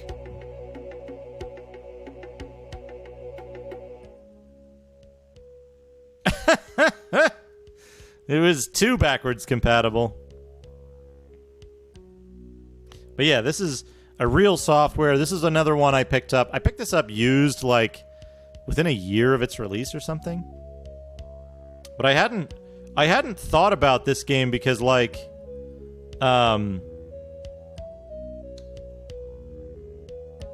this is Tri-Ace, right? And Tri-Ace I knew from Star Ocean 2, which was one of my favorite PlayStation RPGs to not finish.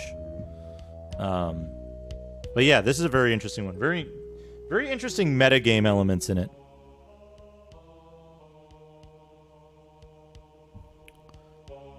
There you go, SteelNet. There's an interesting game, a very interesting game to check out. I hope you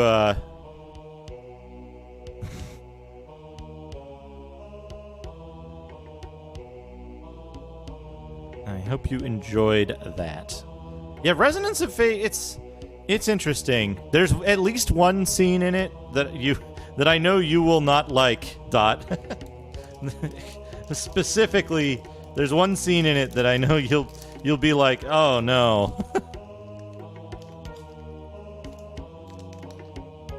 Oh yeah, the Star Ocean voice callouts.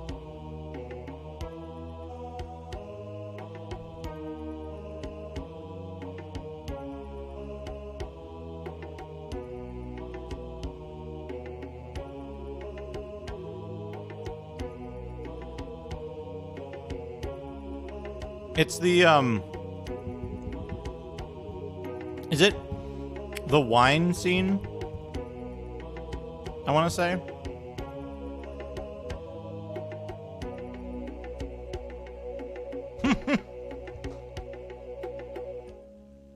Yeah. I think it's the best scene, but I can see why Dot would not like it.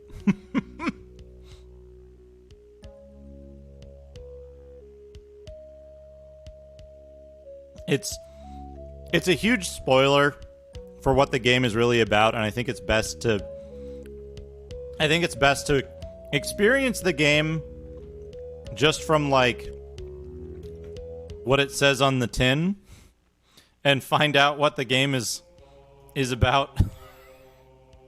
that way, being eased into the game's true nature. But yeah, that's my thought.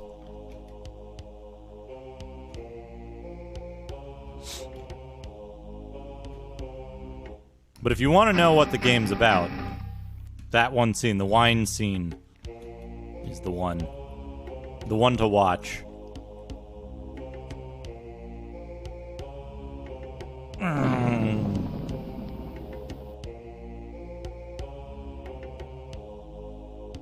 Oh, we got an enemy.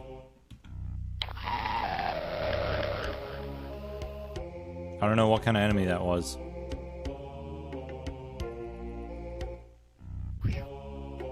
Spitting crawler. Spitting crawler.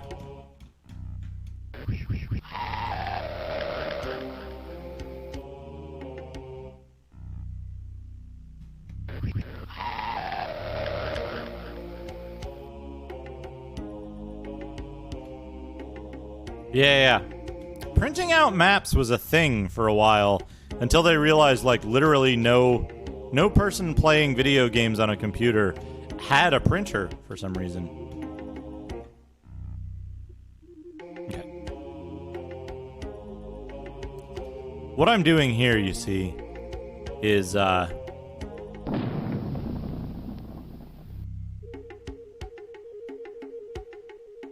trying to map out the corridors and stuff. Oh, we got hook horrors again.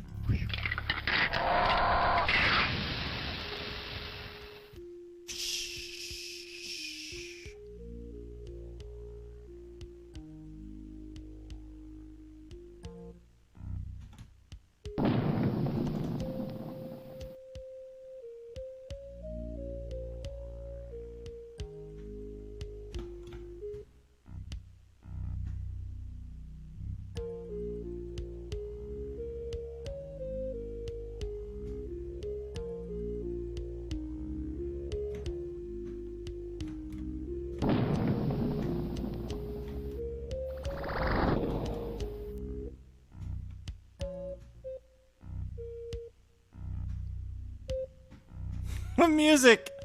Boop, boom, boop, boom. Oops.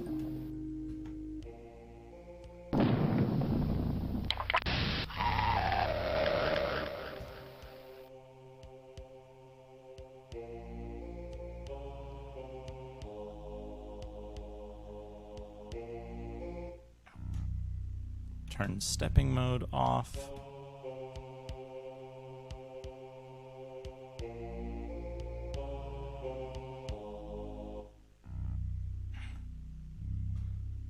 I love how the music just, like, keeps bum bum bum bum bum bum bum as it can't decide whether I'm in combat or not.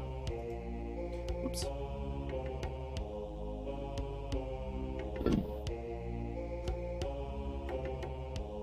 The switches and shit that they use for doors in this are not nearly visible enough.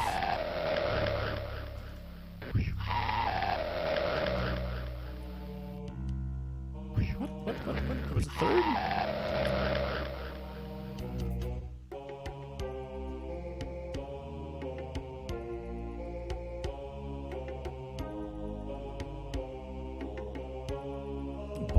Bum, bum, bum. Oh yeah, poison. Yeah, poison. If you don't have sufficient number of neutralized poisons memorized, you're effectively dead, right? You lose a character.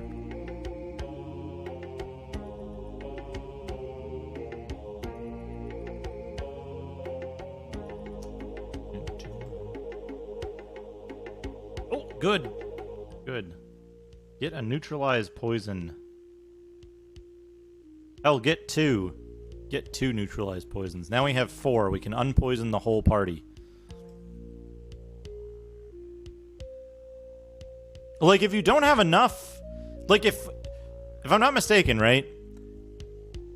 if 4 characters get poisoned and you don't have 4 neutralized poisons, one of the characters is gonna die, guaranteed, right? Because you can't rest without them dying. Yeah. So I got 4 now. I'm good.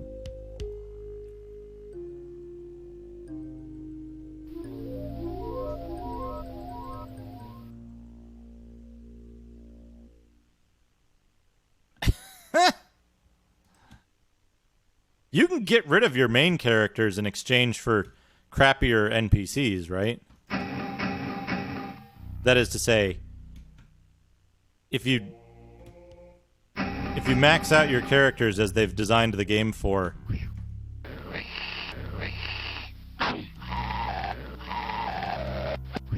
the NPCs will always be worse than your players. Your mains have to stay. It would be funny if you could go through the game and be like, okay, my party is Drizzt, Vonar, Pornarngidness, Vladiklovs, whatever their fucking names are. Those are... Oh, you can't? Damn it. You could really make it a Drizzt story. Potion of fire resistance. What's in the bag? No. Yeah, the all NPC party.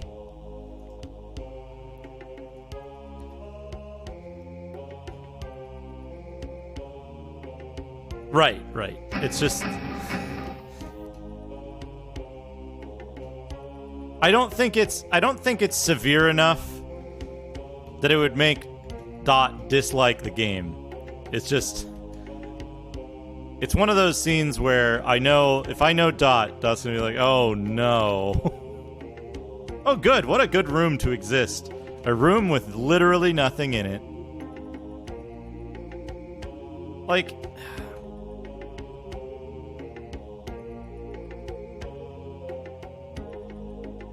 Well, here's the weird thing, right? Drizzt only ruins other characters' stories. There's never a game where you play as Drizzt, right?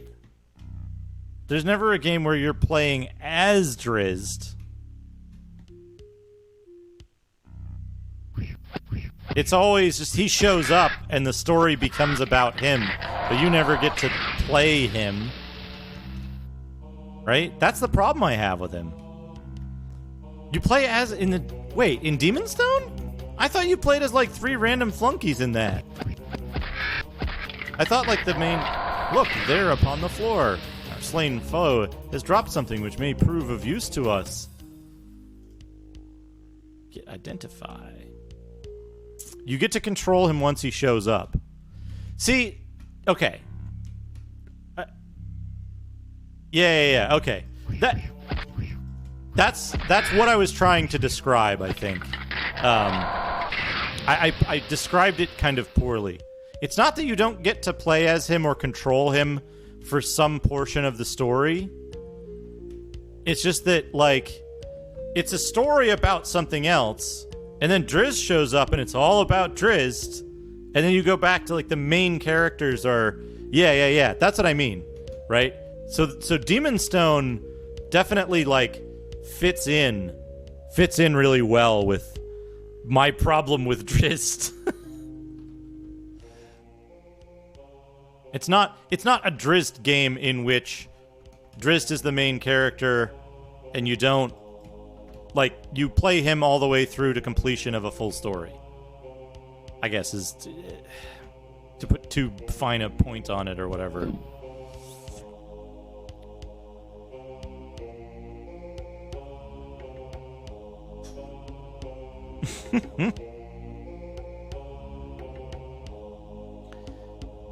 It looked like it Demon Stone looked like it had some cool moments and then just like went to shit. Yeah, you could play Drizzt in the challenge mode. He showed up in the challenge mode of New Dwarf Game, I think, or New Dwarf Game 2.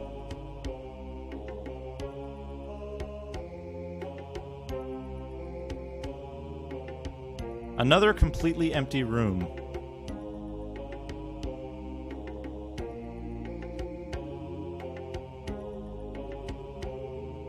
Do you think they, like, maybe they put a bunch of items and random crap in these rooms and made them more fleshed out, and then they realized that their engine took a shit if you tried to put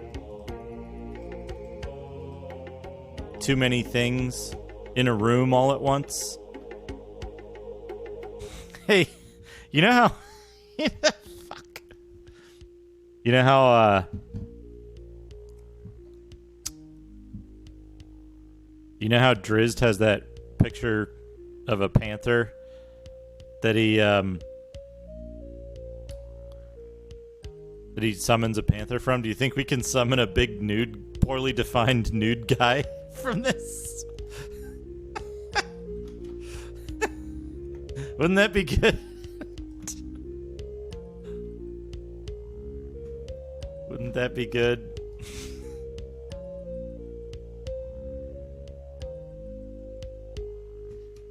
Okay, yeah, that's true. That's a good point. It's their design philosophy. It's like, what is it? Somebody was talking about how prevalent worlds with life are in sci-fi games. And that, like, if sci-fi games were more accurate, you'd just be flying around dead, barren planets with nothing on them and no... Like, nothing notable or usable, except maybe some minerals. For, like, 99% of the game. And yeah, it's like... Well, I guess if I'm in a, like, ancient, abandoned civilization that's been ravaged by a recent war, then, like... Yeah, probably most of the rooms wouldn't have anything useful in them. They'd just be empty and full of, like, books about history and stuff.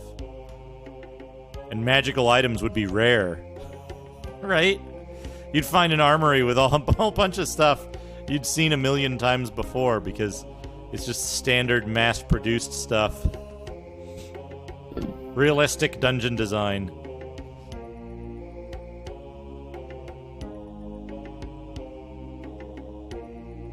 What's this?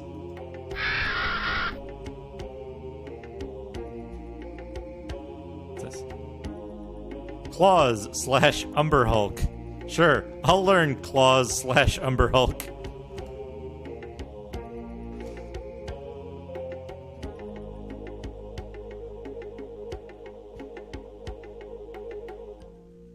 Was that it? Was that it? Do I have to use Claws / Umber Hulk somewhere to win? Noctis. What is Noctis?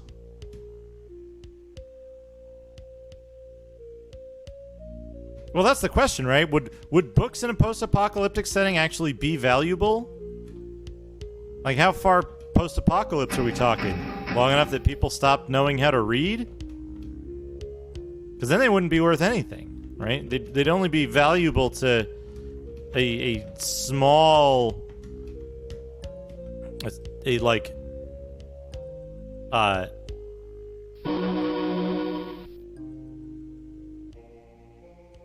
You can wipe your ass at the pages. All books are valuable, yeah. Check them out. Ateximosis. Space exploration game for DOS. How do I not... Whoa, what? What am I looking at here? I'm looking at a website designed for 640 by 480. Noctis DOS. Images, what does it look like? Oh, weird. I've never seen this before. This is a very interesting looking game.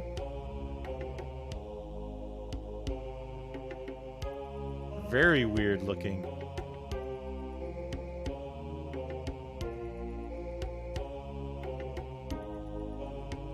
This is the web territory of Fatifa, it says when I highlight that link.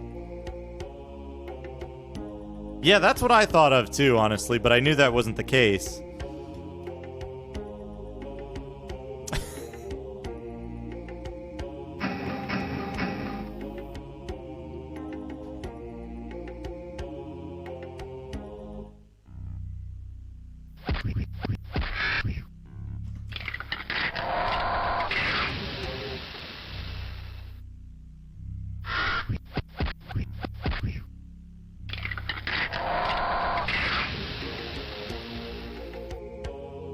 Plate mail. Whoops. You know what we need to know? We need to detect magic.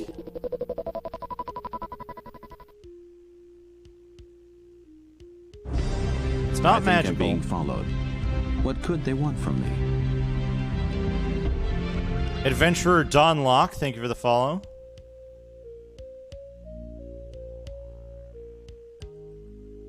Which plate mail do we like better? The one with the drop on it or the golden one? Elf Ghost plate mail. We gotta keep that one. Elf Ghost plate mail is better than other plate mail. Non-elf ghost plate mail.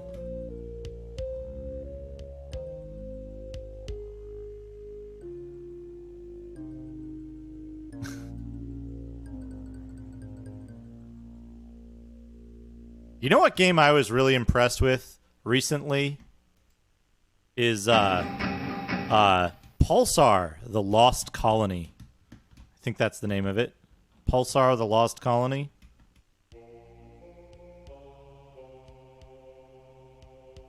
Another axe key door.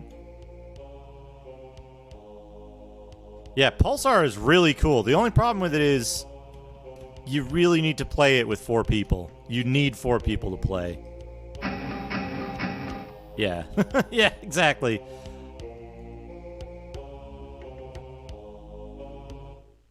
But yeah, Pulsar is like, if you wanted a Star Trek game that plays like a Star Trek game, it's Pulsar. That's it. That's the Star Trek game no one ever got. Halbard. I can hear strange music. Ooh, magical Halbard. It's really eerie here.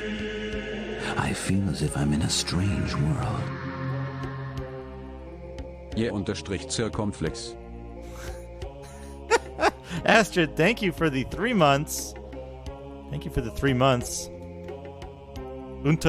Circumflex.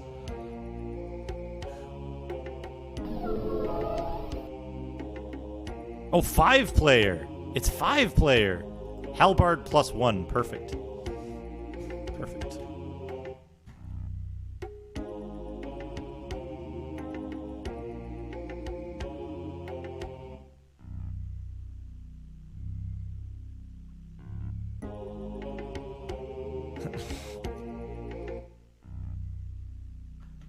Yeah, I played it with I think with 2 friends of mine, and it was really, really fun. We had to have like a bot do something. It's been in early access for 5 years. But you know what? It's more complete than I think any other game of its type. So even though it's like early access, it's like absolutely playable. They're just going nuts with the content, which is exactly what they need to do. But the game, the functionality is there. Iron circle key.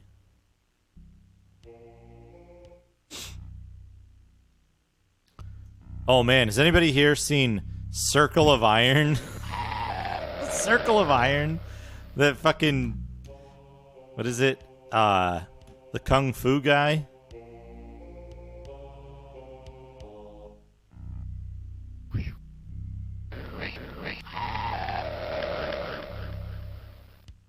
Kung Fu guy's movie. That's like supposed to be all like deep and thoughtful, and it just comes off as like extremely stupid.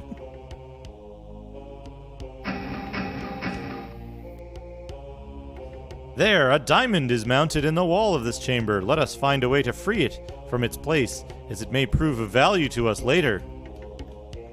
Okay, I assume that's not it's not trying to trick me. Beep. Shield of lightning protection. Yeah, go for it.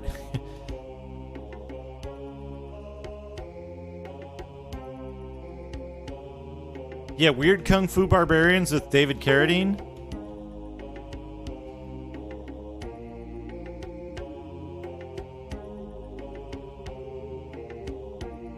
Was that a silent boop? Did I miss the boop?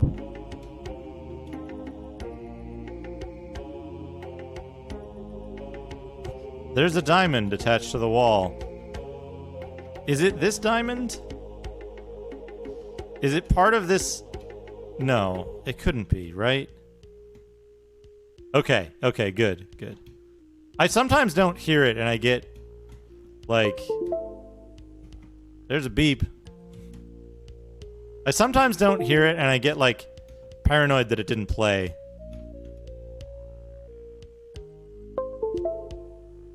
What the fuck are you talking about? What diamond? Oh, here we go. We need to find a way to free it. Nah, come on. Here we go.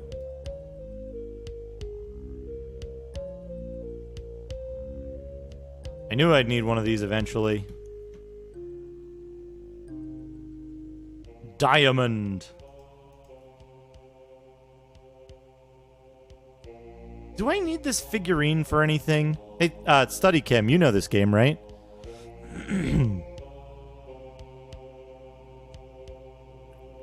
Do I need the figurine for anything? Does it do anything? Or is it just random dead weight that they decided to add?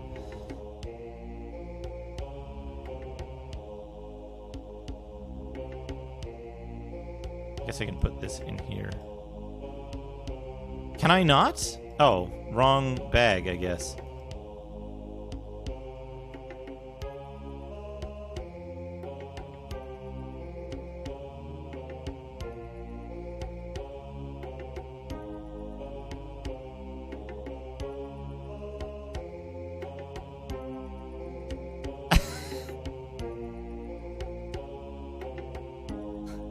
The most elaborate and most beautiful martial arts film to ever come our way.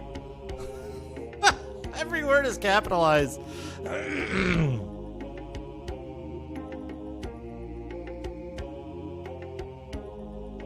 Oh shit! We did the thing! Let me update that. I need to update that value. What is the next value?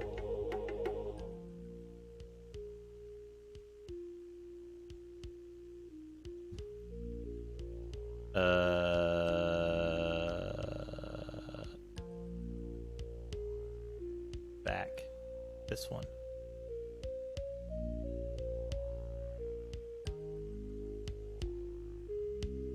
Give me the number chart. It's 25. It's every 25. Brought it to end of game and never found a use for it. Let's update this. If I remember how to do this. Settings. 150. Ave. Here we go.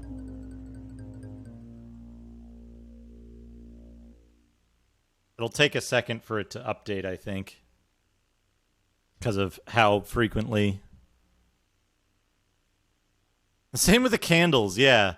Yeah, the yellow and white candles, which are called out as magical items and items of interest in the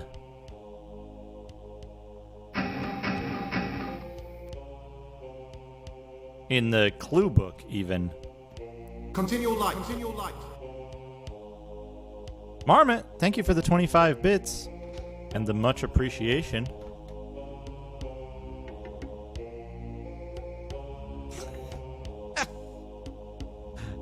Like, what if you put the figurine in your hand and use it, and it summons a small, poorly defined nude man to your aid. Like Drizzt's panther. Extra-dimensional panther.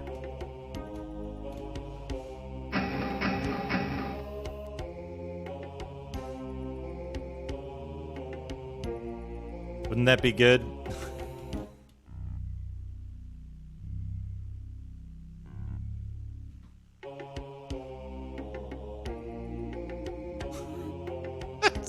and like, because he's not even combat worthy, it's just a frightened nude man who is of no use in combat. Little dude that sits on your head in Kadash? Is that... Oh, that's a good face. A good dwarf wall hanging. Good dwarf wall scroll right here.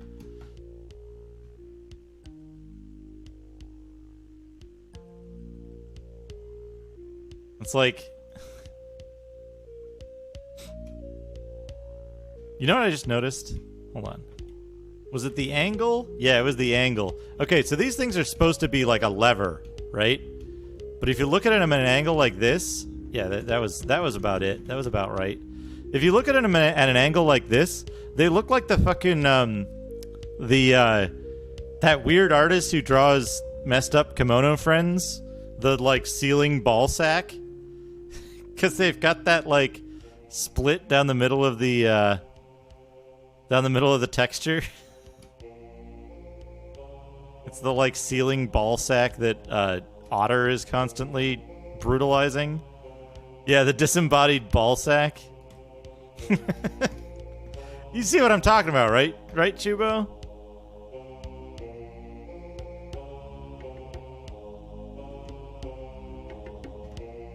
Right there. Perfect.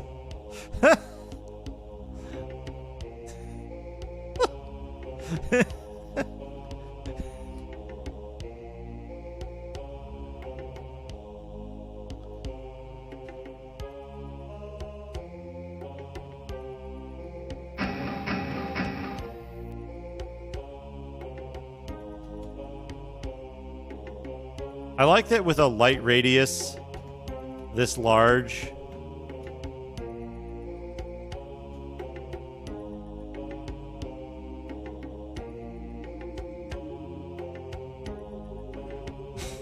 Scrotum humanum. The famous dinosaur, yeah. Not like Thorazinosaur, the most mysterious dinosaur. Though. Man, Magical Dinosaur Tour really is magical.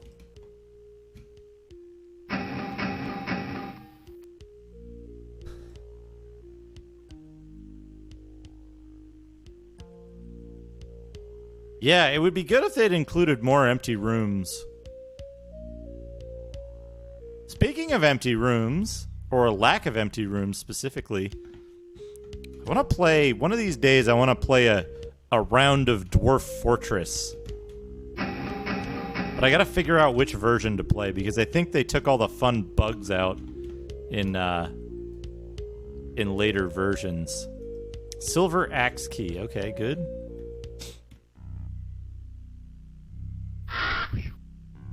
Caw!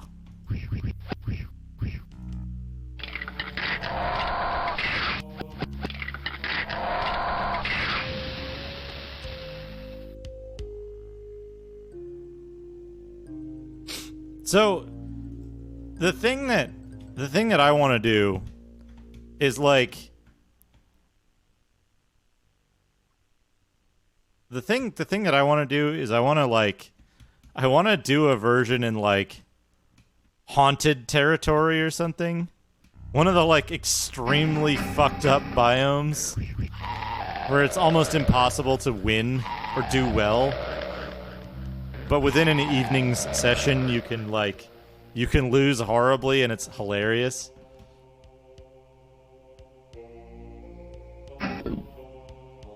Oh, good. Did I, break this door? Perhaps I did.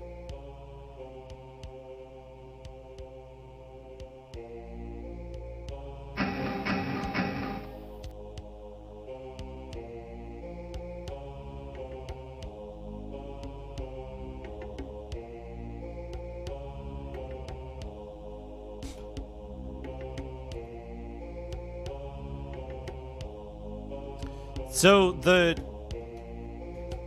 ones at the tile set is the Steam one officially.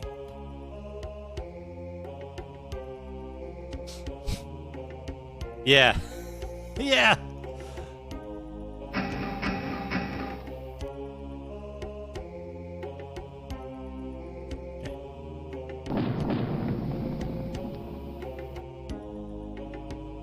I bet we gotta use the gem to get in there. Do you think the giant diamond is the thing that gnome was talking about?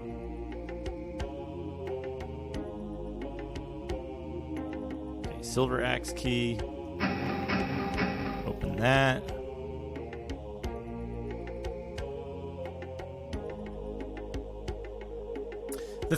Here's the thing about Dwarf Fortress. This is the weird thing for me, is that I'm not actually super excited about the tile set stuff, because I tried it with, like, Stone Sense and some other stuff, and the problem I ran into was, no?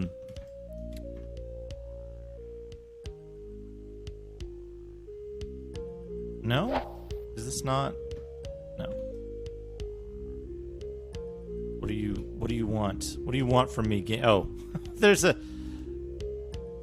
tiny keyhole further away from the door. That is the correct thing to use. Those don't look good. Save. This fountain was well protected. Even the Darrow proved unable to reach it. There must be a magic to the fountain greater than its waters. Perhaps the fountain awaits a sacrifice. One of the dwarven tomes we have found may hold the answer. Are there any items in here first?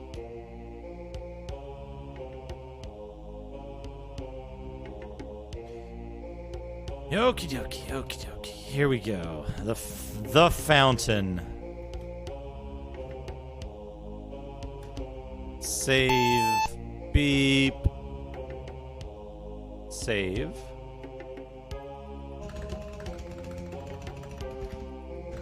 The fountain. So yeah, all the tile sets I had seen were like less informative than the text mode stuff. Which was like, I always liked reading about the super detailed stuff that was being generated in the back end of Dwarf Fortress, rather necessarily than the building of the fortress itself.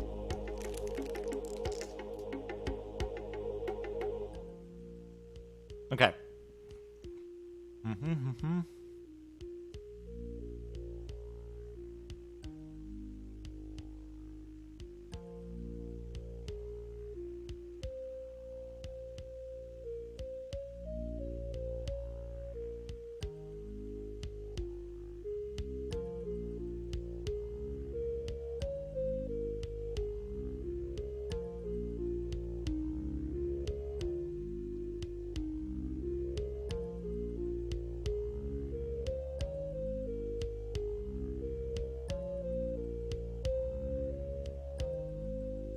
So, if I'm reading this correctly,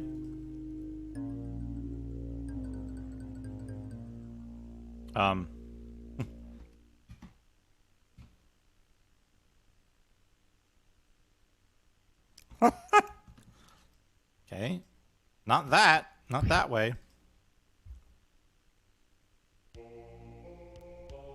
There we go. The gift brightens the waters and brings forth my voice, and with it my welcome. Welcome to the place of the healing waters.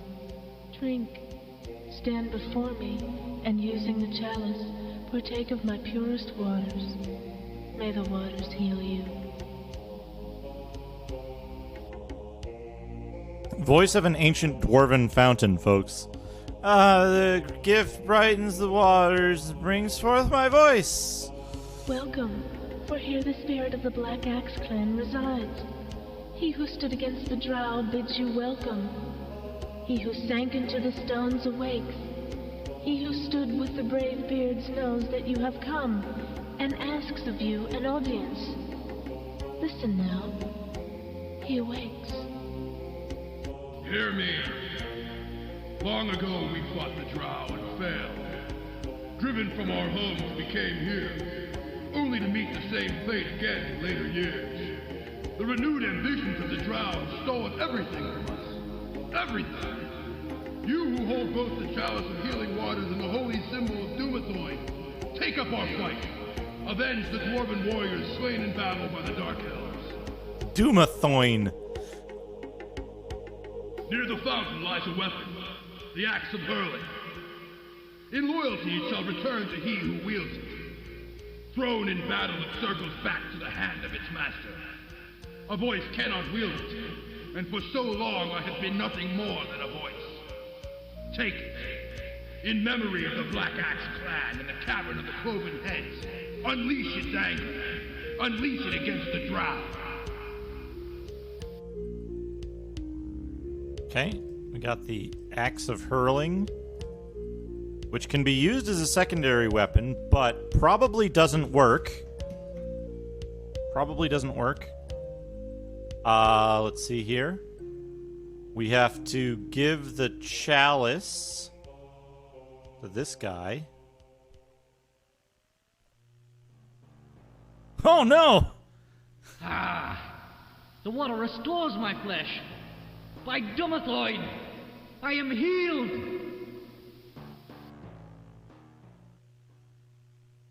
He's no longer a big brain dwarf, he's a regular dwarf. But that's what we needed that for. We've got regular dwarf now.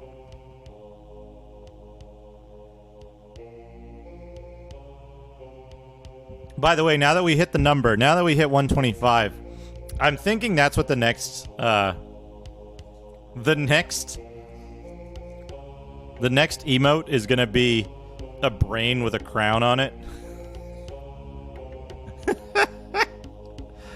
It's gonna be a brain with a crown on it, so we can get the Brain Lord icon. This one emoji.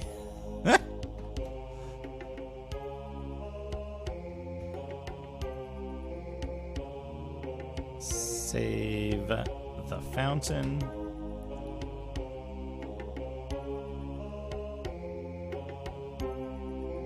Now we can go south.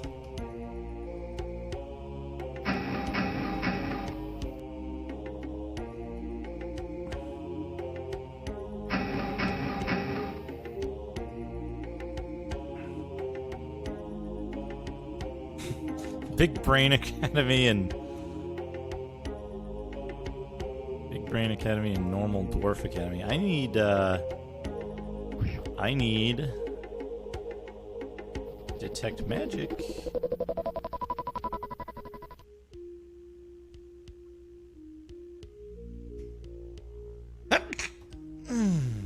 Ring of Regeneration. Ooh.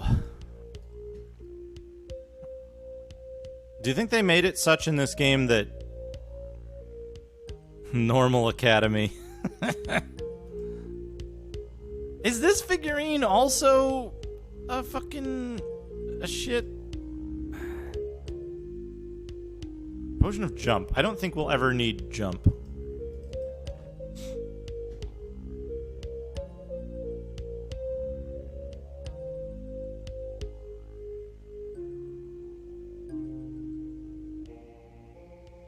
What other garbage am I carrying around that I don't need?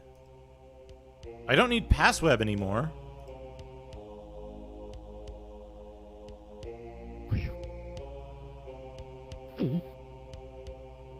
Because I can cast Passweb myself. I can't... You can't use this, right? Yeah.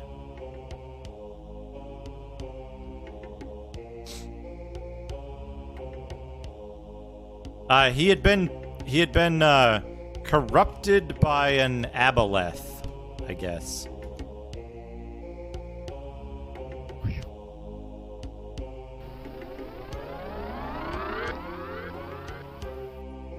Draw dexterity.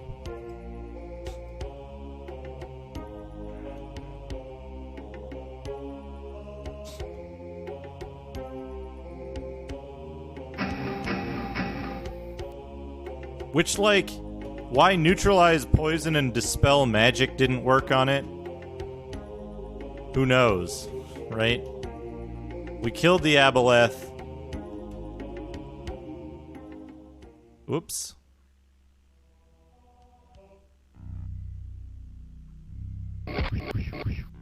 Good roper.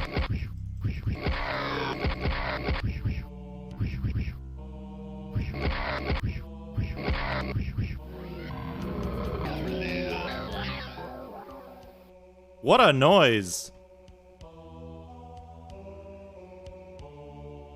What a noise the roper makes when it dies.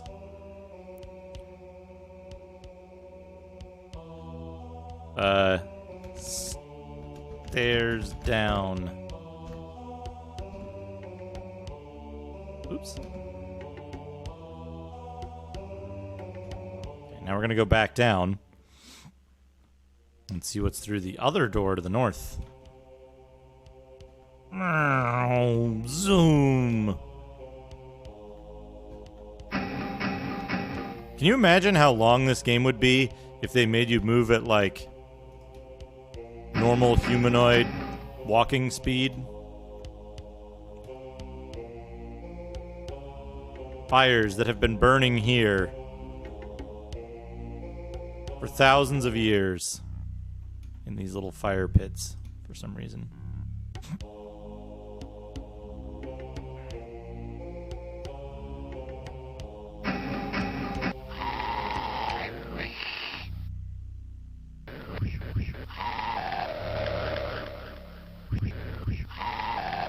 Okay, he'll just attack with it normally.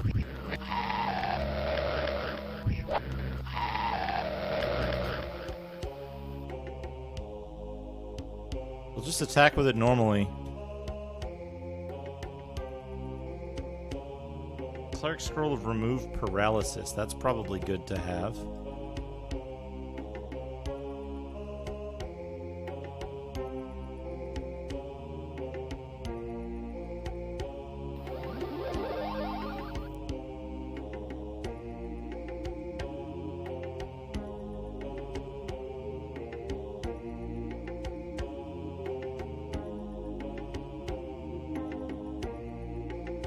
This is good. This is a good setup. Yeah, Drizzt sounds like a trade name for a way of applying syrup to an ice cream that, like, some incredibly arrogant ice cream store chain has invented.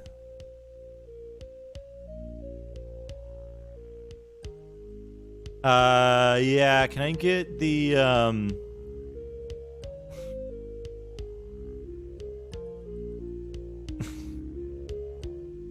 Menzoberranzan? Menzoberranzan? Menzoberranzans? Menzoberranzans? Yeah, it's like, yeah, can I get a chocolate 2 scoops with maple drizzt? It's got a trademark on it, of course.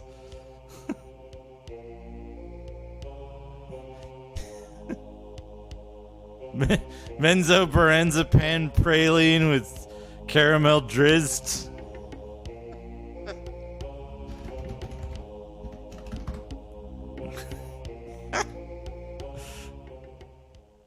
Drizzard. Drizzard. Oh no, wait, don't spell that out. That's bad. How do we open that door? How far away from the door did they put the button to open the door? Is a good game to play in this. Oh, you can just walk into it. Oh, hey. Drow fighters go down in one hit. They're by far the weakest enemies we've encountered. weaker even than gnolls.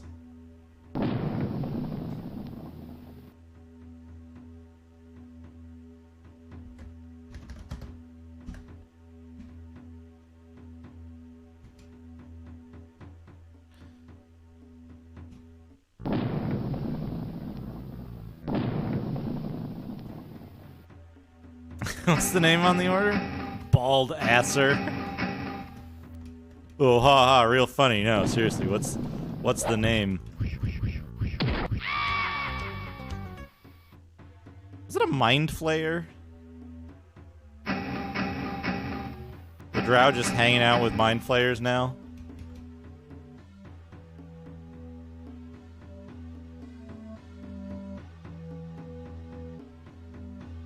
Alright, save. Temple done. Let's rest. Let's see if anybody can get more spells. You get 1, 5 max. Let's do a hold person just in case.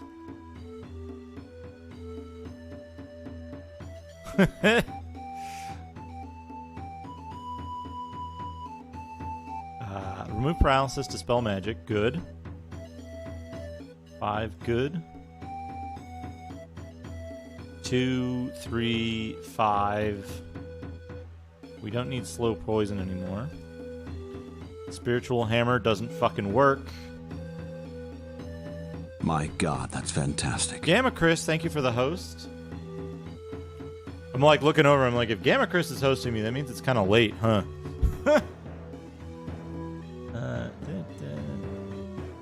5. We'll take down a cure. We'll take another detect magic. I don't know if they have Ashen Circle.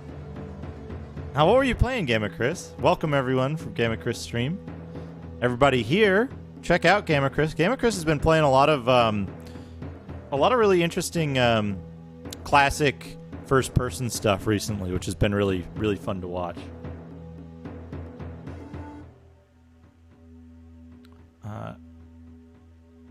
Yeah, I want protection from evil 10-foot radius. Oh, man. That's right, Gamma Chris, you were playing Symphony of the Night or something, right? Oh, nice. You finished EYE. Awesome. Awesome. When am I going to play EYE? I already finished EYE, you know. I already finished it. Previously. Don't need Spiritual Hammer. Let's do more aid, I guess. Because aid acts like a heal spell. Nice. Nice. Yeah. Soten Rando.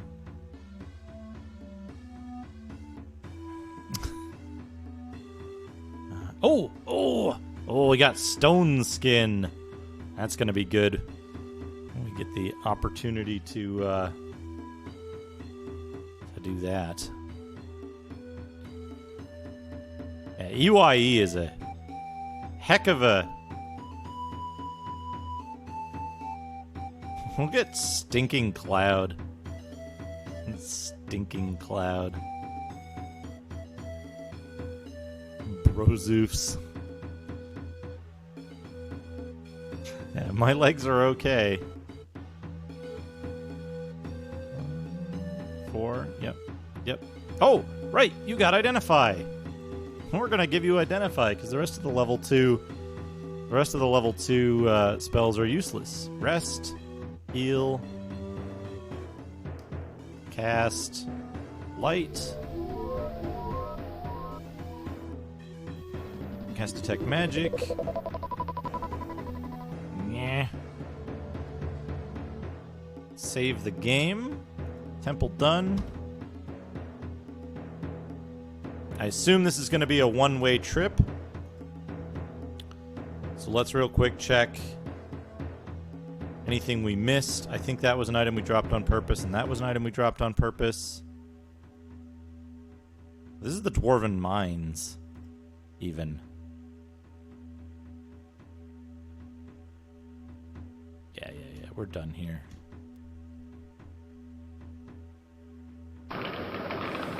Oh, what a good 3D.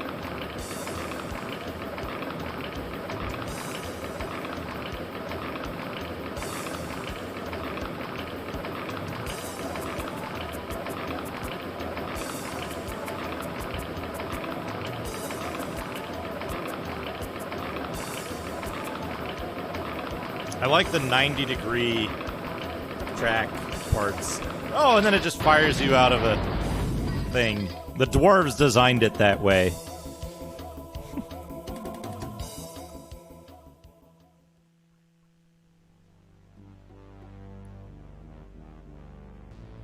You know what's great about this? You know what's great about this? We've doomed the Deep Gnome Valkanar to death because we can't get back to him with any kind of antidote. This jade spider appears to be of drow origin and perhaps magical. It looks as though it were once part of a great whole. We should keep it with us and perhaps learn what artifact or object it belongs with. Hey, do you think we need the dwarven horn anymore? I don't think so. Do we need potions of passweb? Probably not. They were probably one time only as well.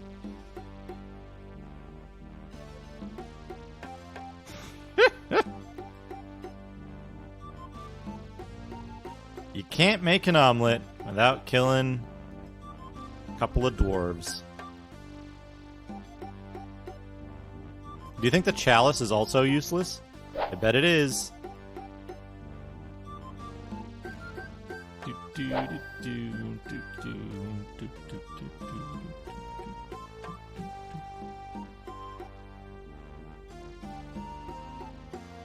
Candles?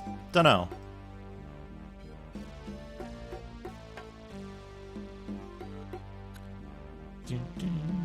I wish it was a hammer of throwing. That would make things easier for my stupid back row guys.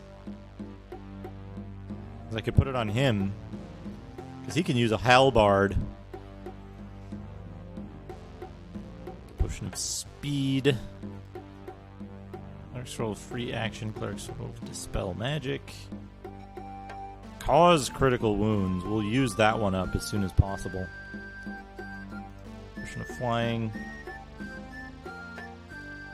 Okay, there we go.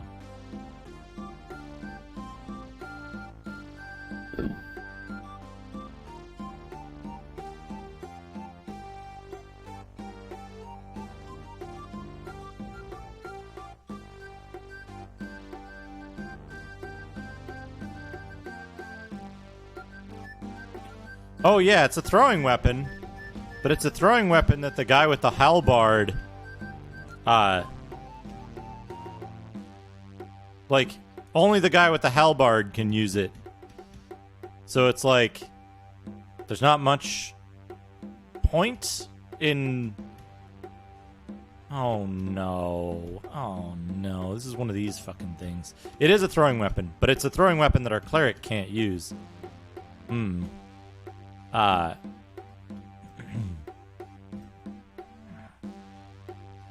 Which is what sucks. I wish it was a throwing hammer. If it was a throwing hammer, I think it would be better. Oh, what do we have here? Arrows. Unfortunately,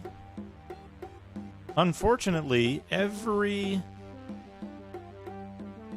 quiver we've come across has been full, including probably this one.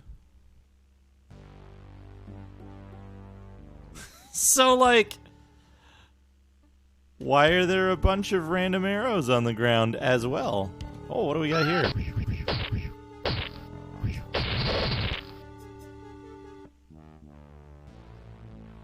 Good mushroom animation there.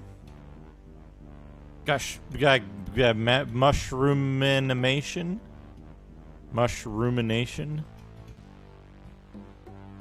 What's this? There's an extra shadow they left on the floor there.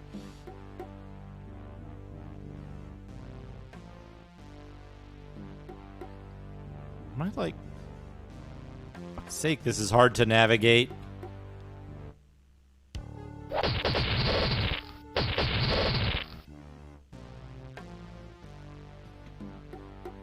Oh, this is such an obnoxious level. Look at the layout. It's like they wanted to maximize the amount of surface area of dungeon here, even more so than the large empty rooms to explore. Now we've got small, winding, empty passages to explore with penis mushrooms in them. It's intolerable. Also, like, the turn speed sucks. Sucks.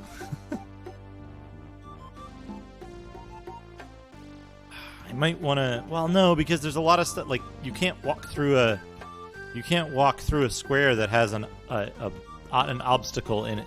An obstacle in it. These aren't, like, magical arrows, are they? No. They're just regular arrows.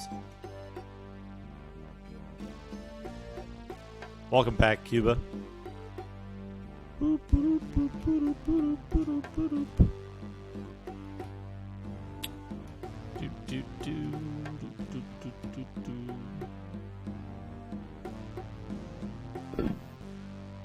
Put a button in the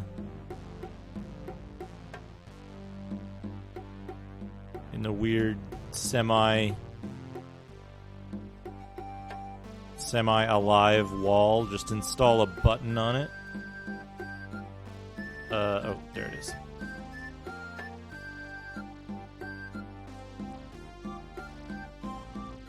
I mean, what this game needs is more than 12 inventory slots per character. Right? Like, maybe have, like, 20, like Eye of the Beholder did, and Eye of the Beholder still had massive inventory management problems and came before this game. So, like, knowing that inventory management was a problem should have been a thing to any, any designer with any kind of presence of mind at this point in history should have known about inventory management being a problem.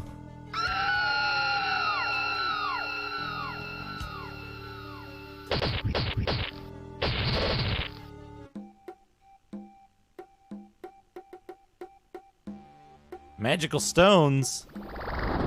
The incantation fails. Oh, what did I have? Cause critical wounds, right? We're going to do that.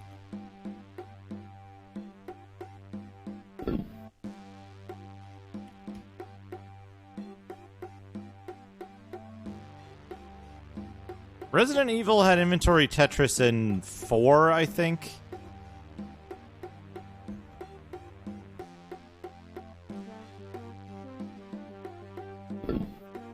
But, like, it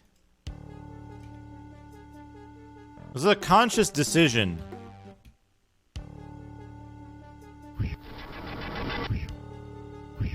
It was a conscious decision to make this game this way. There's a precedent of superior inventory management.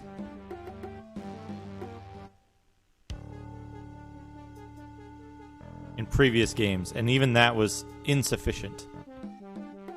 And it's funny too, you know what? Like, a whole bunch of games after Eye of the Beholder came out with worse inventory management systems.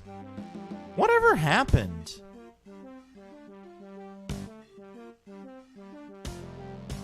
Whatever happened to like the inventory management stuff? Think about it, right? You've got this, you've got Stone Keep, you've got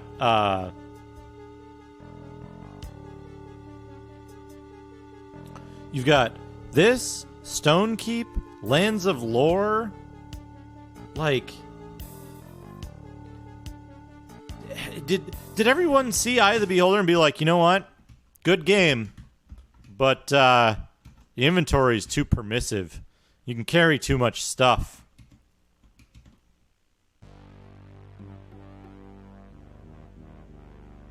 The gold box games, by Curse of the Azure Bonds, you would by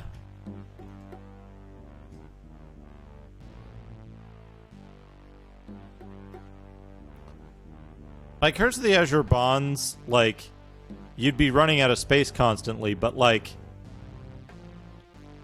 it was not the worst, because it was often like, oh, I don't need these cleric scrolls with bullshit on them. I can just drink these potions now, or be more aggressive with consumable item use. But it's weird, right? Like, not just from a permissiveness in terms of, like, what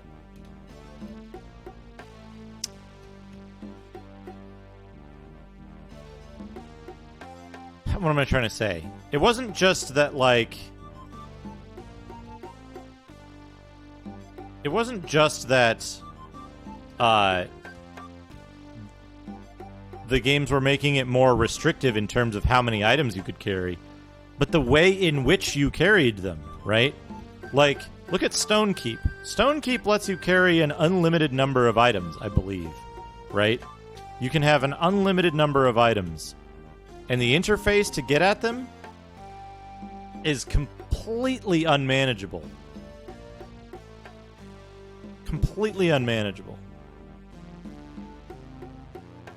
I mean, this is a cool hat. Maybe we'll put that on him. But then we've got, oh, gold plate helm, no bonus. Yeah, whatever. I like this outfit. I like that outfit better.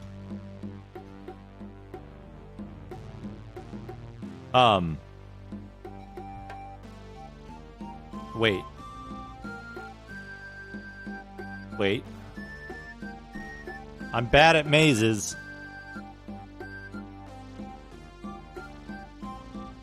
Hold on.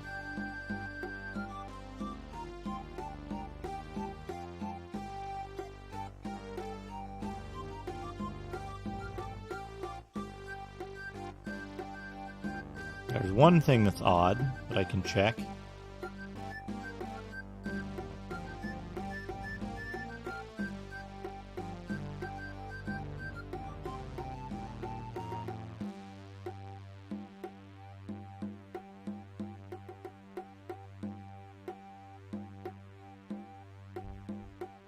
I see. We'll check the one odd thing.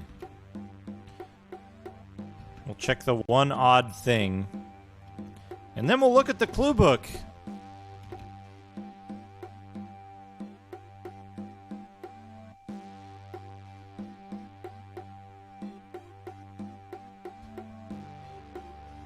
Good. Oh, okay.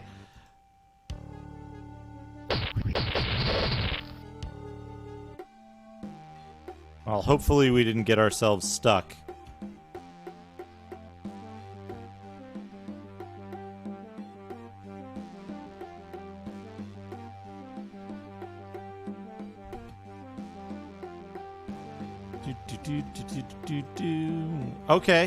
Okay. It was listing that as a wall on the map, but it wasn't a wall.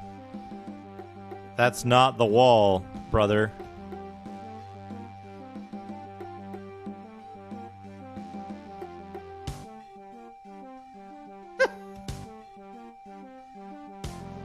Oh, what we got?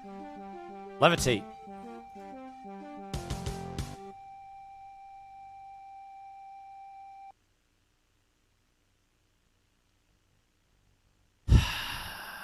That was unfortunately less useful than I hoped it would be.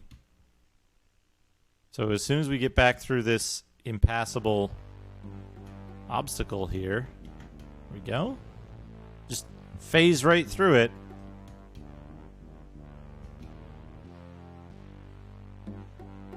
Alright. Quick save. Let's have a look at the clue book, folks.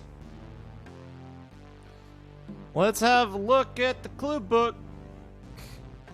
What did we get? Did we get all that stuff? We got all that stuff. Words of the Fountain. Words of the Dwarven Hero.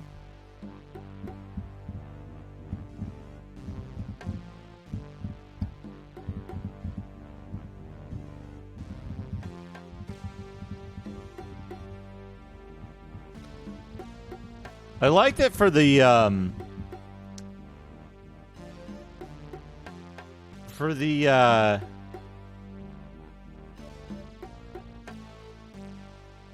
okay, remove paralysis, plate mail, claws / Umber Hulk, turn to level 1. A roper and a rust monster. I didn't fight a rust monster, thank goodness.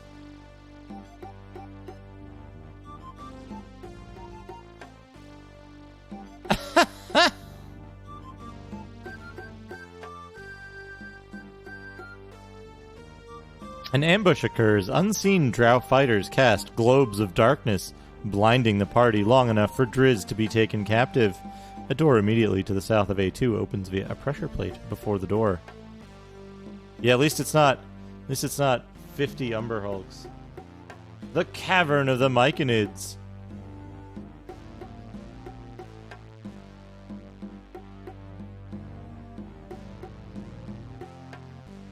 What?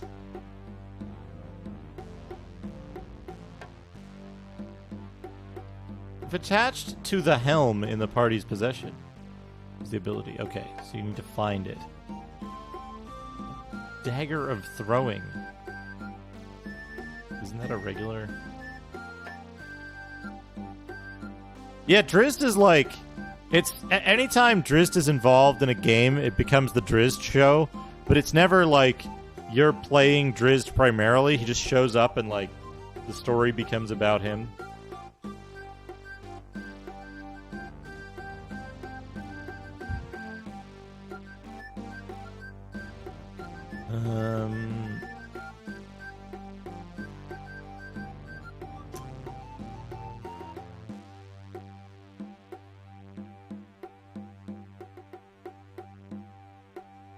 Okay, let's look at this extremely dark map.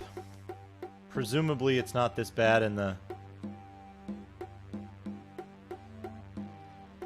the real version.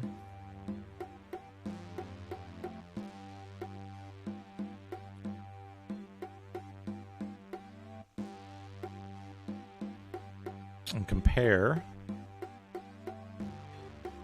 to our map, which is what we want to be looking at here.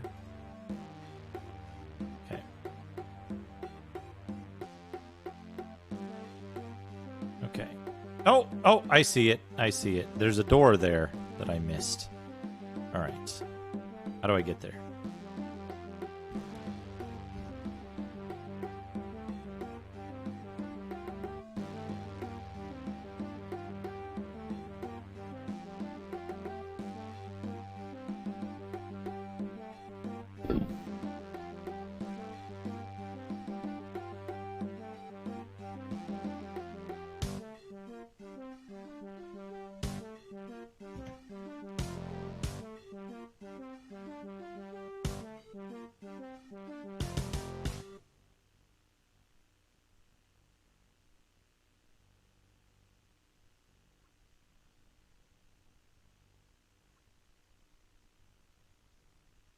I should probably give it to Too Many Guns. Because... Wait. Can you... No, okay. Yeah, because Too Many Guns is front row, and it's usually front row attacks.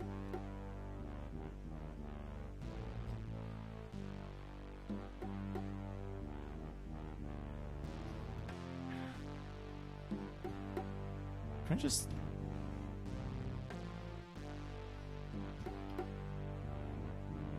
Yeah, look what it does. It shows, like, it sometimes shows walls as solid when they're not. Also, we can't, you literally cannot complete the game in step mode, by the way. Literally impossible to complete. Because there are many sections you cannot step through.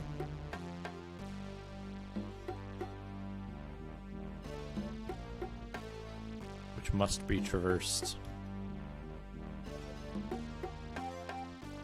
I'm guessing they included step mode as a concession to, like, get out of areas where you could get stuck in regular mode.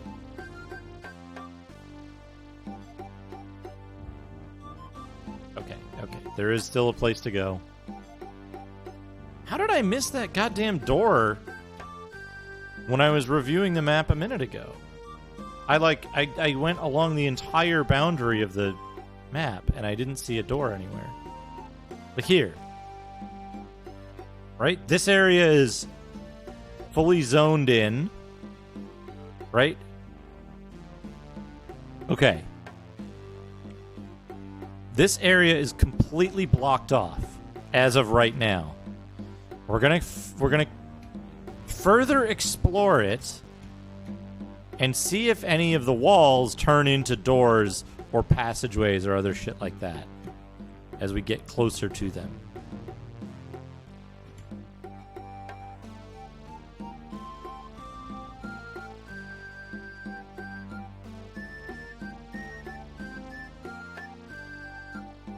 Right? Okay.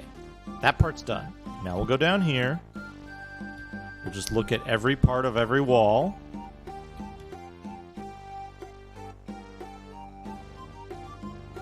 We want to go in here first.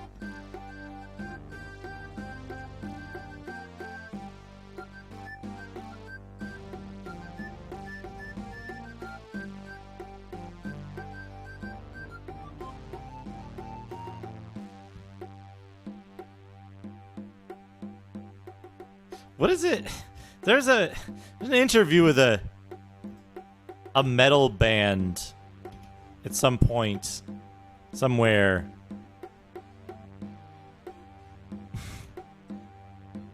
That it's like Viking metal or something. I want to say maybe it's that really popular Viking metal band. It's like became popular in the last decade or so.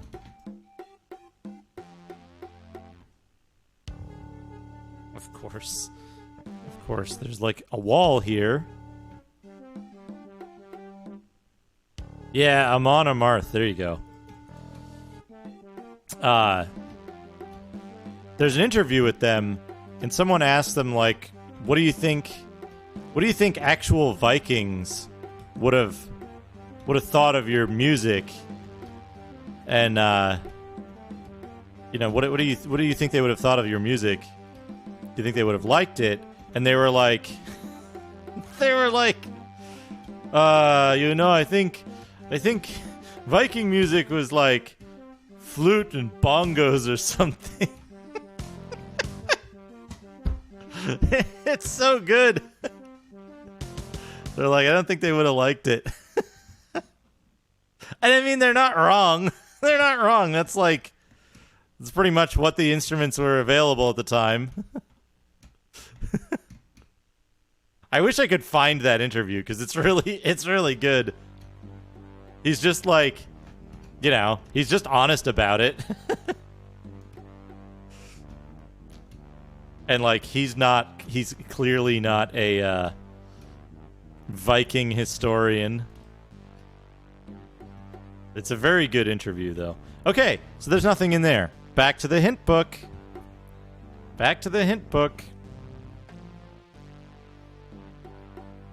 If we can even fucking see anything in the hint book. Okay, there's the door. So this is the area we were just in. Goes down here and stops. So we want to look at like maybe 8, 21, 22? No, we can't get to 22. We want to look at 8. What does it say about 8?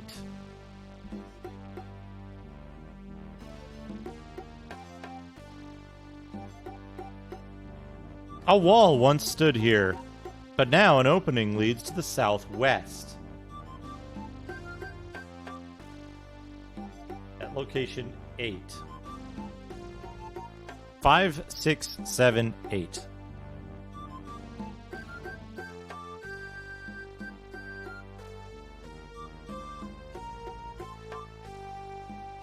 What am I looking at here?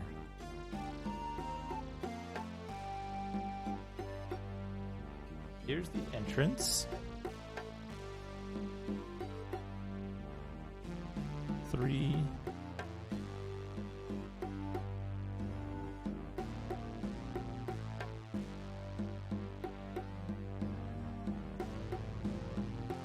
Four. Okay, that's there. That's there.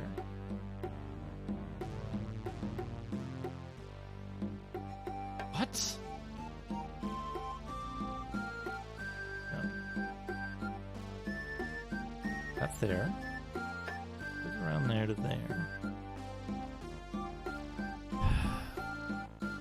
Okay, let me, how do I point? Oh, I can point with this. Yeah, I can point with this.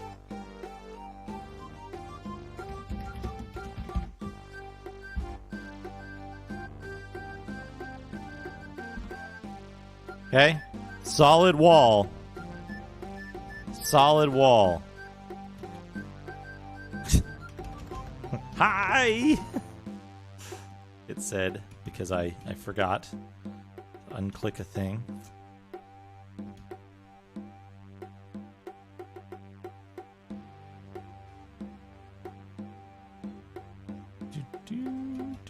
You need a mind flayer's brain to figure this shit out. Okay.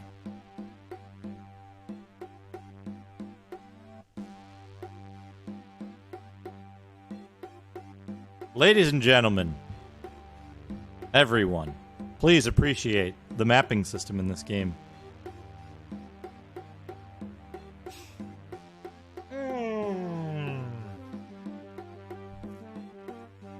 Please appreciate the mapping system in this game. How wonderful it is. How well it is that there is a solid wall there on the map.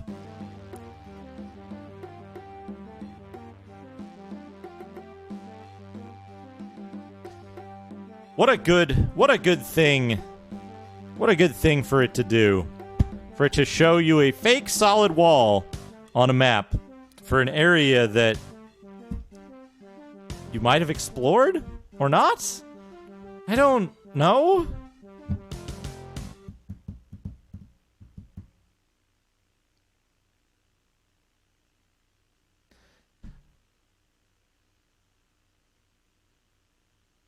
What a wonderful thing.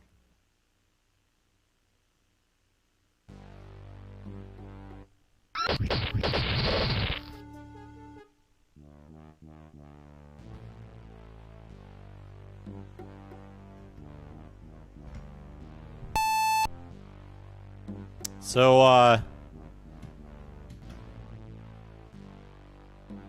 new type of thing to put in games when you want to have a thing. If you're tired of the unreliable narrator, or whatever it's called, why not try the unreliable cartographer that had previously just filled this in with a solid wall as well. I bet there's just a wall around that corner. No need to explore. Don't worry about it, guys. I got this. I just filled it in on the map. Don't worry. It's a solid wall. It's a solid wall. Go for it.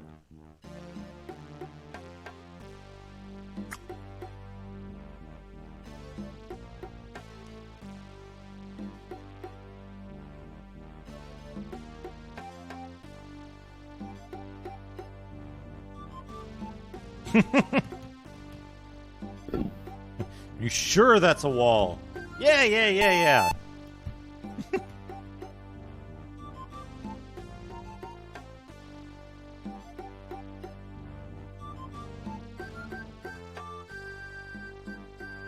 A dagger of throwing. Oops. Fun guy skeletons. Okay, I could give him a dagger of throwing, which probably does less damage than...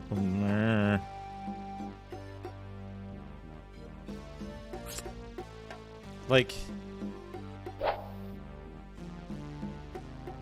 Okay, yeah, you can do that. But he can't use it, right? Yeah. Back row weapons for clerics suck. They suck! In fact... Clerics can't use Clerics can't use bows. Oh, he can't. He can't equip a quiver. That's why.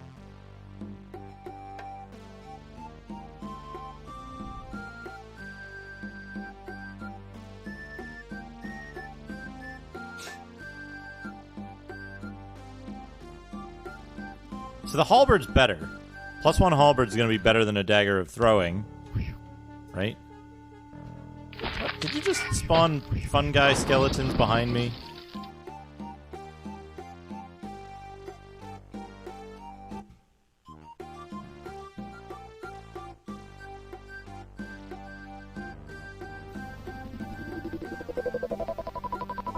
Regular battle axe.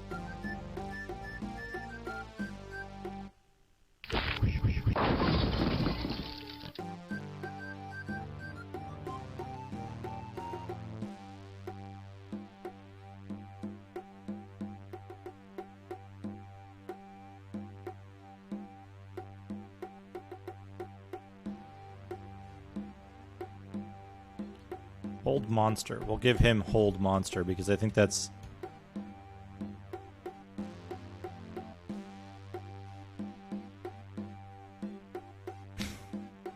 It's a good party, isn't it, Soundmeister?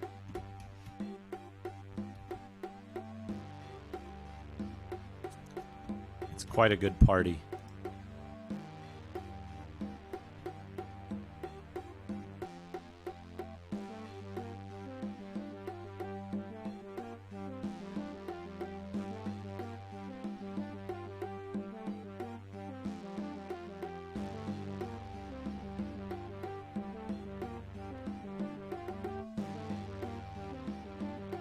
It reminds me of like mission briefing music or like a DOS shmup or something.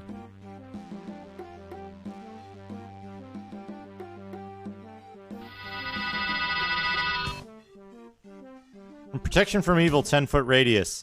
Affects only one character. Stop!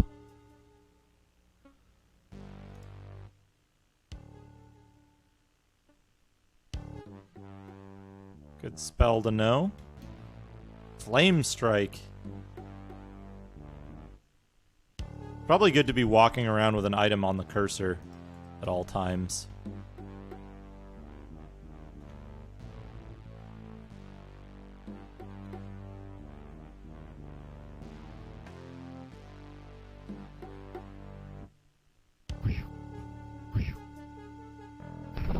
Get flame struck. I don't think magic does any damage in this. I don't think your magic can actually affect enemies.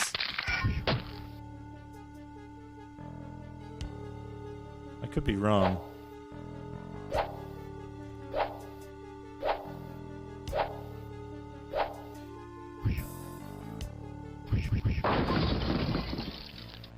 It's also impossible to tell if ranged attacks do damage.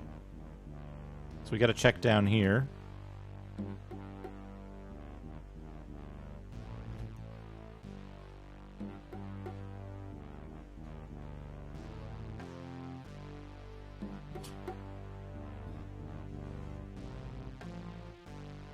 Yeah, so pole arms can hit from the back row. The only pole arm a cleric can use is a quarterstaff. I think there's like... I believe there's a magic hammer of throwing or something in D&D, but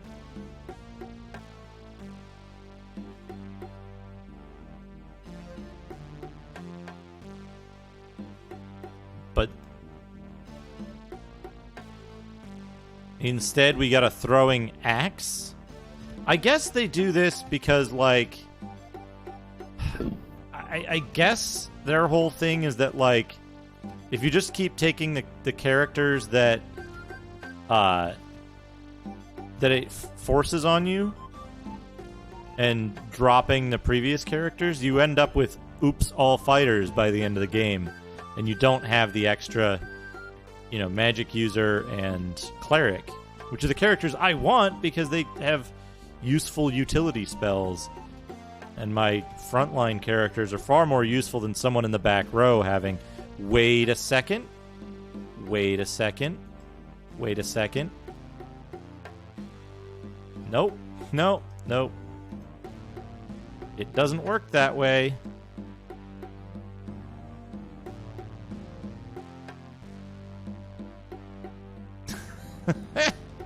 It was a good thought, but 2 one-handed throwing weapons is not a valid combination of 2 one-handed weapons. Unless you're Drizzt, probably. Then you can throw your scimitars, and they return to you because they're named Twinkle and Dinkle.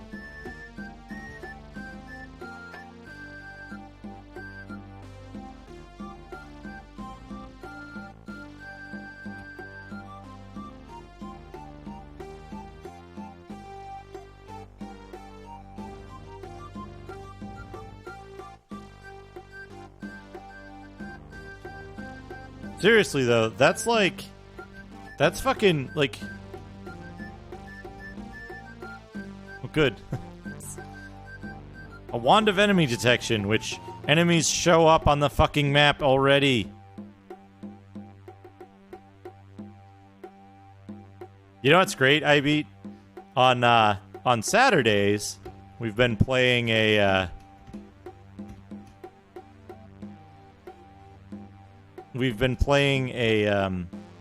Dungeons and Dragons game, some of us, and in Tabletop Simulator. Empress Moth, you might have missed that sometimes the game will draw a solid wall on the auto map.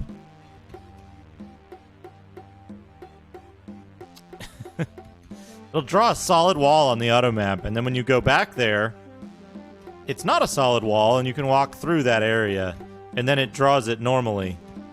It just, like, it kind of assumes there's a solid wall there. So you get a lot of false negatives for areas to explore. Yeah, I did. My character named their weapon. I have a +1 longsword named Diplomacy.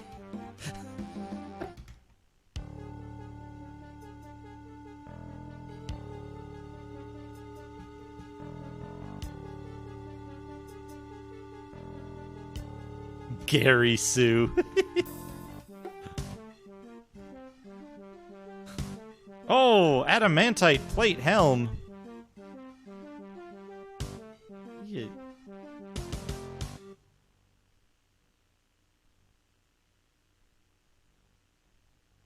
It's magic, right? Oh, it's magic. You know. I guess the adamantite plate helm isn't the helm of spiders.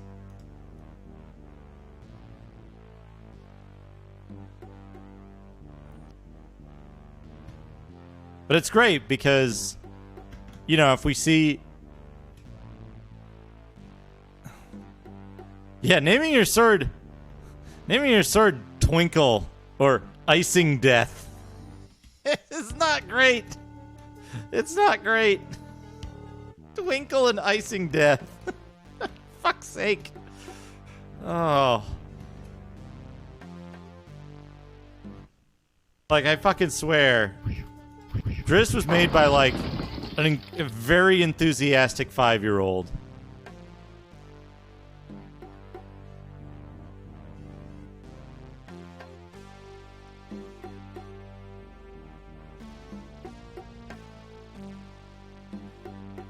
What good level design, by the way.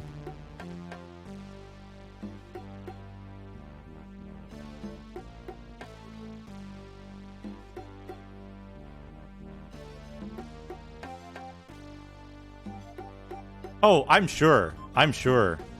Like, I'll be honest, that's probably why,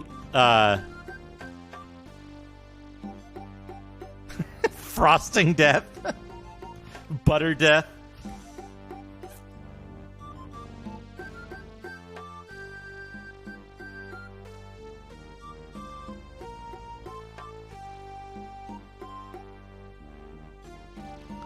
But that, honestly, that's probably why the character has mass appeal, is because they're so, like...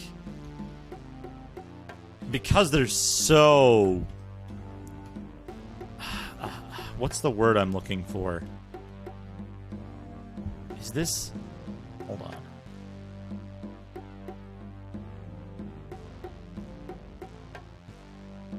Gotta see if this is the right...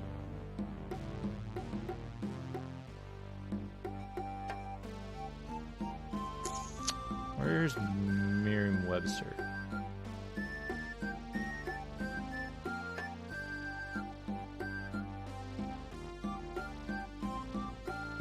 No, it's not quite right. I guess... What's the word I'm looking for? It's like, it's like... When something is... When something is commonplace to the point of, like... being distasteful. Commonplace to the point of being offensive. I wanted to say profane, but I don't think that's correct. Like, basic, I guess. With that. Yes! Yes, here we go. Vulgar! That's it. Vulgar.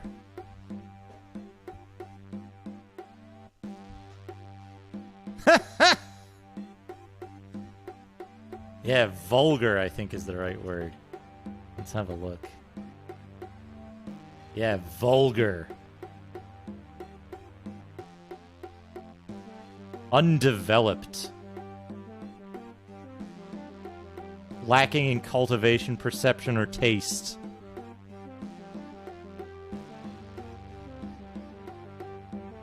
Yeah, vulgar one. Of or relating to the common people. Usual, typical, or ordinary. Yeah. Because Drizzt is so vulgar is I think the root of his mass appeal. Did we save?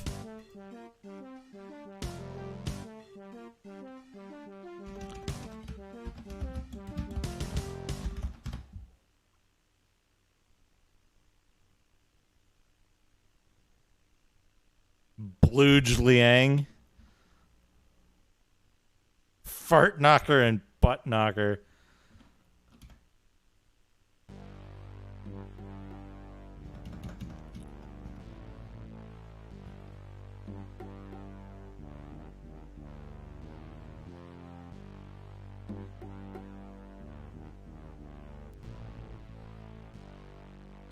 Good mushroom voices.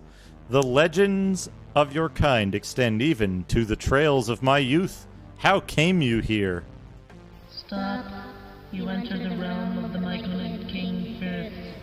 He led us here away from all who wage war. Stop. Until today we have safely melded. Our circles quiet and left alone.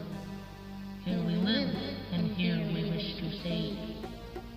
Okay. That's pretty good. They added an effect.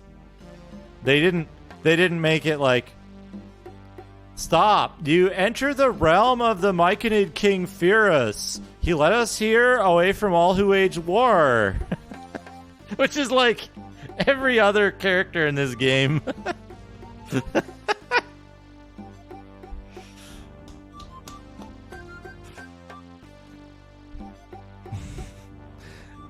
I like that the fountain sounded like that. The ancient dwarven fountain was like Valley Girl.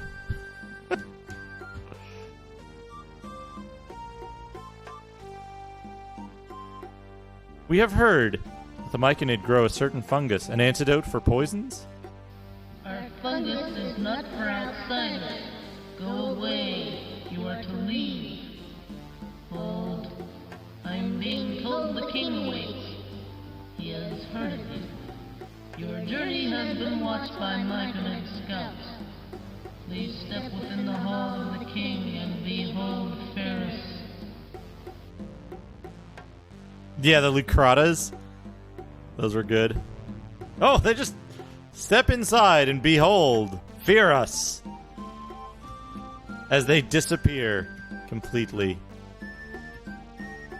Tweet, tweet, tweet, tweet.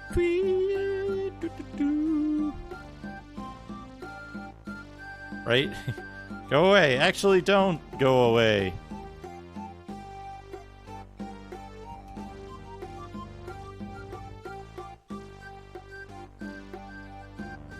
Mushroom throne. Are you the Mushroom King? Look at that cane tap.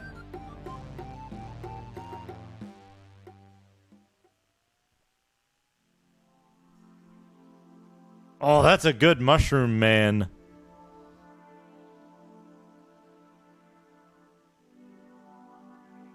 That seems like, you know what? Look at that picture Cuba posted. Very similar design.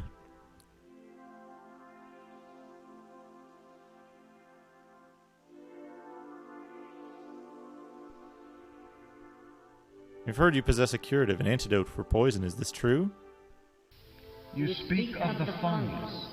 Do you speak of payment as well? This counteractant of my people has brought us a level of fame unusual for myconids to enjoy. It cures all known poisons, and may cure some poisons beyond our kin. Whatever trouble you have been to the drow, I cannot freely provide you with our greatest prize.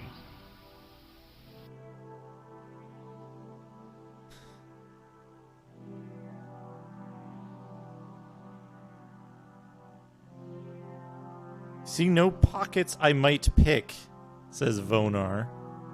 What do you wish in trade for this curative fungus?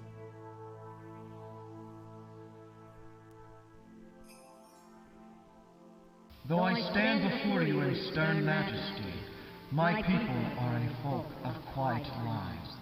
They know simple times and pleasures, gathering in circles to meld, release their spores, and enjoy myconid company. So it is that when an umber hulk tears up our fungus patches, I find little will to send my people to their dooms. If you would trade for our fungus, then rid my land of this unwelcome terror. Take the dangers of the umber hulk upon yourselves, then return for your reward. I want to point out that what the Myconid King just said was, we don't like to fight. We prefer to just have constant orgies. So, can you go kill our enemies? All right. Okay.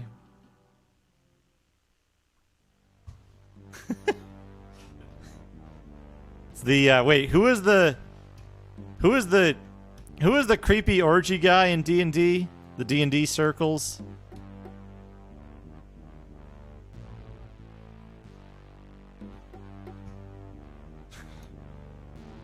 Ed Greenwood mushroom people.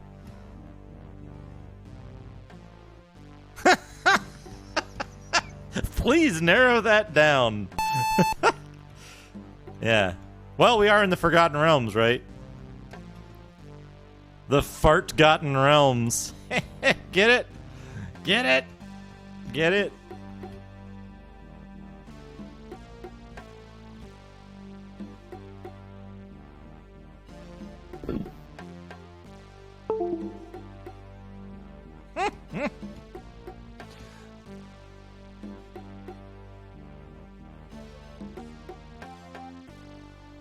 Okay, good, good.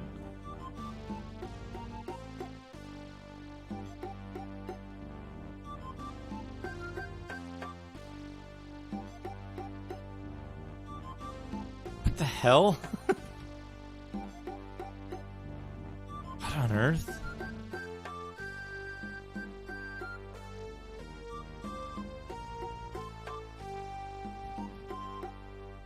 What are people doing on weird Twitch corners? This is good tavern music. This is good tavern music for a German, like a German DOS RPG. Why are there two doors? I mean, other than like Rule of England and all that, but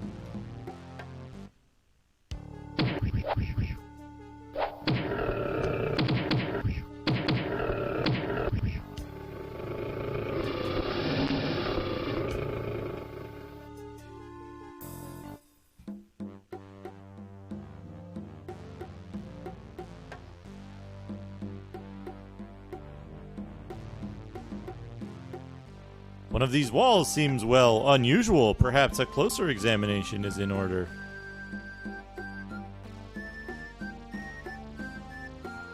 Is a closer examination in order?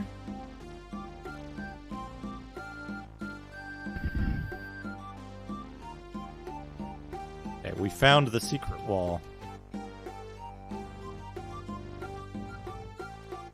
Oh! Scroll! The Scroll of Haste. Who's got what spells? Hold on now.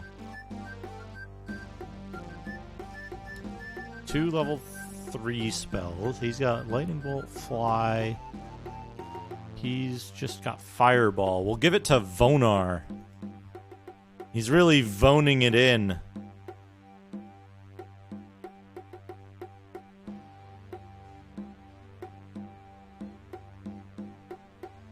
What is this?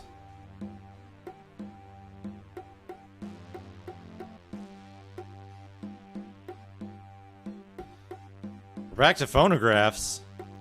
What?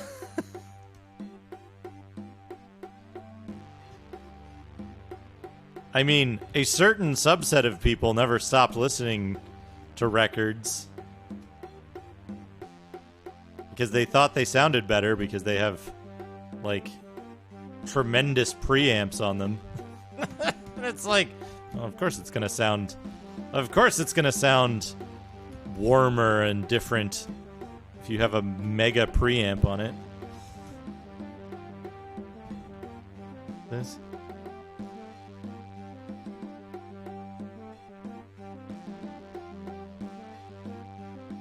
Oh, yeah, that sounds like a very uncomfortable thing to do.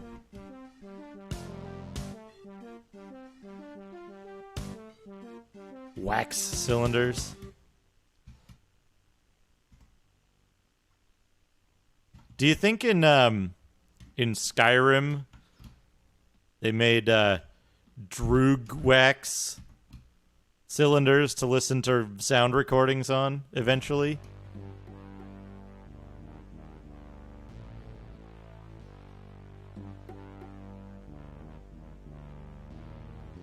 It's funny from a what? What? Come on! What? It just loops back. Were there only 2 Umber Hulks? Is that really all you wanted, Kingman?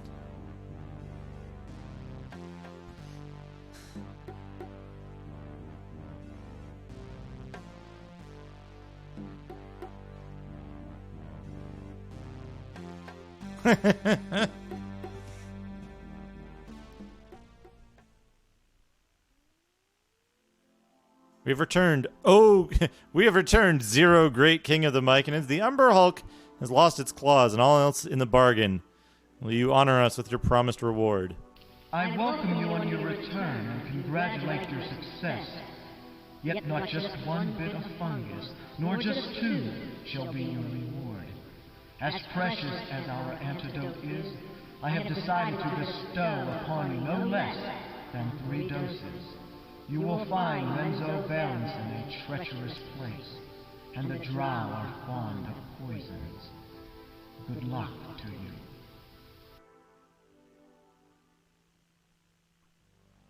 Okay.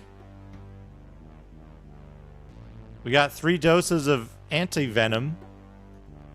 Lump of fungus. 3 lump of fungus.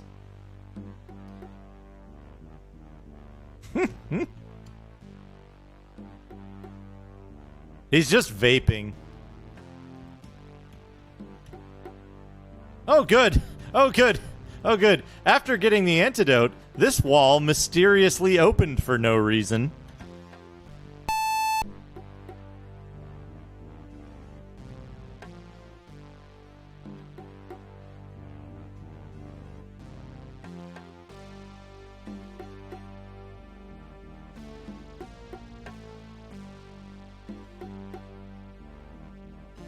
For no reason, yeah. What a good beep, too. Yeah. Good beep. So here's what I'm gonna do, folks. Once I get the the first version of the stream image. Solid Snack, holy shit. How are you, man? How are you? Long time no see. How have you been? What is up, man?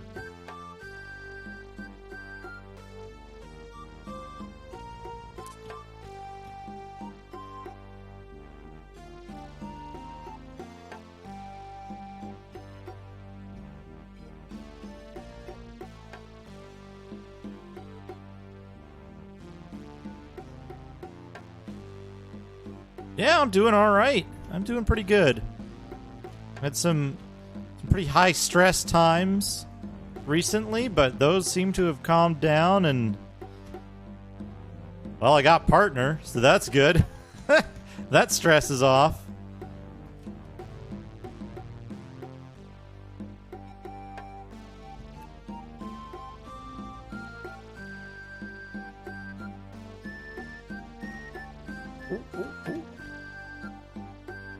Vampiric Touch. You get it. Yeah, I can stream all the unpopular, stupid stuff now without having to worry about it.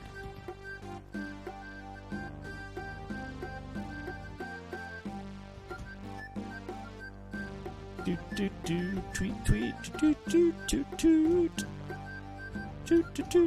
Toot.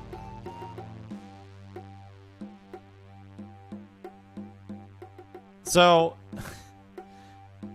part of it, Candy Glosses, they do sound better on vinyl. One of the reasons they sound better on vinyl is that, like, a phonograph, the part of the circuit from the pin to the part where you change the volume and change the amplification and stuff, has a huge preamplifier in it that's like designed to make it sound big. Because if you listen to what's actually coming off the phonograph, it's really thin and weak sounding. So, like, if you went through and you, like, just bass boosted all the stuff coming out of your CD player, and you're like, okay, now this sounds like a phonograph, you'd be like, well, that's cheating. You just applied post-processing to it. Well, the same thing happens with a phonograph. It's an integral part of the process when it's a phonograph. So people are like, that's what it naturally sounds like. It isn't. It isn't. It's the same thing why, like, okay, that goes down. Let's put a note there. Down. Damn it.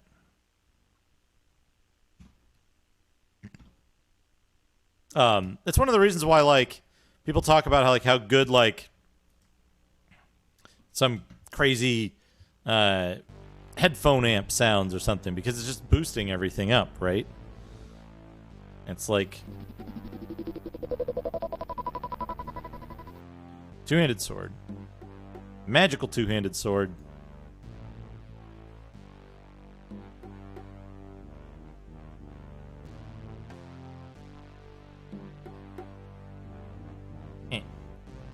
Improved identify.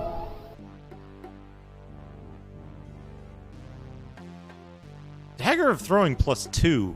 That's actually good to keep around. Two-handed sword +2. That's also really good.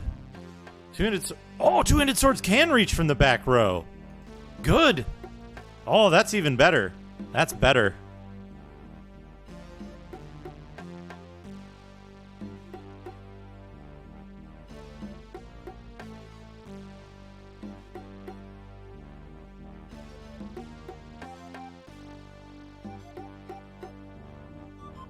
Plate mail.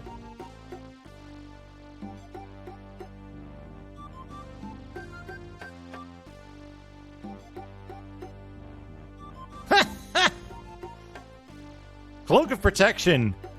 In this game, Cloak of Protection is exclusive with plate mail. You can't have both. He can't wear Cloak of Protection. But still, having a 1 AC is pretty good for not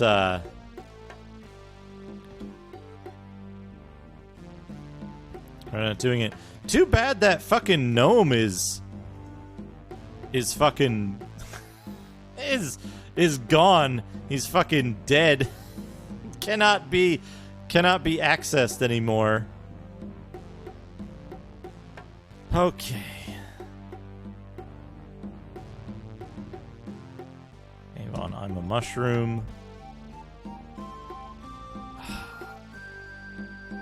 Let's see what's down here. I kind of want to wrap up soon. I want to see what it has in store for me. Cavern of the Galabdur. Yeah, this is gonna be good. This is what we're gonna. Yeah. Why did it teleport me? And to where? Oh, I hit fucking load by accident. Whoops. Whoopsie.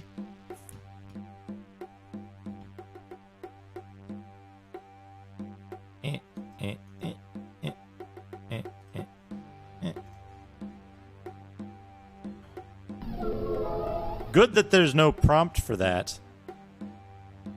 They truly mean quick.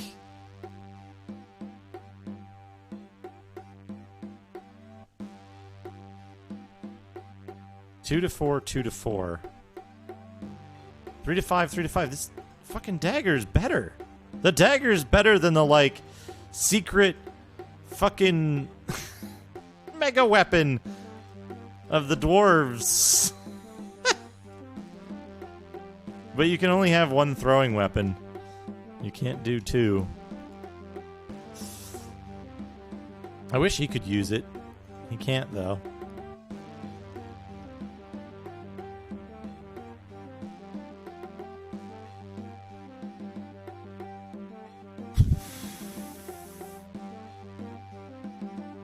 I don't need a regular dagger anymore. I guess I don't need an adamantite plate helm that does nothing for anyone.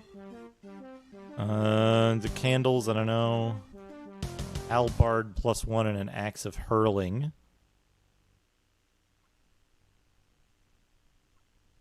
It's not just like you can't do it. Yeah, no, you can't. You cannot have two thrown weapons. Short sword isn't useful there. Oh, whatever. Whatever. I think I'm going to go into the Cavern of the Galabdur. I'm going to save the game.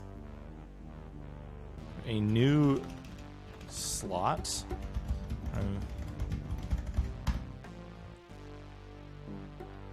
And I'm going to wrap up, I think, is what I'm going to do. Let's pause the timer here. We've had a nice 6.5 hour stream. We started a little late today. I don't want to go too late. I do need to eat dinner. Save Menzoberranzan. I think I'm gonna work on the next emote. Now that we're done with that. We've got that in the bag. See? In the bag down here. In the bag. Get it? Let's load up some music. Let's load up some Ultima 6 music. U6? Start. Ultima 6. Who knew? This is gonna sound a little messed up, isn't it?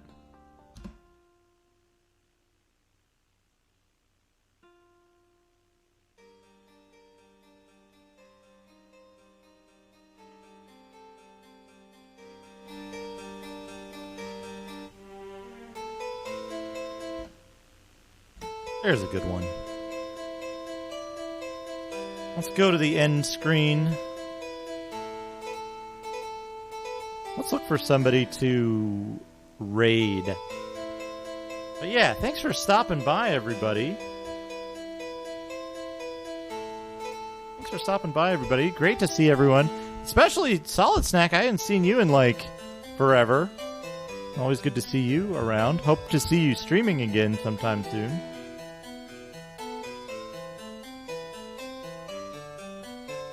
see.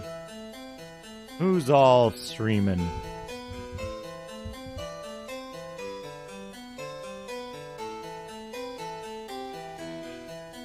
Street Fighter 5, Bloodstained, Smash Brothers, PC Shmups.